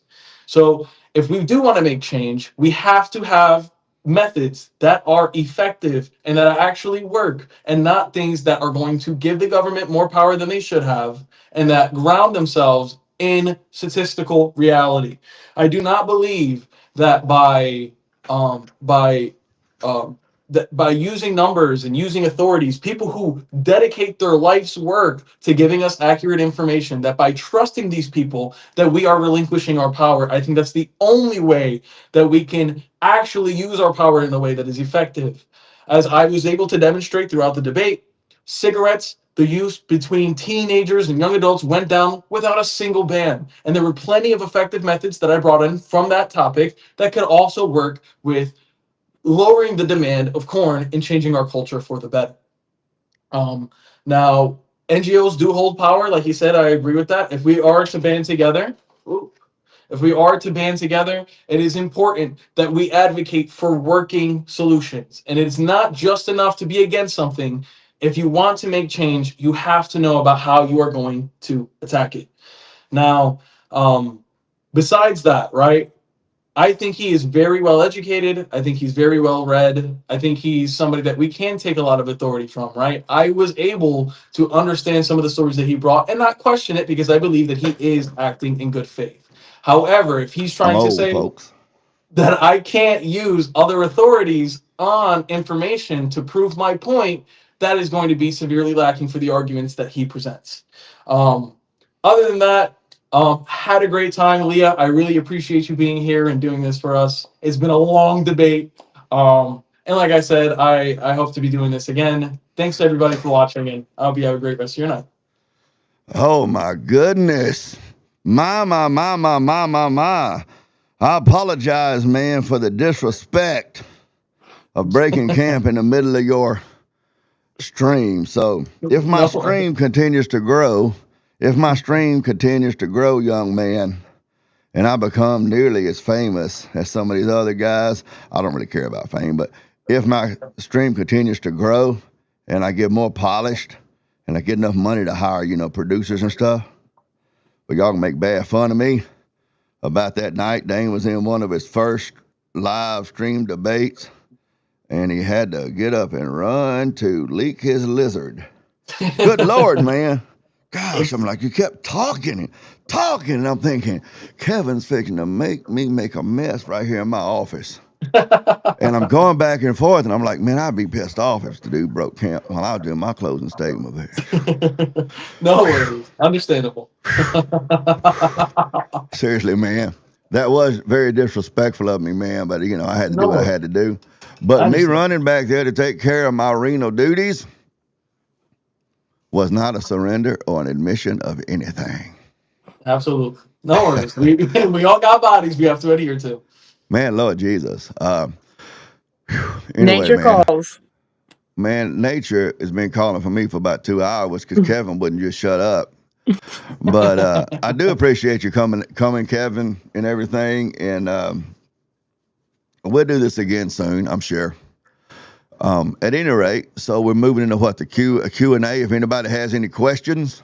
So let me, we have a few people in chat. There's On-Sites in there. Uncle Tiger's in there. That's the mustache man. Yeah, so just in case, let me check and see. I know that none of us planned on being here this long, but I honestly didn't expect for, you know, it to go this long. So I will post I tried to pull you in a couple times, but every time I I was about know. to step in, y'all were like getting somewhere. So I was like, It's so maybe not yet. difficult. It's so difficult and I've done this on Cooley's stream 2 or 3 times, to mod a debate when you don't have the administrative control over it. To mute Like, you. yeah, if you had, that sort of thing, that would be a lot easier. And I've been on your end before, so I do apologize to you for that, because I know that feeling when you're like, these 2 assholes won't just shut up, and they're just making a mess of everything, and they're caught up in everything, and damn, Kevin's so ugly too. I mean, you know, and it gets frustrating. It really does. But you know, and so I We do made it. apologize, but I do appreciate you hanging in here. Of course. The next time you mod for me, when you go to interrupt us, and I keep talking, you can, you know, scream and holler and raise hell, you know, whatever. I don't know if you cuss, but I'm not beyond that. You Hell know? no. Yeah, well, for my wife, cussing is in the DNA. You Mm. know, let me see. Can relate. Hang on just a second. I'm texting somebody here in the comments. No worries. Ali, I did want to say, to your credit as well, you did stop us like somewhere towards the middle of that, and we did stop kind of talking past each other and were able to understand what we actually meant. I'd say that was like a substantive point that we were actually able to move forward in it. So yeah, you know, for not having administrative controls, did pretty good. Did pretty good. Well, thank you. There was a few times it was obvious, like you guys were almost there, you know, like you were like right there with each other, and like just not understanding that one little thing. And I'm like, let me help. Oh, I understand, Kevin. I was 24 before, you know, and this is not meant as any sort of an insult to Kevin. I'm just telling you my history. We're out of the debate, Kevin. You don't have to answer this question, but I'm just curious. Was your father in the home growing up? Not You in the don't have home to answer if that's too personal. You just no tell me it's too worries. personal. Not in the picture, particularly like in the same house as my mom. My dad was pretty active whenever he could be, like coming to pick me up. I did have a stepfather that I lived with by about the time I was 12 until about 18 when I moved out. So yeah, I guess that answers Was the the question. stepfather really involved in your life, like mentoring you up into like man shit? No, definitely not. I mean, Yeah. he was a great provider, but not much of a mentor. I had a stepfather, but the only thing my stepfather knew how to do was make mama happy.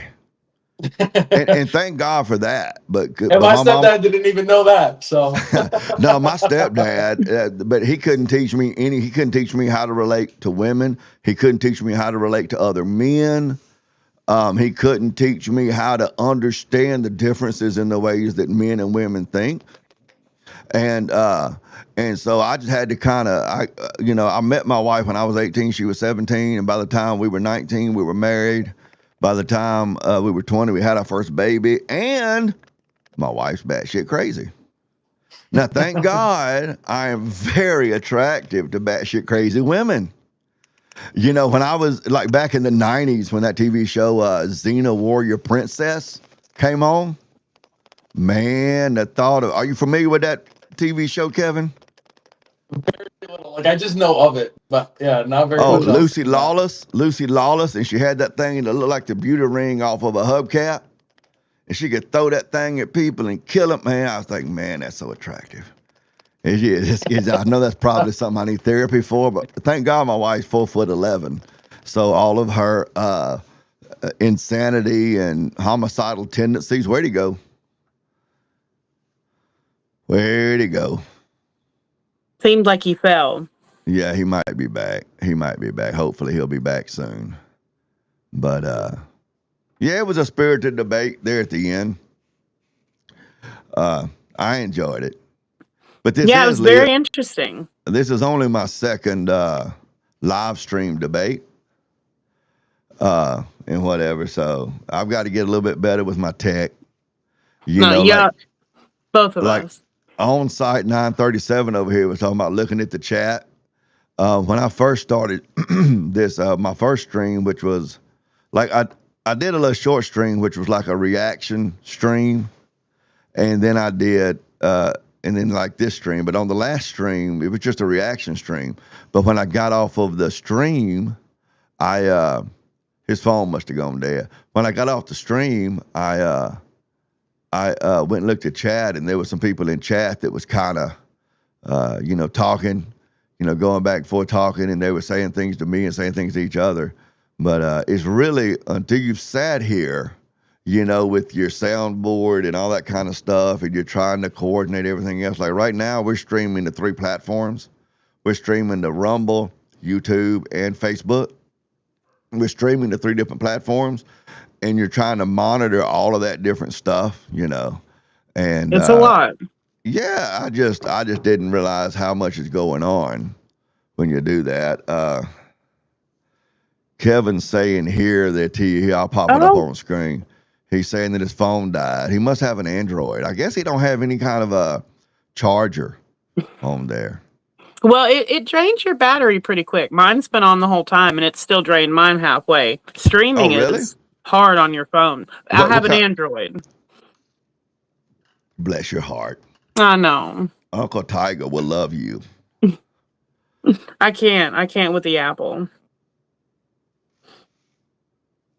Thanks, Kevin. It was enjoyable. Yeah, my brother looks like he's in chat too. He just said he's got to break camp because he's a delivery driver. He got to climb up in the truck in the morning in the 30s. It's gonna be so cold in the morning. I don't even want to think about it. I know you're on the East Coast. I think you're on the East Coast somewhere based on our other conversations. Yeah. And everything. But I lived up on the East Coast for a little while as a kid. And it's y'all are a little bit more accustomed. I don't know how far up on the East Coast you live, but it's a little bit. But down south here, we're not used to this. Coast. Sorry, not coast. East Tennessee. Oh, not coast. So is your family from Tennessee? Yep, born and raised. Oh, how many generations back? 5 that I know of. Oh, so you're Scotch-Irish. I am. You're about the only person that guessed that. Hallelujah, cousin Leah. We family. I think I said that at one point during one of Cooley's streams because I'm that in like Chippewa or something crazy like that you would never expect to meld. Yeah. My mother and her family, my grandfather was born in 1901. My grandfather. So my grandfather was alive today. I'm 54. If my grandfather was alive today, he would be about 125 years old. He was 42 when my mother was born. And his father, he was born in 1901. His father was born in 1860. So he was 41, 42 years old. So my great-grandfather should have been born in 1901, but that was my grandfather. And when you get back to like the 1860s is when you, back then, what's considered today the white race didn't really exist. It was the Scotch-Irish, the Germans, the British, the Dutch. You see what I'm saying? The Irish, because the Irish, the Catholic Irish, started coming over in the 1840s with the potato famine and stuff. That's why we call ourselves Scotch-Irish now, because I'm assuming you're Protestant. Possibly. I grew up Southern Baptist, just Okay, so by nature of being here, but I'm searching for a new church home. Right. But I'm saying your family has a Protestant root. See, that's what if you're of Irish descent and you're Protestant, you're Scotch-Irish. If you're of Irish descent, I've found some rosaries. Oh, really? Like family stuff? Yeah. Oh, that'd be interesting to study. But my whole family history is actually quite interesting. I just lost my Nana. She was almost 90. She had COPD, and anyway, but she told me a lot of stories the last couple months. I sat with her almost every day, or at least a few times a week, while she was in hospice, and she told me so many stories about her parents and her grandparents, and I wish I would have recorded them because it was really something else. You want to hear something heartbreaking? My grandmother, when I was in high school, she was living with my aunt, my mama's sister, and I went over there and I probably had a dozen cassette tapes that I record. I've always been a weird person. Really, this stuff you see online, it ain't the beginning of it. Okay, it just goes deeper and deeper. But anyway, I went over there and I probably had like a dozen of these cassettes. And they were in my bedroom at my mother's house. And then they got moved out from that to like a storage shed. And my mother passed away before my stepfather. And then my stepfather remarried. Then when he passed away, his new wife's grandkids, my stepfather gave them access to the storage sheds for them to sell all that stuff off to like these. Yes. But I mean, I probably had a dozen of Memorex tapes of my grandmother giving all these family stories and histories and stuff. How valuable would that be now? Oh, that is heartbreaking. I'm getting chill bumps because makes me feel sick. When I start thinking about that kind of stuff, I get chill bumps, but it's because I have that, us Scotch-Irish are historically known to be very brutal. Very brutal. The temper. Yes. Not just the temper. If Tiger loses his temper, what's he going to do? Slam a door? But the Scotch-Irish, which Tiger says he's Irish, so maybe he'd go for it. Yeah, he probably would. But yeah, I have to check myself before I wreck myself. But I know, that's right. I've calmed down a lot. When you were talking about your wife, I was kind of giggling and trying not to giggle too hard because same. I don't know how the fiance tamed me and chilled me out because I used to be real wild. And oh yeah, a whole lot of trouble. Deidre found out that what she had, which is really interesting, was like a nutritional deficiency. Isn't that crazy? There was because of my hard work and devotion and dedication, I was eventually able to get her to a doctor, an actual psychiatrist. He was an old guy. And the weird thing was seemed like it was just a few months before he retired. And he had tried her on different meds and none of them really worked. And, he was telling her basically that, you don't really have the symptoms of what these things are made for or whatever. And so he had read an article or something about how some people had a genetic deficiency for converting folate in their food into methylfolate, and that without methylfolate, that folate wouldn't cross the blood-brain barrier, and without folate in the brain, or methylfolate in the brain, that there were all of these chemicals that the body couldn't synthesize. He said that they did this study with like people that were in like mental institutions where they gave them what she takes, which is like L-methylfolate, and that almost all of them, their mental emotional disorders went away. That's And crazy. so he said testing for the genetic disorder. He said that the genetic disorder test is very expensive. He said, but we can do the test. He said, or the You can give it to 'em. medication is a prescription vitamin. Right. So it's not like Risk if you versus don't have this reward. condition, nothing bad's gonna happen.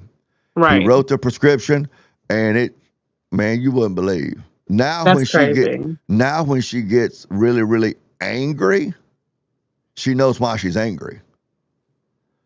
That's something else. But before that, she would go into these like just man, and she's 4'11", and you know how midgets always kind of turn to be really violent. And, My mom and was short. how She was short was she? 4'11". Well, that's what she is, 4'11". That's an interesting story. Mhm. When I met her in August of 1989, she said she was 5 foot tall. So then it went on, and I got to start teasing her because we go out of the gas stations. You know, they have those little height markers on the door. I said, you never make the 5 foot mark because I'll be looking. And look, I can't tell you how many arguments, and I'm talking about before the L-methylfolate days, would turn into like furniture would lose its life before the argument was over. But the argument would be from me picking and playing and teasing with her. Yeah. Her family don't tease with one another. They don't want you teasing with them, basically. But I would tell her, you know, you never meet the 5 foot mark. And she'd say, well, that's just an estimate, you know, for the police. I said, well, when I go out, 6 foot hits me about right here. And I'm like 6'3". Later in the day, I might be 6'2". But, you know, it hits me about right here. She said, well, that's just an estimate. On our fourth baby,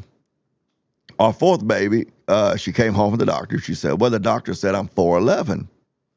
She's out in the kitchen right now in her natural habitat, which is right outside my office door. So I'm surprised she's not screaming in here. I said 4'11 and a half. She said 4'11. Well, you know, I'm a clown. So I started telling everybody, you know, my mama's a big picker and player. My brother is too and everything. So I told everybody. And then she said, well, no, he said 4'11 and a half. I'm like, that's not what you said to me. Here we are. That baby is 25 years old.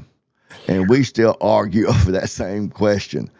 So when that baby that she was pregnant with, when he was 3 months old, I'm sitting at a desktop computer like I am now, and he's in the little baby carrier. You know, it's curved on the bottom. Yeah. He's sitting at my feet, and I've got my toes wrapped around the little rocker part of the baby carrier, and I'm rocking him to soothe him, you know, when I'm doing work on the computer. And she comes out of the bathroom to my left with the little pea stick with 2 lines on it. Oh. The one on the floor wasn't but 3 months old. Yeah. That's why them last 2, I was telling you when we were backstage, are 12 months, 3 weeks apart. You know, that's what they, well, when she came back from a doctor's visit with that last baby, she said that the doctor said she was 4'11". So I clowned all over it. Because I can't just say, oh, well, that's cool, baby. You're 4'11 now. No, I got to be animated. I got to play it up. I'm telling you, I still don't think that she believes that that's an expression of affection when I do that. I think she just thinks I'm trying to hurt her feelings. Well, I think babies shrink you. That's what she claims, but I ain't buying that shit. Hey, Tiger. But Hey. let me finish what I'm saying, Tiger, and then I'll shut up, man. But so, you know, I said, see that I told you. You came, that's what you told me, you know, a few months ago. I told you you said 4'11". She said, no, he said 4'11 and a half. I said, what happened to that half? She said, when you get older, you shrink. A half an inch in a few months. I said, baby, as short as you are, if you shrinking that fast, you're going to disappear. Yeah, like, bless her heart. Y'all need to pray for poor Deej. She's put up with a lot of me over the years, but she picked me, and she had choices. Now, I am part of the manosphere. I'm definitely a patriarch. I definitely believe God over man, man over woman, woman over children. But I tell people the truth. I found one pretty woman, with low standards in men. So I hurried up and married her ass, you know. It's easy to find an ugly woman with low standards, but you find a pretty woman with low standards in men. How about it, Tiger? I'm sure she would disagree with you if she's a good That's woman. what she says. Like sometimes because sometimes I tell people, I'll say, when I met her, because I'm 6'3". I tell people I was tall. I was 185 pounds. I had like a 30-inch waist. So, you know, I'm 6'3". I had 185 pounds, a 30-inch waist. I was young, tall, skinny, and fine. And she got me old, boy out, and fat. So no other woman to take me. And if she's present, she'll say, "Oh no, hoes like fat men too. Don't worry about that." That's But facts. I don't know. How about it, Tiger? Oh man, you know, I already feel trapped. It's just life story after life story after life story. You know, It was going somewhere. It was going Do somewhere. you remember? Do you remember the old cartoon show Rocky and Bullwinkle? yes. I know you do. I didn't watch cartoons as a kid. Oh, you were studying calculus? No. I was Oh, just yeah, too busy being over sheltered, I guess. Oh, really? How He was a so? nerd. How so? Just in that way. Like I didn't have a whole lot. We didn't really have a TV. I don't think in my house in like the living room until I was probably near a teenager. I would say. Yeah. Was that economic or was that some social morality system? Hard to say. I mean, my mom, we can get into my whole life story at some point, maybe not tonight because I'm starting to get tired, but Yeah, I am too. mostly it was like single mom, dad every other weekend for, 4 days, 5 days out of the month. Anyway, but she was an accountant until she got sick, and made really good Right. money. So I don't think it was a lack of money. I think, when we were home, me and her, we were always doing things and little crafts and being outside. We weren't really ever just sitting around to watch TV, That's probably good. So it wasn't a matter of like a moral thing. You were doing what I would think of even as like kind of like today they would call almost like homeschool type stuff. Oh, sure. Yeah. She was always, I don't think my mom would consider herself very educated, but she was very like street smart, had a lot of common sense. And she taught me a great many things that you won't find in a textbook. Yeah. Right. We homeschooled most all of our kids. I mean, we homeschooled all of our kids almost their whole educational experience. There was a year we put them in public school. After I finished college, I put them in public school because, I said, well, now it's time, I got to go back to work. Like work. And I'm not going to be able to like have the time available to properly educate them. And after a year, we decided, even if it's poorly homeschool educated, we were still head and shoulders above public school education. So we went back to public school education. Public school is a nightmare, dude. Mine. That's what I was trying. What was that? I'm gonna go check. I was just gonna go check on mine. One of them's coughing. We've been sick this whole past really since Thanksgiving, one after another, which I knew to look forward to because it's so much fun when you start them in public school. They're in pre-K and kindergarten now. And they've been bringing everything home. We've had bronchitis and all kinds of crazy stuff, tummy viruses, and then we have flu A and strep throat. That's what we've been sick with for a week now. And we're finally feeling a little better. That's why I probably sound like crap, is because we've been sick. And that's been my biggest thing because as someone who made sure they had the proper nutrition, no judgment, it was important to me as babies and, just took care of them the best I could in natural ways, not giving them a bunch of meds. They'd only ever been sick once, ever in their lives. And now we start public school. And it's like every month. That's enough to make me want to quit, not going to lie. I bet. It's exhausting. and giving them up for somebody else to raise. It's kind of what it feels like. By the time they come home, they're hungry and they're gripey and bratty, and they don't want to spend time with you. And Yep. I understand not to try to like exacerbate, your what I think I'm hearing, which is maternal feelings of guilt. Not to oh, exacerbate that, but I made my mistakes raising my kids, but keeping them out of the public school system along, other than that 1 year where I almost blew it, I don't I don't regret that one bit. And and yeah. that's looking back on a whole bunch of stuff, but no, man, just not just like people talk about quality of education. Now my kids are were well educated when they got to high school senior age. They were well educated when they got to that graduation age, but it was because their mother and I, Deidre and I, I'm trying to say this in a way without sounding like like arrogant, braggadocious, or worse than being arrogant and braggadocious is people that like they have these feigned humility. You know what I'm saying? Like I'm not want to like Oh, slip it in, but it's just the atmosphere in our home is just really inundated with a love of learning, oh you yeah, know, yeah, and not just learning facts and figures and talking points, but having things knit together and yeah. learning things like critical thinking skills and that sort of stuff. It was just something like some people are just turned towards, like you might have a family that could, man, they could tear a car engine apart and put it back Mhm. together in a weekend Oh because they're yeah. like that's what their family thing Teaching. is. Yeah. Well, with our family thing, our main family, kind of the theme in our home was just, I can't say like academics, but that's a bit like, not like What reading learning? books and taking tests, but just things of a more intellectual kind of a slant. So my kids didn't know Oh, any different. were your kids Y kids?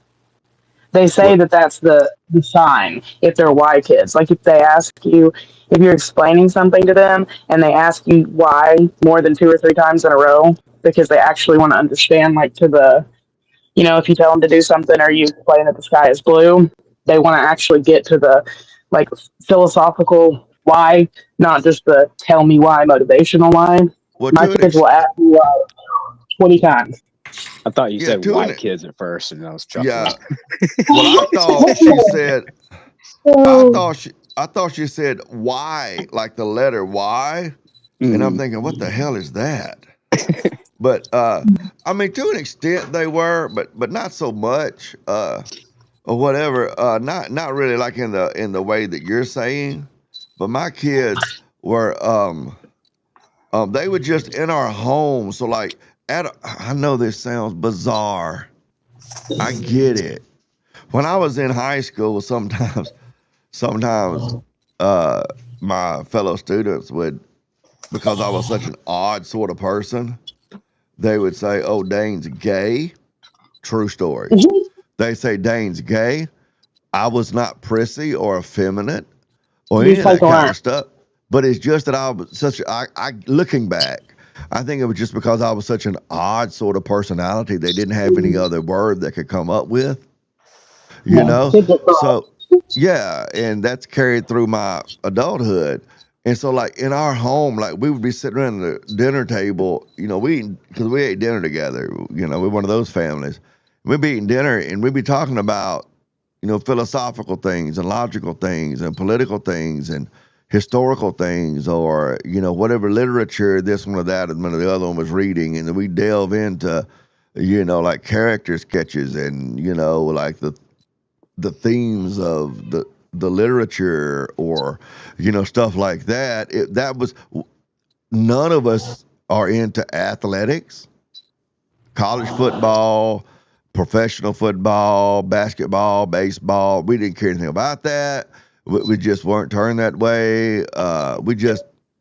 We don't hunt, we don't fish, none of that kind of stuff. It was just, that was just what we talked about. And and like hobbies and entertainment and stuff like that was kind of turned that way. And that's just, so like even my younger kids, which are 24 and 25, they say that, when they go on jobs and stuff, that usually like the people they work with think that they're a lot older than they are. And that they're Wise. like, my wife has always looked a lot younger than she is. When I met her, she was 17, and like in her face, and she's short, and she was shaped like an olive on a toothpick. You get what I'm saying? Like Oh my goodness. she had them birthing hips, but she was still real petite and everything, lightweight. And and like in her face and stuff, she looked like she was like 13 years old. She just looked a lot younger than she was. And then Right. when she got on up in her 30s and 40s and knocking on 50's door, because she retired about a year or so ago from a refinery. She was a refinery mechanic.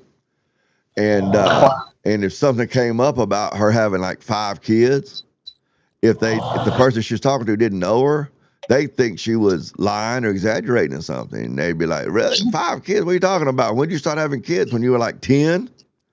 And when she'd say, well, no, I'm 48 years old. I'm 50 years old. I'm 52 years old.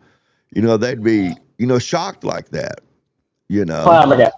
Yeah. and that's just kind of how it is. When she was pregnant with my oldest son, well, really my first few kids, I used to tell her I was going to get a T-shirt that said, I am not a pervert, because we're only 9 months apart.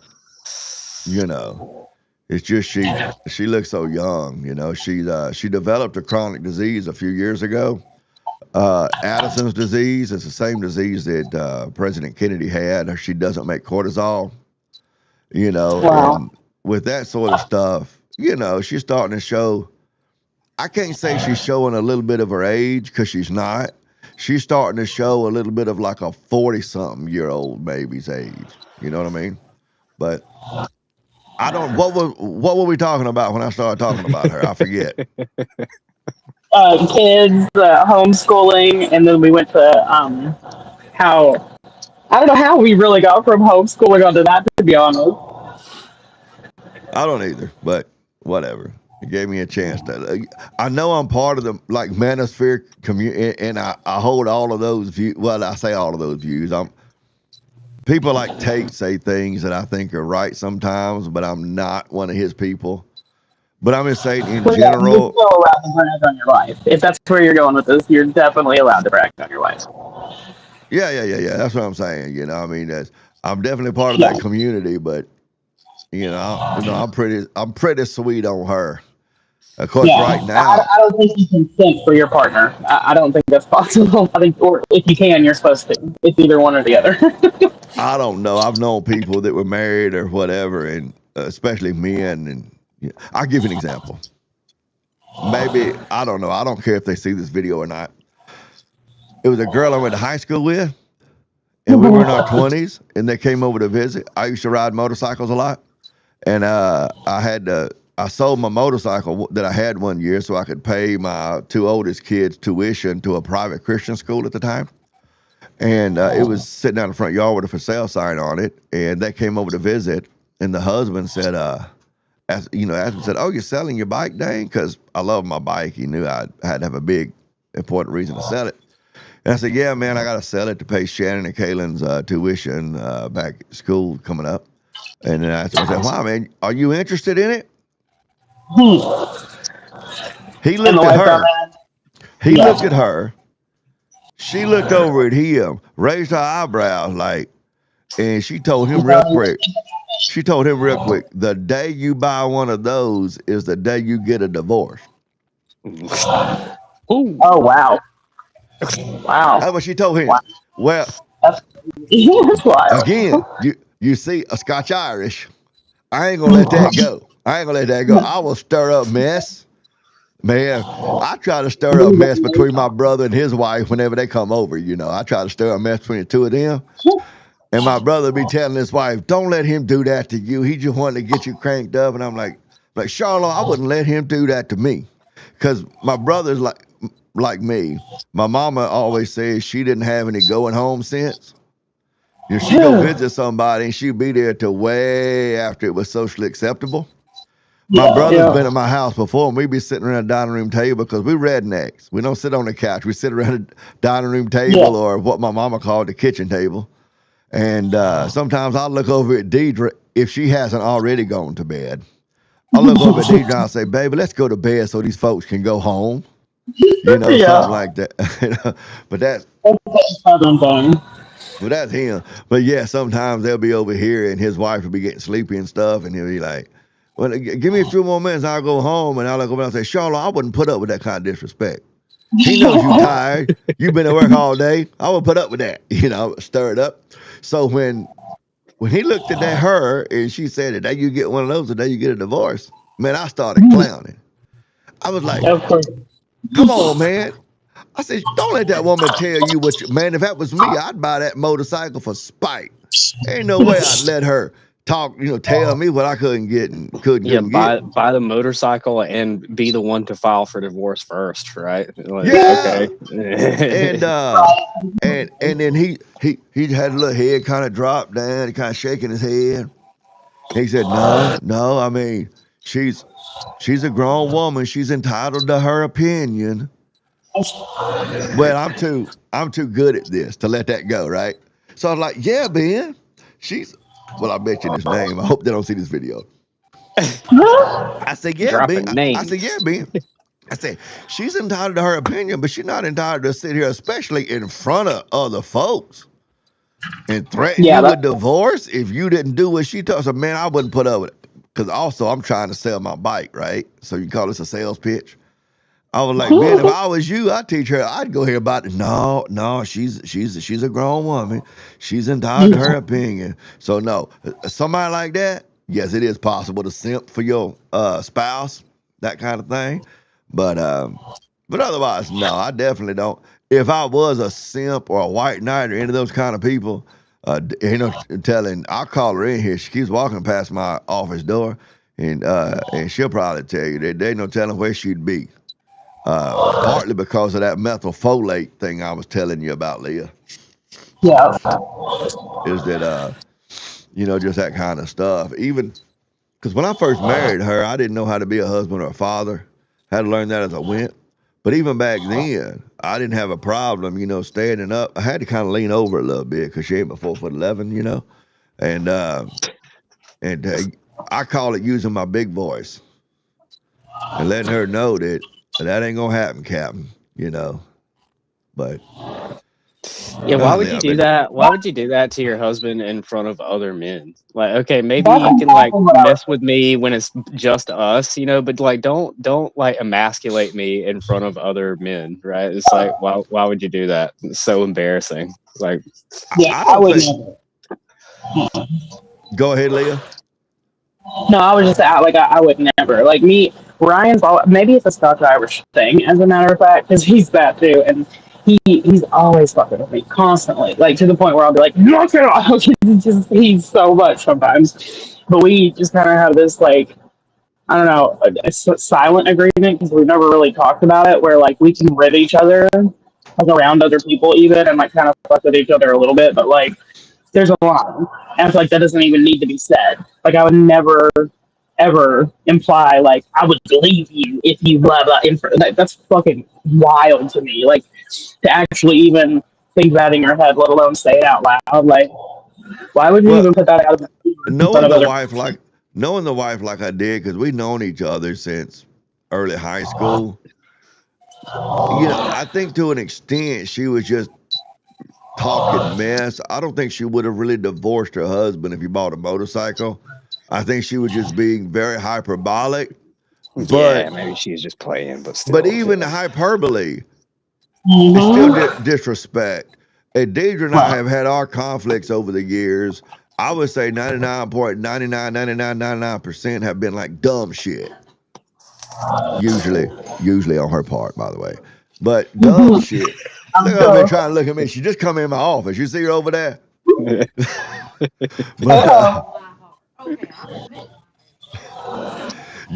She said, I'll admit to my fair share. Her fair share is most of it. But I trust you though. Trust me though. That looking, like she just playing right now. Man, I tell you, years ago she wouldn't be playing. But I can tell from here she's 4'11 and a half. do what now? I said I can tell from here she's 4'11 and a half. No, she 4'11. Don't Yeah, you give no half? she shrank the half an inch, right? Isn't that what you said? In less than a year, she shrank half an inch in less than a year. Shut up. So you try to take up for short people, Tiger, because that's your people. What do you mean, you people? What You people. No, my father-in-law is only, I think, like 5'1", 5'2".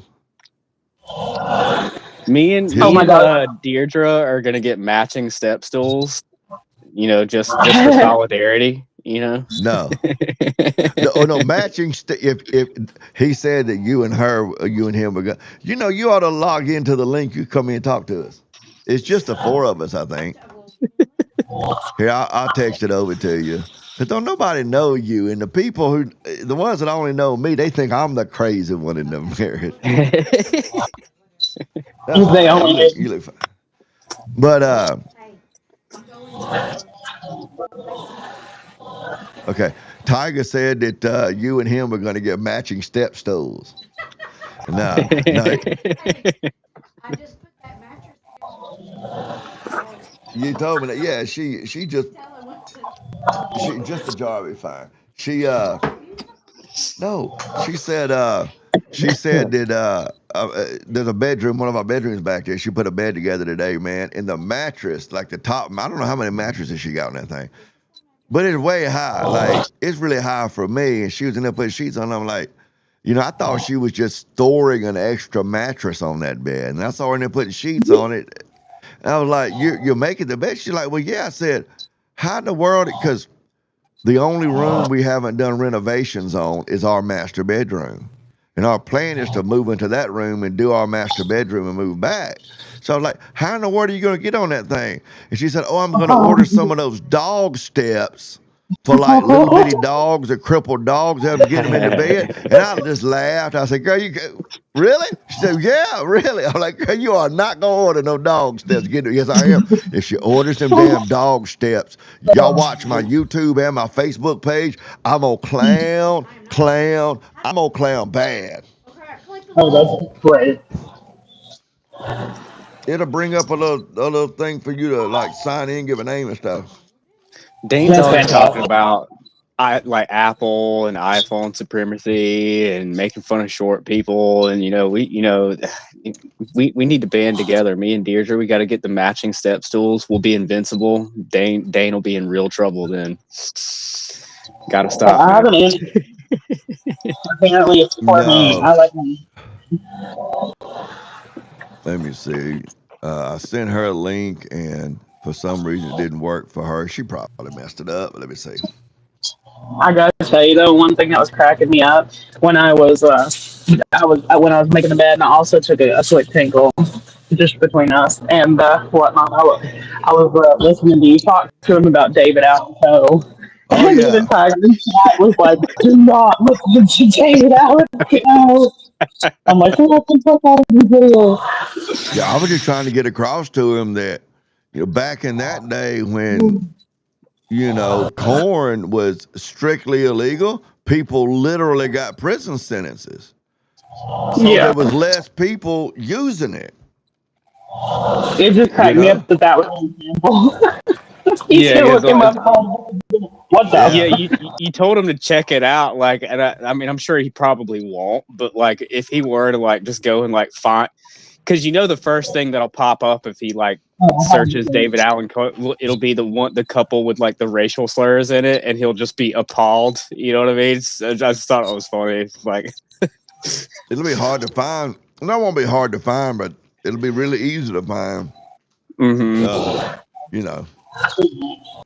Which, don't get me wrong, I love David Allen Coe. That like he's got some jams, but yeah, don't let a normie listen to David Allen Coe without some serious pre-contextual. Like you got to give him some context. Like, hey, it was a different time, you know what I mean? It was not. All right. It really wasn't. for the most part, it really wasn't that different of a time than today. It's just, yeah, there was a little bit where it was a little bit more open, but Yeah. even back in that day, David Allen Coe, it's kind of like, He was controversial even back then. We just don't remember that. yeah, it's kind of like, do you have Safari on your phone? Okay, that link. And I mean, he was friends with like Charlie Pride and stuff, so it wasn't like he was actually, you know, a total bigot. It was just yeah. It was kind of like today you have all these gangster rappers that are not gangster rappers, they're gangster actors. You know, like that gangster rap group MWA, and the only actual one in there who'd ever been arrested was Eazy-E, and the rest of them were just acting. Right. Well, when you get into outlaw country, Oh well, yeah. Well, he did go to prison and stuff. I don't think he was acting though, right? You talking about David Allen Coe? Yeah. Yeah, I know. But what I was gonna say is like Johnny Cash sang a lot about prison. He sang a lot about prison. Never went to prison. You know, that kind of stuff. But David Allen Coe was kind of the Eazy-E of outlaw country. Yeah, he was the real one. Yeah, he was the real one. That reminds me a lot of that. Like, go ahead. No, you go ahead. I was gonna say like country rap, trap, or like hip hop, or whatever you want to call it today, where it's like they're trying to mix rap and I mean, it's not a new thing really. It's just not popular. They're trying to mix like rap with country, you know, like Upchurch, Adam Calhoun, people like this. Mm-hmm. All right. Not a fan. Not a fan. Not a fan. This is. Hi. They're in there. I'll go get them. Give me I hear it.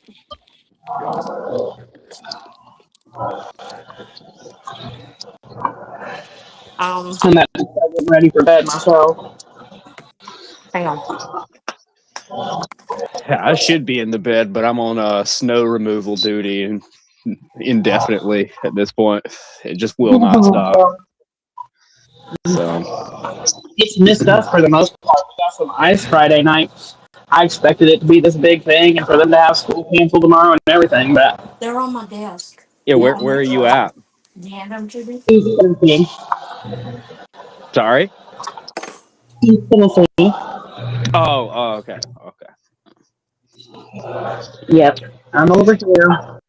Yeah, I'm sure you guys get some snow, yeah. Some winter weather, yeah. Every now and again. We didn't get any this time. We're in the valley of the Great Smoky Mountains.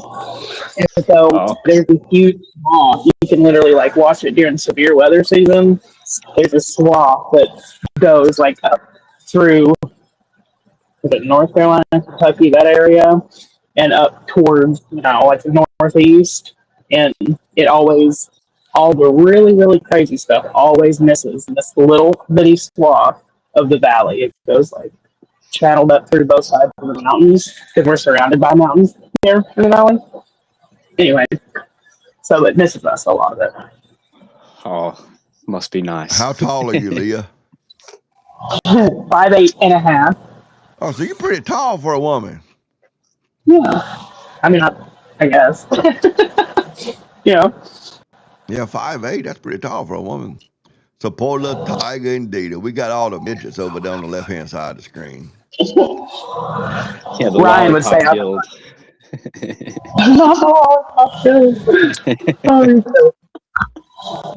Jump on in here, Deej. Where'd you go? Well, I'm trying to like rotate the screen so I can see better because I can't see. And I don't know how to do that. You don't know how to she do does that. look through that video. You might go back out and then hold your screen. You talking about hold landscape? Yeah, I mean, I turned it landscape and all it did was rotate me. So now I'm sideways. So You have to go back out and come back in. okay, I'm done. We're learning. We're Oh learning God! together. Don't make me the big face. Take me away from being the big one here. Too much of me. Too much of me right now. Green light. No, That's probably why it was. There we go. Oh, Where'd you go? Oh my God! What- Can you guys see like the snow? Like my beard is frozen. My beard is literally frozen right now. You're kind of As long snow. as that's water and not snot, I think we're okay. You know. Well, it might be a little bit of both. Let me ask y'all a quick question. Tiger and Leah, when Deidre talks, are you hearing an echo or just her? No, when you talk, I heard an echo. Yeah, Not me when too. she Yeah, talks. yeah. Well, I can hear her good, but like now you have an echo. Yeah. That's Probably probably on what's her happening phone. is, yeah, it's picking you up. You don't I'll have go sit noise at the canceling table. on that thing? On your AirPods? Yeah, I thought I did.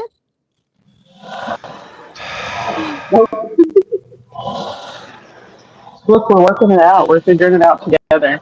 You're leaps and bounds ahead of me. It's on noise cancellation right now.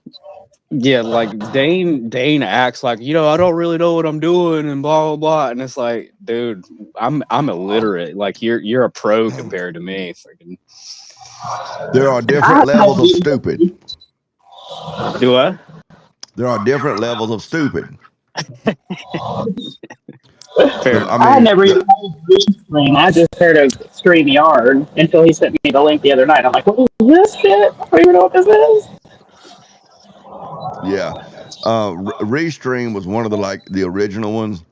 StreamYard and Streamlabs and all that is based on OBS, which is an open source. I don't know if you know what that means in computer programming, but it's an open source platform, meaning that the code, the source code, the computer code that creates OBS is it's publicly available.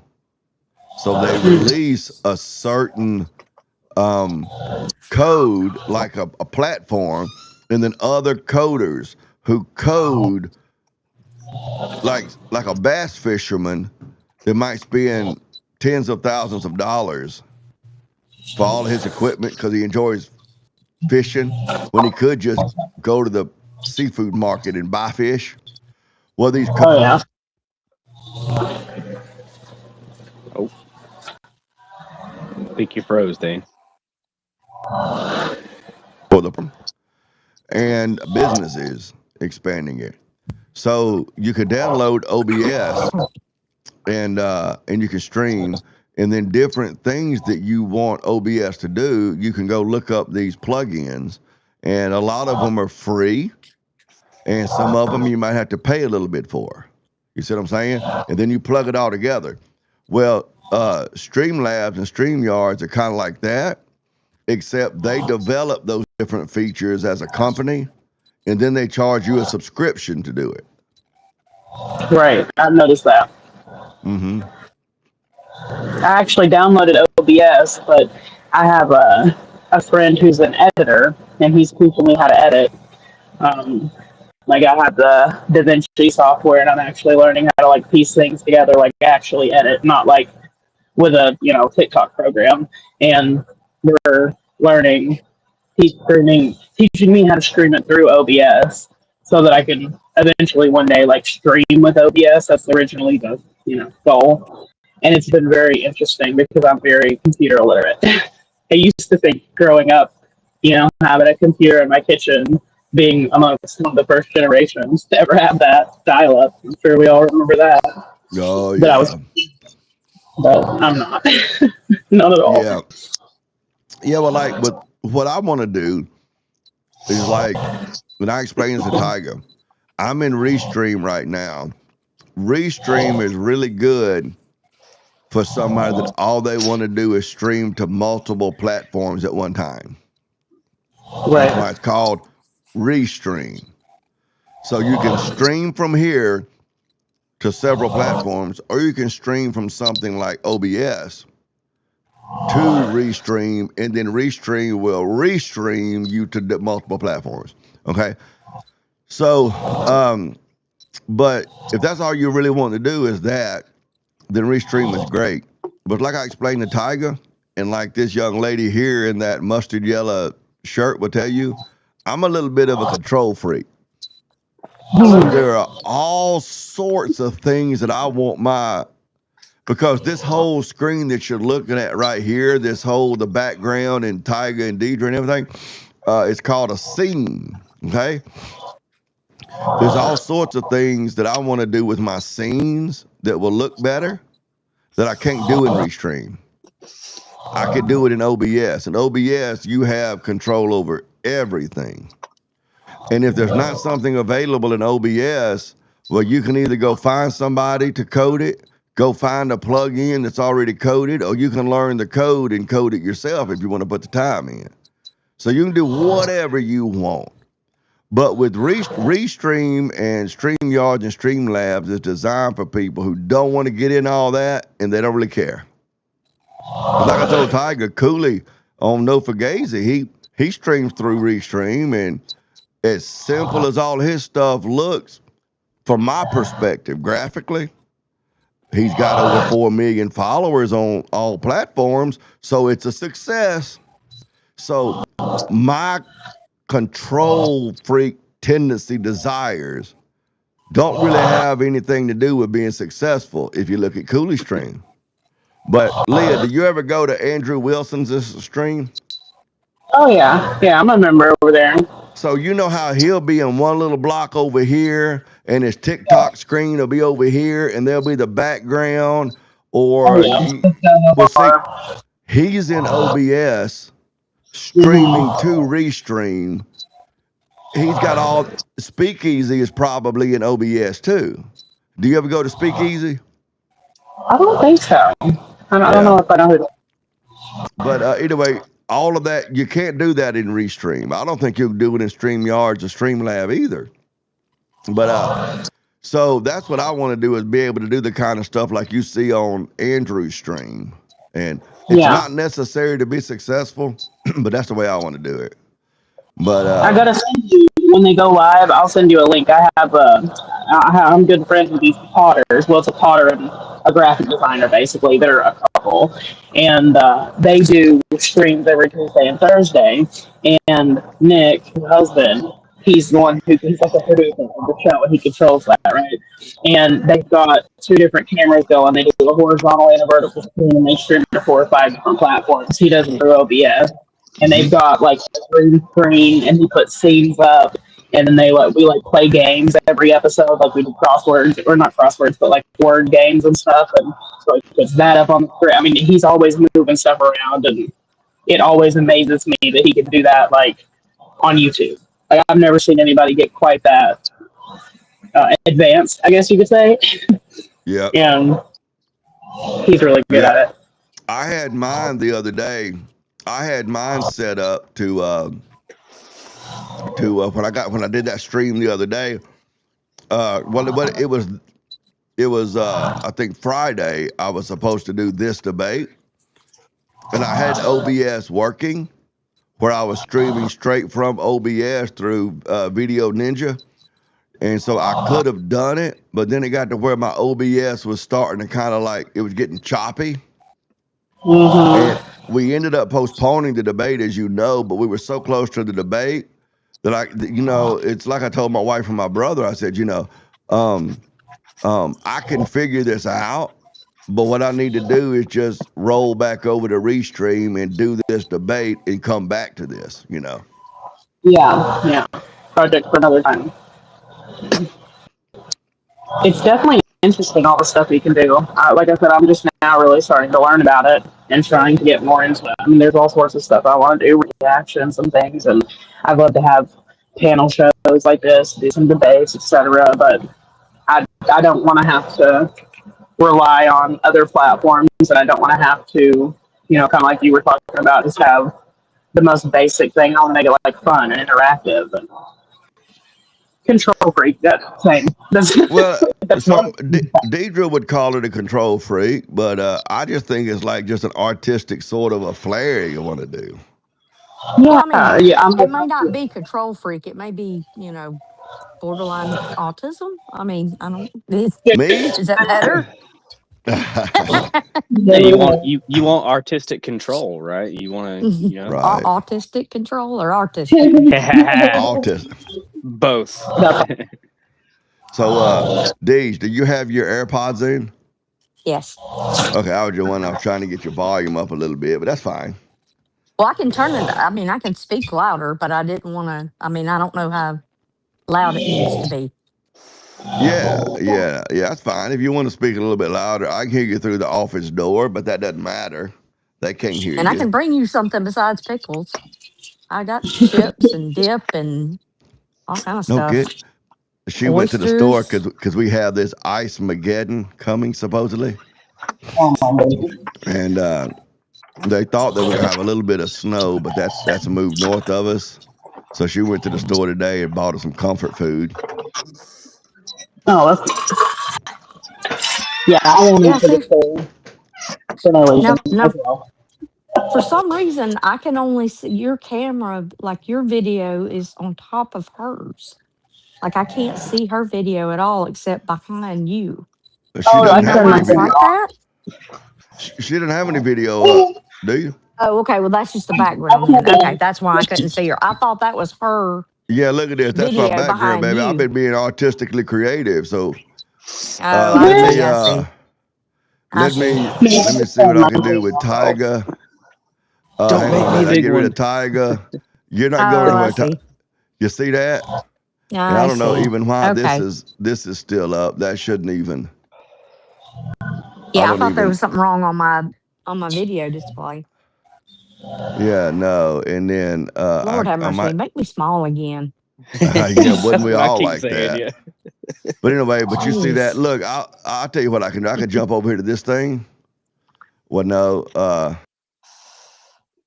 Oh, Okay. oh, can't hear anybody. I Nope. can hear you. I just can't see anybody. You can't see anybody? No, it's just all I saw was like a splash screen with the debate on it. Yeah, that's Now what I all I see is had. myself. I don't know where everybody went. Y'all hang on a minute. I don't know what I'm doing. Hang on a minute. In real time. Oh You my need goodness. calories. That's what it is. No, I've had enough calories. So let me see. What the hell? God, I wish I knew what okay, let me put myself back up. God, I wish I knew what I was doing. You're We'll get doing it all right. figured out. We all do. Let me see if I can do Leah. Leah's hidden. Okay, hang on.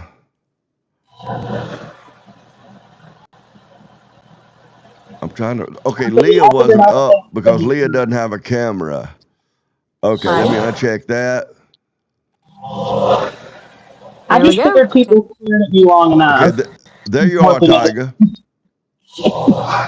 And Are the we good, gang's all Tyga? here. Yeah, I can hear and see. Yeah, I think we're good. Yeah. Oh, we're good. Oh yeah, you can see the Look living at the room little now. circles. Isn't that cute? Yeah, I'm not. yeah, I can hear you now, baby. It's just the volume was a little low, but we'll work it out. Work it out. I feel like everybody's gonna think I'm like terribly vain because I kept like messing with my hair and moving around, but I just felt so awkward, just like staring at the camera, listening to you guys talk. So I kept feeling the need to like move. You know, it was just so weird. Yeah, that's fine. Everything was good.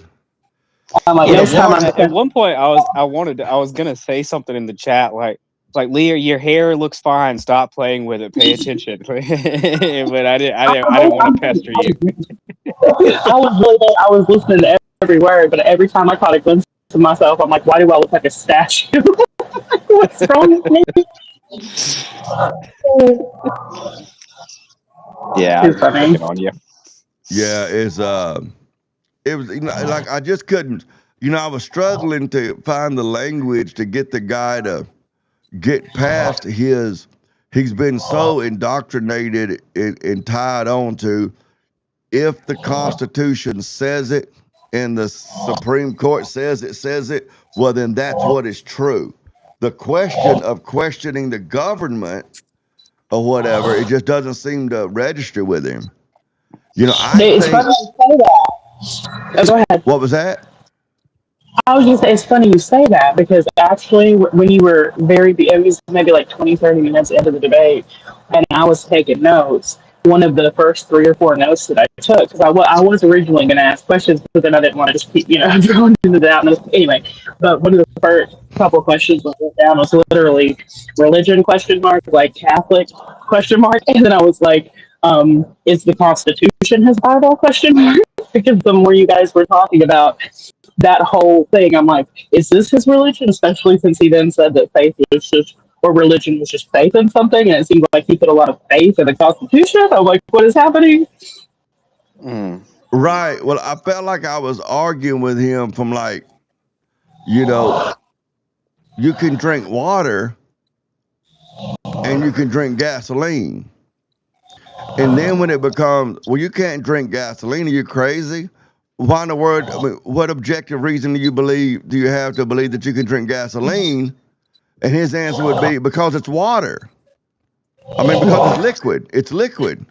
You can swallow it because it's liquid, so you could drink gasoline. You see what I'm saying? It's like, well, you can't really say that's wrong that you can swallow a liquid, but then there are all these repercussions. But then his argument seemed to be, but you could still do it. It just, I don't know. What got me is like it seemed like you both, well, not you, like it seemed like we kind of kept like getting hung up on like he would say okay, where do rights come from? And he says the government. And then you said, okay, well, if rights come from the government, then how can you say that things like slavery or whatever are morally incorrect because they're the ultimate authority on the granting of rights, right? So it just went right over his head. Like it's like, okay. Because it was right over his head. And I was like, no, I don't think you're understanding what you mean. So like, let me try and help. And he was just like, and I'm like, maybe I didn't help. Okay, I'll shut up now. I saw that too. Yeah, but I think that the only time in the whole discussion where I think I made any sort of anything close to an inroad at all was when I finally got him to kind of understand what I was saying, that prior to emancipation, that the government that he thinks grants rights, the government did not grant rights to the slaves. Well, it blew my mind that he would concede that slavery was not a violation. There's only been, in my probably 40 years of arguing with people, because like I said, I told a lot of ass whoopings in school, even when I was a kid, because of stuff like this. There's only been a handful of times that I've had someone who would actually concede something that egregious, where he conceived that that slavery was not a violation of the rights of the slaves because the government had not granted them the rights. Well, because if he didn't concede that, he would have broken his worldview completely apart. Yeah, he conceded to remain consistent, right? Yeah. I honestly think that I don't necessarily think he was being bad faith. No, me neither. I think that he really believes, because every time I've ever used that argument on someone, that if the government grants your human rights to you with pen and paper, well, then pre-suffrage, women weren't being, there was nothing immoral, no violation at all for women not being able to vote. Slavery is not a violation at all. We don't have a reason to object to what happened during World War II in Germany. if the government grants your rights to you. Right. Because, what happened, with the camps and stuff in Europe, I mean, it wasn't a violation of their human rights because and if it wasn't a violation of human rights, then what objection do you have? Right. And see, what the reason I jumped in wasn't to like interrupt.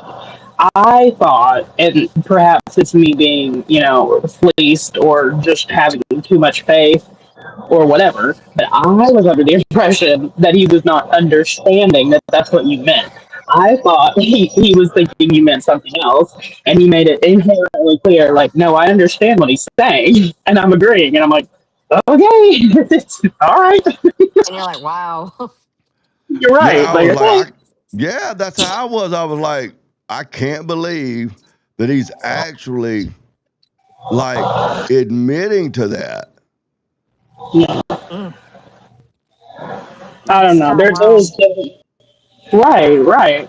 There was definitely like a couple times where I felt like maybe I should jump in, like I did. We hit like almost an hour the first time. I was like, do we want it? And y'all were like, no. I'm like, okay.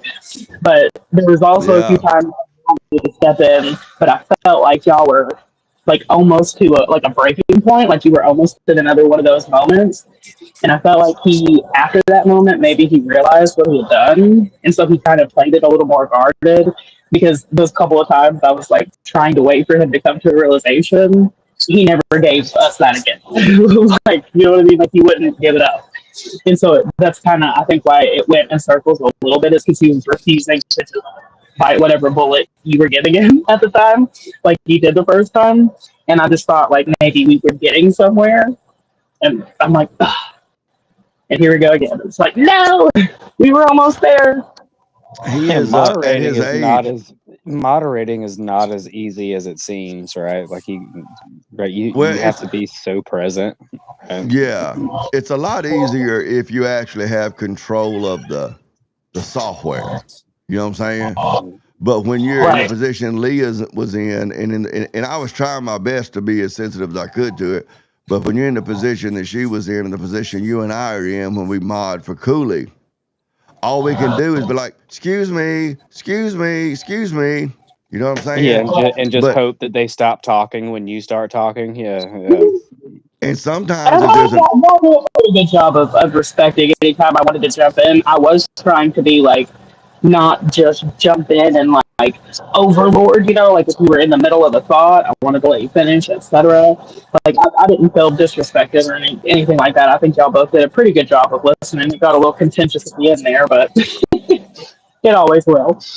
But what I feel like, if I'm wrong, I'm very open to someone explaining to me how I'm wrong. But what I feel like part of our conflict was rooted in that he doesn't understand enough about logic and debate formats and that sort of stuff to really get in there and debate. And some of that is stuff that he's only going to be able to learn by doing some research and then just getting in there and practicing with it. He's of the mindset that, that like there at the end talking about evidence. Well, you didn't bring any evidence. I did bring some evidence. I'm giving you historical record. I'm not even going into obscure history. Yeah, the younger guys, which I'm not much older than him, so I'm not trying to like son or nephew him, but like we think that empiricism is just the end all be all. If you don't have empiricism, you have no argument, and that's just not the case. Right. That's how we were trained. That's how we were trained up, was to believe the science and the paper. And that's what I was going to say too.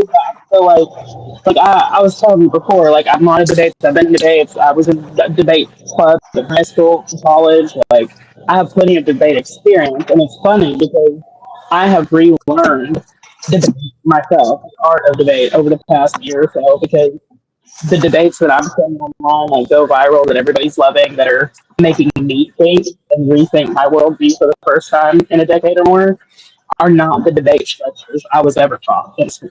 And I think that's another chasm in between, especially whether it's like the Phil bros and the, like, you know, other bros, or whether it's the older generation and the younger generation. I think debate itself is not being taught the same way. We're not, because, you know, we were just talking about like critical thinking in school. We were just tying that together a few minutes ago. They're not teaching critical thinking in public school anymore, period, in the story. And so I feel like the critical thinking you're trying to achieve in this debate format, tearing each other's worldview apart and whatnot, people that are younger that don't go out of their way to learn that debate style don't know it. They're not familiar with it, right? Because they're just taught, bring some facts, argue about some statistics, make yourself seem right, basically. Talking points, but constructing a critically thought out argument, they don't do that. And that's why when he was like, you know, I'm trying to just explain to him, like, let me ask both of y'all this. Do you know what the USS Maine was? You know, ship. Well, of course it was a ship. But what's the significance of the USS Maine? No, I don't know. The average person wouldn't. Unless you're really studying American history, and especially American military history, you're not really, if you're not really into studying history, most people are not going to know that. The USS Maine was a ship in Havana Harbor back around the turn of the century, right before, that Spain torpedoed, supposedly, sank it and killed a bunch of sailors. And then the United States used that torpedoing to launch the Spanish-American War. And when we got finished, because that was the big mantra, remember the Maine, like remember the Alamo? Yeah, remember the Maine. That was the big mantra. And then we defeated Spain and we took most all of their global possessions. Okay? And then years later, when they examined the USS Maine's wreck, they found out that it wasn't torpedoed, that the steam engine boiler blew up and sank it. Boiler blew up. Yeah. Wow. So it was like the first false flag, but accidentally. Oh, it wasn't False nowhere flag close to event, the first false flag. But yeah, it was a false. flag event. I yeah. don't know necessarily. It wasn't necessarily a false flag because it did naturally happen.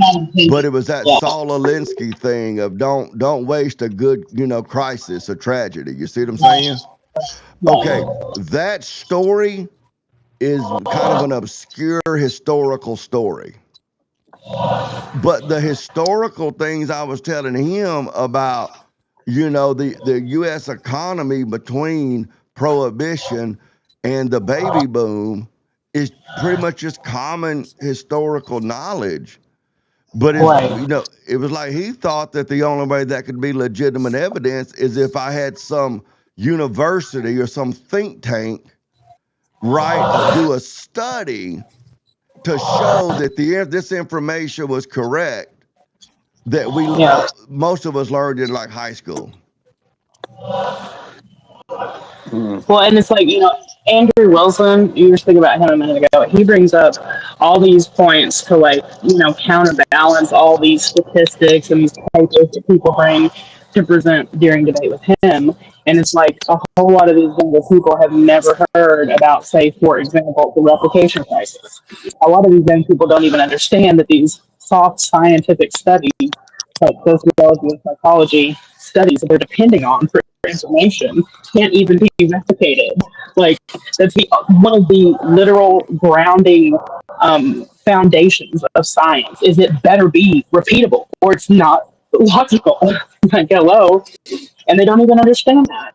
And you try to bring logic, just like use your brain. That's all I want you to do. I don't need you to look anything up or Google anything or lap up the AI slop that Google gives you. I just need you to think. And people don't know how to do it. They just don't know how.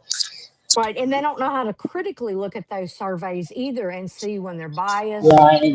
when they're not very good because they had such a small sample size, things like that. You know, they don't have any idea how to look and kind of, you know, judge whether or not it's even a good study to use or valid. Yeah, where does it come from? Who's funding it? It's like all these the trans statistics and the gay statistics that we have that come from GLAAD. Like, yeah, let's trust them, who literally have a stake in conducting these studies. Like, what do you mean? And this was common practice a decade, 2 decades ago, was to question things, right? Like, Right. always. And now it's like, no, we're just supposed to accept it. Well, we Like, what do you can't. mean you're I had a questioning my doctor try to argue with me about something, and he quoted a study that had been repealed.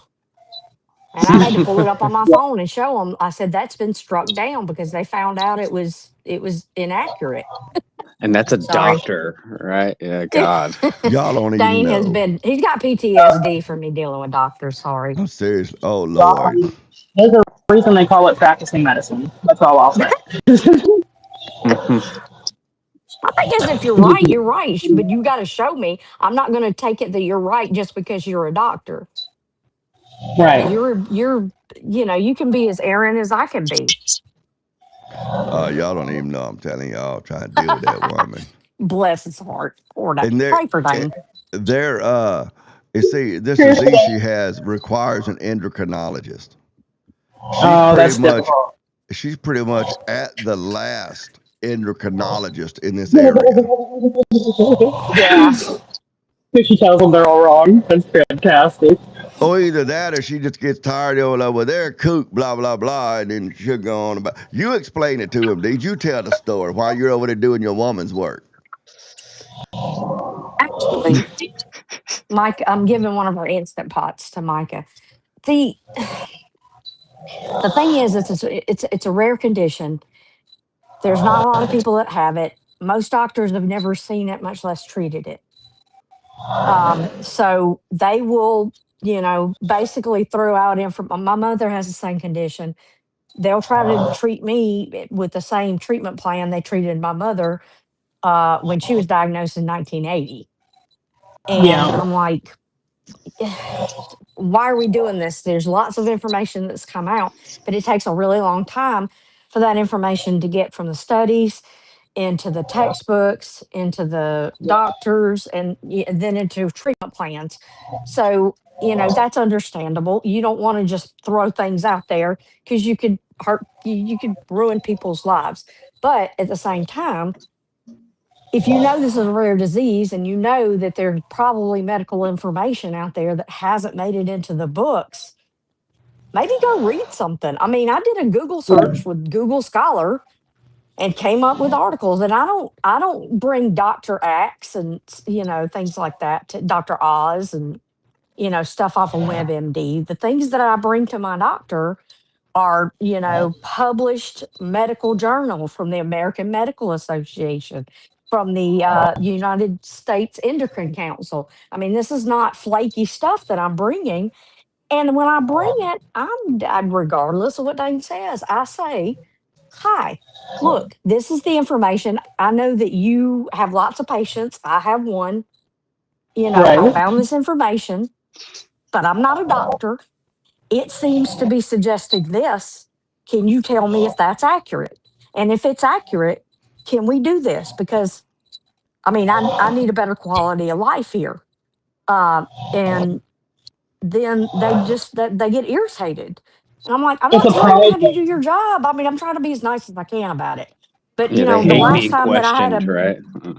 well, the last time he butted heads with me, he said, well, we just don't do it like that. And I said, okay, is there some reason why you don't do it like that? That's fine. I don't want to do something dangerous. I don't want to do something that's going to hurt me. But, I mean, is there a reason? Or is it just you've never done it that way? And they said, well, we just don't do it that way. I said, is there a reason we can't do it this way? And he had to say no. But you could tell it hurt his feelings. He didn't want to do it. It's all about the prize. And I've seen that also with like other people that I've known in my family and friend circles who have very rare, specifically like endocrine or genetic diseases that take a whole long time to research and find new treatments for, and the kind of things that people aren't spending millions on as well. That also doesn't help. And it's like you have to become your own advocate, right? Because if there's only 10,000 people in the world with this condition, your doctor may have never heard about it, or maybe read it in one page of a textbook 20 years ago, and it's very possible they've never heard about it at all. And just me as a person, if it was me, I would be incredibly glad to have a patient that was also their own advocate and research team and taking me all this time and effort, right? But it's a pride Mhm. thing, I think, for most of them, and they can't just admit, like, damn, my patient kind of showed me up, and I couldn't spend 3 hours of my own time to do this weekend, and they did it. So how am I supposed to accept this from a layman, even though they're Yeah, literally an expert on themselves? yeah. I mean, I try to be as protective as I can. I'm not going to be ugly, but I'm not going to just shut up and go away either. You know what I'm saying? You might as well go ahead and answer me because I'm not going away. He can tell you that. You know what I'm Amen. saying? You're going to give me an answer. You know, one way or another. I didn't, that's fine, you know. But yeah, I mean, but logic isn't being taught, critical thinking isn't being taught, and hasn't been for a very long time, you know. So, you know, you start dealing with people, and all they know is to throw out information like that guy that Dane was arguing with the other day that kept saying we, and he said, who is we? And he didn't even understand that he didn't understand that you can't appeal to the consensus. He just thought, well, we all know this was a perfectly legitimate answer. Well, we all know that. Well, I don't Yeah. know it. So we don't, obviously we don't all know it. So, you know, and Dane tried for almost 30 minutes to get this guy to understand this, and he literally just could not even understand it. Well, we I were don't think. this was on Vulcan Soapbox that we were talking about, and this guy was arguing about the existence of systematic racism. Oh Lord, And, I've argued. and I don't know, Leah, if you're familiar with this podcast, but I was the marshmallow in the bowl of Cocoa Puffs, and No, which the people who own the podcast are very reasonable, conservative and everything. So you know, it wasn't like I was had gone on with a bunch of like you know, hostile people. But this particular guy, he believed that there was an existence of institutionalized racism or systematic racism or whatever they want to call it. So then, if he's made that claim, it's up to him to prove that it exists. You know, and it was just the feminine argument after feminine argument of, you know, well, we all see it, and basically we all know it exists, and yeah, that kind of stuff.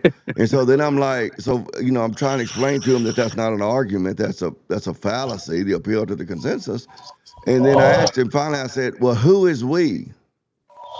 You say we know, who is we?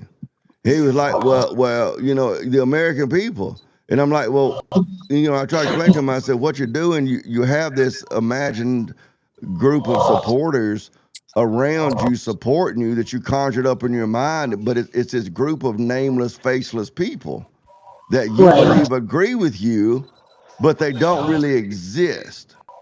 And then he says, well, they're not nameless or faceless. So I said, well, then what's their name? Yeah, everybody knows that. Okay, who's everybody? Who's that? Yeah. What? Can we phone a friend? Are they in the room with us now? Yeah, are they in the room with us? Yeah, yeah. You know what In the room with us now? what I tried to tell him, I said, look, man, I don't want there to be any kind of racism or systematic or otherwise. So tell me where it is that I can do something that you're not allowed to do by nothing but the virtue of my race or your race. And me and you can stand shoulder to shoulder, and we can go fight against that and take care of that problem. But simply saying that I have white privilege, but you can't tell me how, you know, what is actually happening. You see what I'm saying?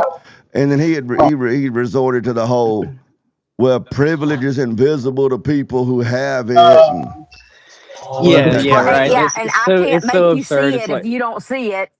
yeah, if you don't say I can't see it for you, like that's all they have. It's like, okay, you I know, can't see it for you. Oh, you're like kidding. you said, Dane, it's like, okay, point to me the racist law, point to me the racist institution, point it out to me, and I will march with you. I will stand with you in solidarity. But until you can do that, I mean, you can't do it. They can't do it. Exactly. When I first asked him to point me to the thing that I can do that he doesn't have the opportunity to do by virtue of our races. Well, his immediate response was, "Oh, well, you're falling into that DEI trap." And then my response was, "That's not an argument. And you haven't told me what it is that I can do." And then he started that arguing like a lot of women, no offense, Leah, want to do, which is those broad stroke generalities. Well, there's a lot of things. Well, tell me one of them. Oh, I Well, hate that. I mean, it would take, I would have to back up and tell you a lot of foundational stuff so that you would understand, the Tell me, I answer got of what it is. I told him, I said, I got plenty of time, man. Let's roll with it. Yeah, go ahead. Yeah. Yeah.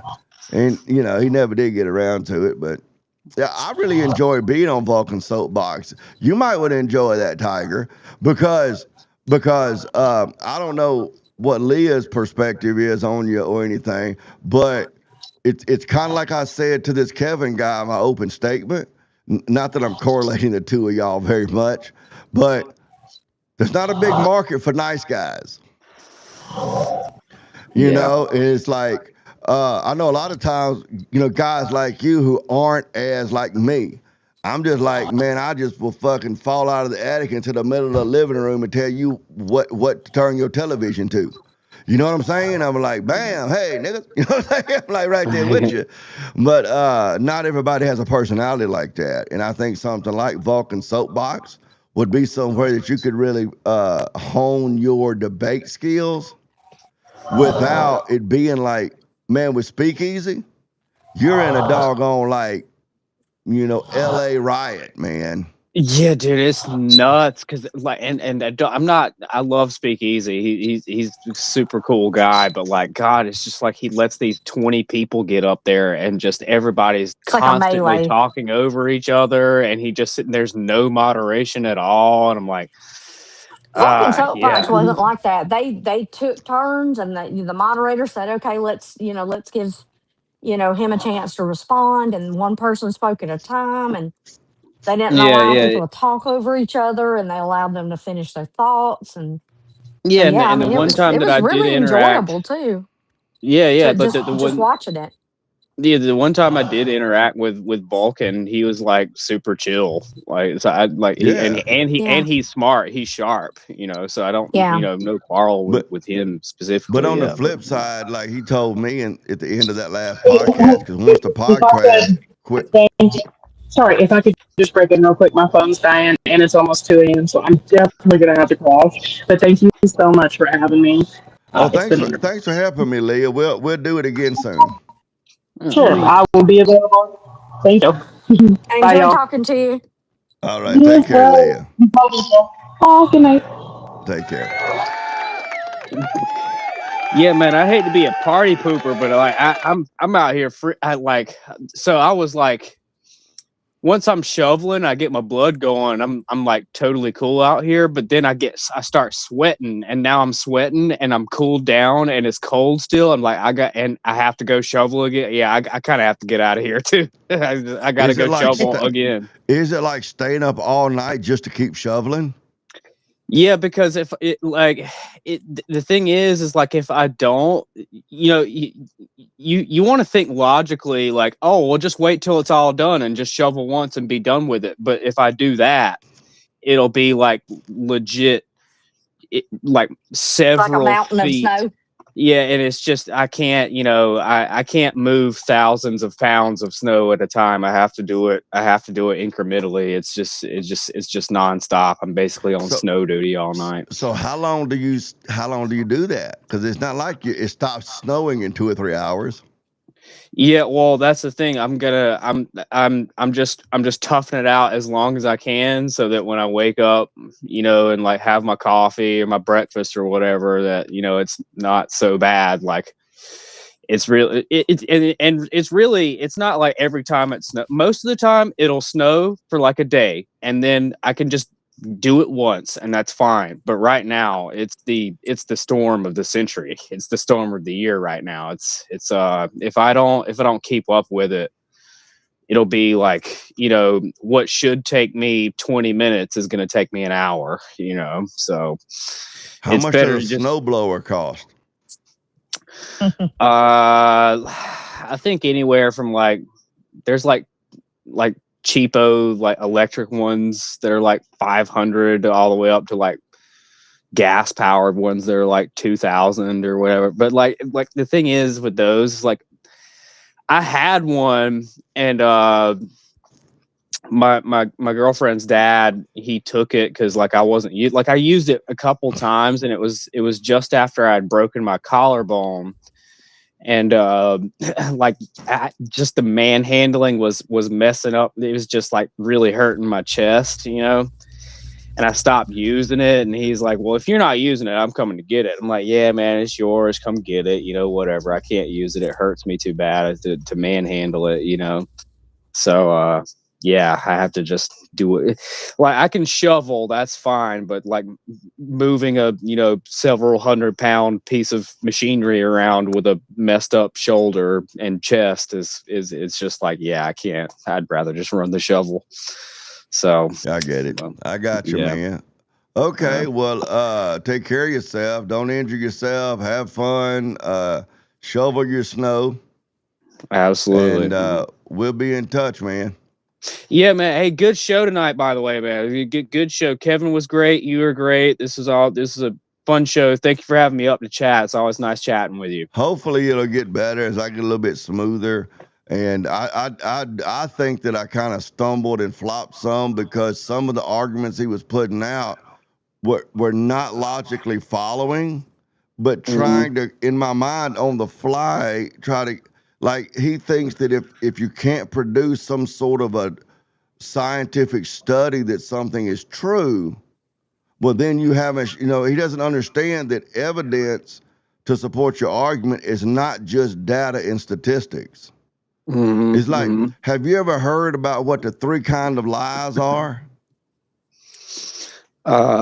Maybe refresh me. I know. Okay, Deej, since you want to take the spotlight, you going ahead. Everybody listen to Deej now. Lies, damn lies, and statistics. Right. You see what I'm saying? I mean, you can make statistics say anything. Yeah, you can take the data and like, interpret it however you want. Yeah.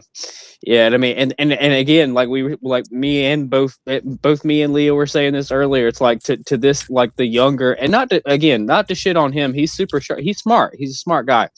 But like, to them, empiricism is God. Like if we can't demonstrate it empirically, then that's just the end all be all, and it's simply not the case. I can tell when I engage with them with the image and likeness of God, coupled with we're men. You agree that we're the image and likeness of God, right? You believe that a man's duty is to protect his family, community. Yes. You see what I'm saying? I mean, this is the prompt. You agree that corn is destructive to the person, their family, their loved ones, and the community. Yes. How then does it not follow that as men, we should work to protect that? He also agreed that sometimes we have to protect the woman from herself. Yes, Lord. What now? I said, yes, Lord.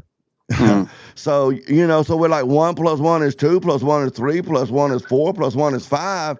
Here we are. So how then does it follow that we should keep adult entertainment legal and men are not at the same time committing dereliction of duty? I think that really what he has going on in his head of his is, yes, it's our duty, but we should not fulfill our duty if it means violate. Ultimately, he doesn't realize this, but he claims he's a Catholic that supports the Constitution, but he's not. He is like a Republican, and I don't mean the party. I mean as far as the republic. You see what I'm saying? Like a constitutionalist, a federalist, and then his Catholicism comes under that. Yeah. And we have the same people on the right, by the way. Oh We yeah, have plenty of for sure. people who are MAGA and they're conservatives and they're Americans or they're Alabamians or whatever it is. And then their actual, what they profess to be their religious faith comes underneath that. Mhm. But we have the Mhm. same thing over here on our side of the world, but that's what it was. And so I felt like I failed to get across to him to look at what I was trying to explain to him, that his controlling authority, morally speaking, was the Supreme Court and the Constitution. Right. He was making the government God.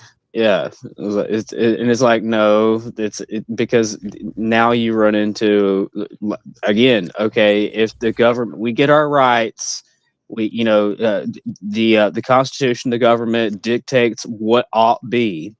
Well, then, okay, we could take that and we could justify slavery. We could justify all these other, crazy things that we all see. Well, now I'm appealing to consensus, but you get what I'm Yeah. saying, right? Well, he fails It to seems like recognize 2 + 2 is government is 4. men. Yeah, well, yeah, that's true too. I Yeah. mean, the government is people. So when you're Yeah. saying the government, you're saying people are telling me that I have these rights. Well, what gives those people the right to tell you you have a right when they're Right, people yeah, just like you are? I mean, how is he thinks of government as though it's some thing, some idea? I mean, like, no, government is a person. They're people. it's made So up of yeah, men. Yeah. but I used to yeah, argue on, I'm fixing to go. I gotta finish this up. Yeah, So I I'm gotta get up freezing early to in the morning. death. I got to get out of here too. Yeah, I could talk to you guys all night, but yeah, I got to shovel and blah, blah, blah. Thank you guys for having me. It's always nice to chat. we ought to try to do a chill stream either Monday night or something like that, just to sit around, but That sounds good. promote it Yeah, up a man, little like bit, try to get some more people in here. for sure. Yeah, like with the snowstorm and everything. I don't think I have to go back to work until Wednesday. So like I'm free. Just give me a shout. Cool deal. I may go out here and light my heater. My fireplace, as much as it's a forced air insert heater. But I Yep. saw where Fatty came in though. I saw What where do you- Fatty came. Uncle Fatty came in the chat for a few times. Oh, I wasn't even like I was on and off because I was shoveling and stuff. I didn't see Fatty, right. but All right, man. But you take care. yeah, And man. you Oh, all right. Yeah. Have a good night, man. We'll see you. All right. Bye.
All right, no idea how I ended up all of that talkie, but here we go. This is what I thought I was doing, and I said a whole bunch, and no one heard me. But a lot of what I said had to do with the fact that this is only my second stream, and I'm still working on polishing things up and making sure that I don't go on for 2 or 3 minutes talking and no one hears me.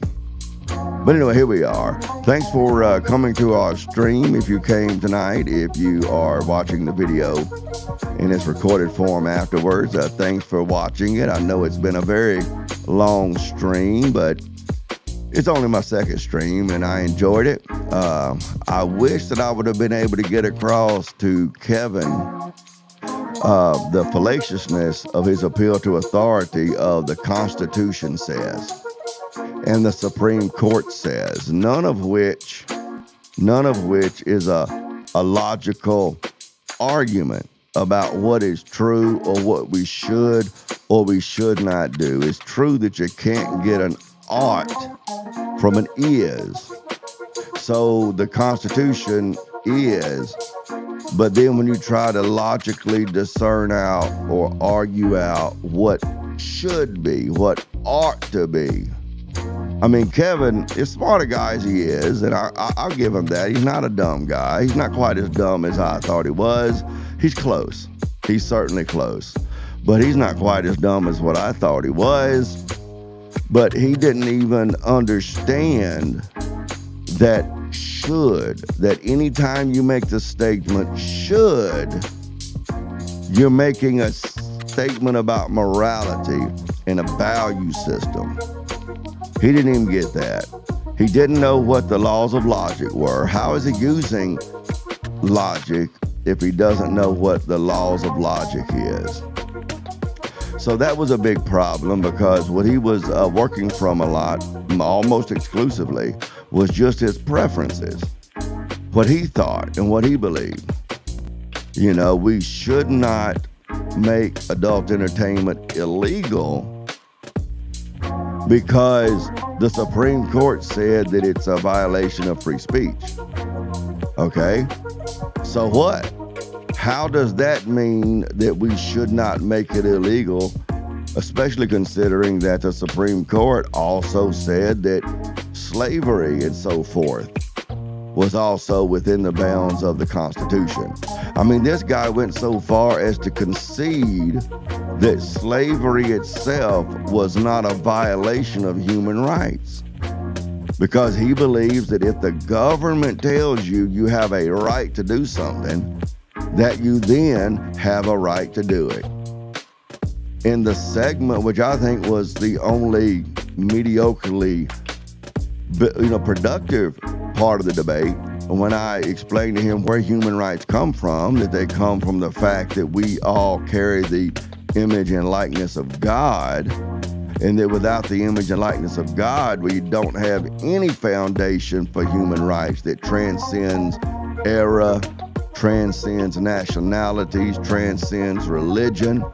When I explained to him that when you leave the Christian nations and the nations that descended from the Christian nations, then you don't find anywhere close to the level of enjoyment of human rights that we enjoy in the West, to try to get him to understand that the establishment and the protection of human rights springs forth from Christianity, and that when you get away from the Christianity, which believes we're created in God's image, so when you get rid of the Imago Dei, that you don't have any reason to believe that human rights exist, or at least you don't have any way to defend them, any reason to defend them. Explain that to him. He didn't have any reputation for that at all. No reputation for that at all, but he just tracked back around to, well, we still should not make it illegal because the Supreme Court says, and the Constitution says, and it violates the Constitution. So that's basically his authority in his life. Even though he loops back around and says, well, I'm a Catholic. And he carries a lot of that feminine thinking to where he thinks he can defy, well, this is what I believe personally. I don't support porn. I don't think it's good, but I don't think that I should tell someone else they're not allowed to do it. That is a contradiction in itself. But, I think the only productive period that I had was when I covered that part. And it looked like that he was picking up what I was putting down and whatever. But he's still hanging on. But he's young. He's young. Hopefully, I think back to when I was 24 and there were things that I believed and said back then that I just pray to God no one remembers. I'm just thankful there wasn't an internet like we have now that makes a permanent record of it that we can go back to and be reminded of. But at any rate, I had fun with the debate tonight. I wanted to have more fun, but it was a little clunky with the software, and Kevin and I, we digressed a whole bunch into meagerly, in retrospect, when Leah tried to intervene and tried to moderate back. I probably need to set her up and my mods up where they have more control of the mute button. That'd be something, wouldn't it? Getting muted on my own damn stream because I won't shut up and mind the moderator. Yeah, that sounds like something. That would just be one more chapter in my very long autobiography. When I finally write my autobiography, I think the title of it's going to be, What in the Hell? That's what I think I'm going to do. What in the Hell? The Life and Times of Dane Snyder. At any rate, thanks for coming by. If you watch it, thanks to Tiger. Thanks for Uncle Fatty. I saw Uncle Fatty come in. I saw, let me pop back over here, look at the chat. Let me see here. It's so funny because the YouTube name for Kevin looks like I'm Kev Pev. And whenever I see it, just glancing at it, I think I'm Kev Perv. That's what I think. It's just maybe it's just my 54-year-old eyes, or maybe I'm the perv. I don't know. My brother came by, Justin. The Lollipop came by. Thanks for coming by, you big fat, what is it, fat-ass bus driver? That's right. Thanks for coming by. I don't know if his friend, our friend, Larry Stewart, Bubba, if he came by. If he came by, he didn't comment. On site 937, I see he came in to chat here, made some chats. I'm sure there were people here that didn't chat, didn't post in the live chat, but thank you that you came by. If you weren't here for the live chat, like I said a moment ago, thanks for watching the video. It's been a pleasure. Hopefully, as I keep doing these live debates and get my muscle memory built up to run the software and get it promoted a little bit, we'll get more and more fun with it. Just hang in here with me. Hopefully, I pray that you're hanging here with me until I get this channel where it needs to be. In the meantime, I'm Dane, Big Daddy,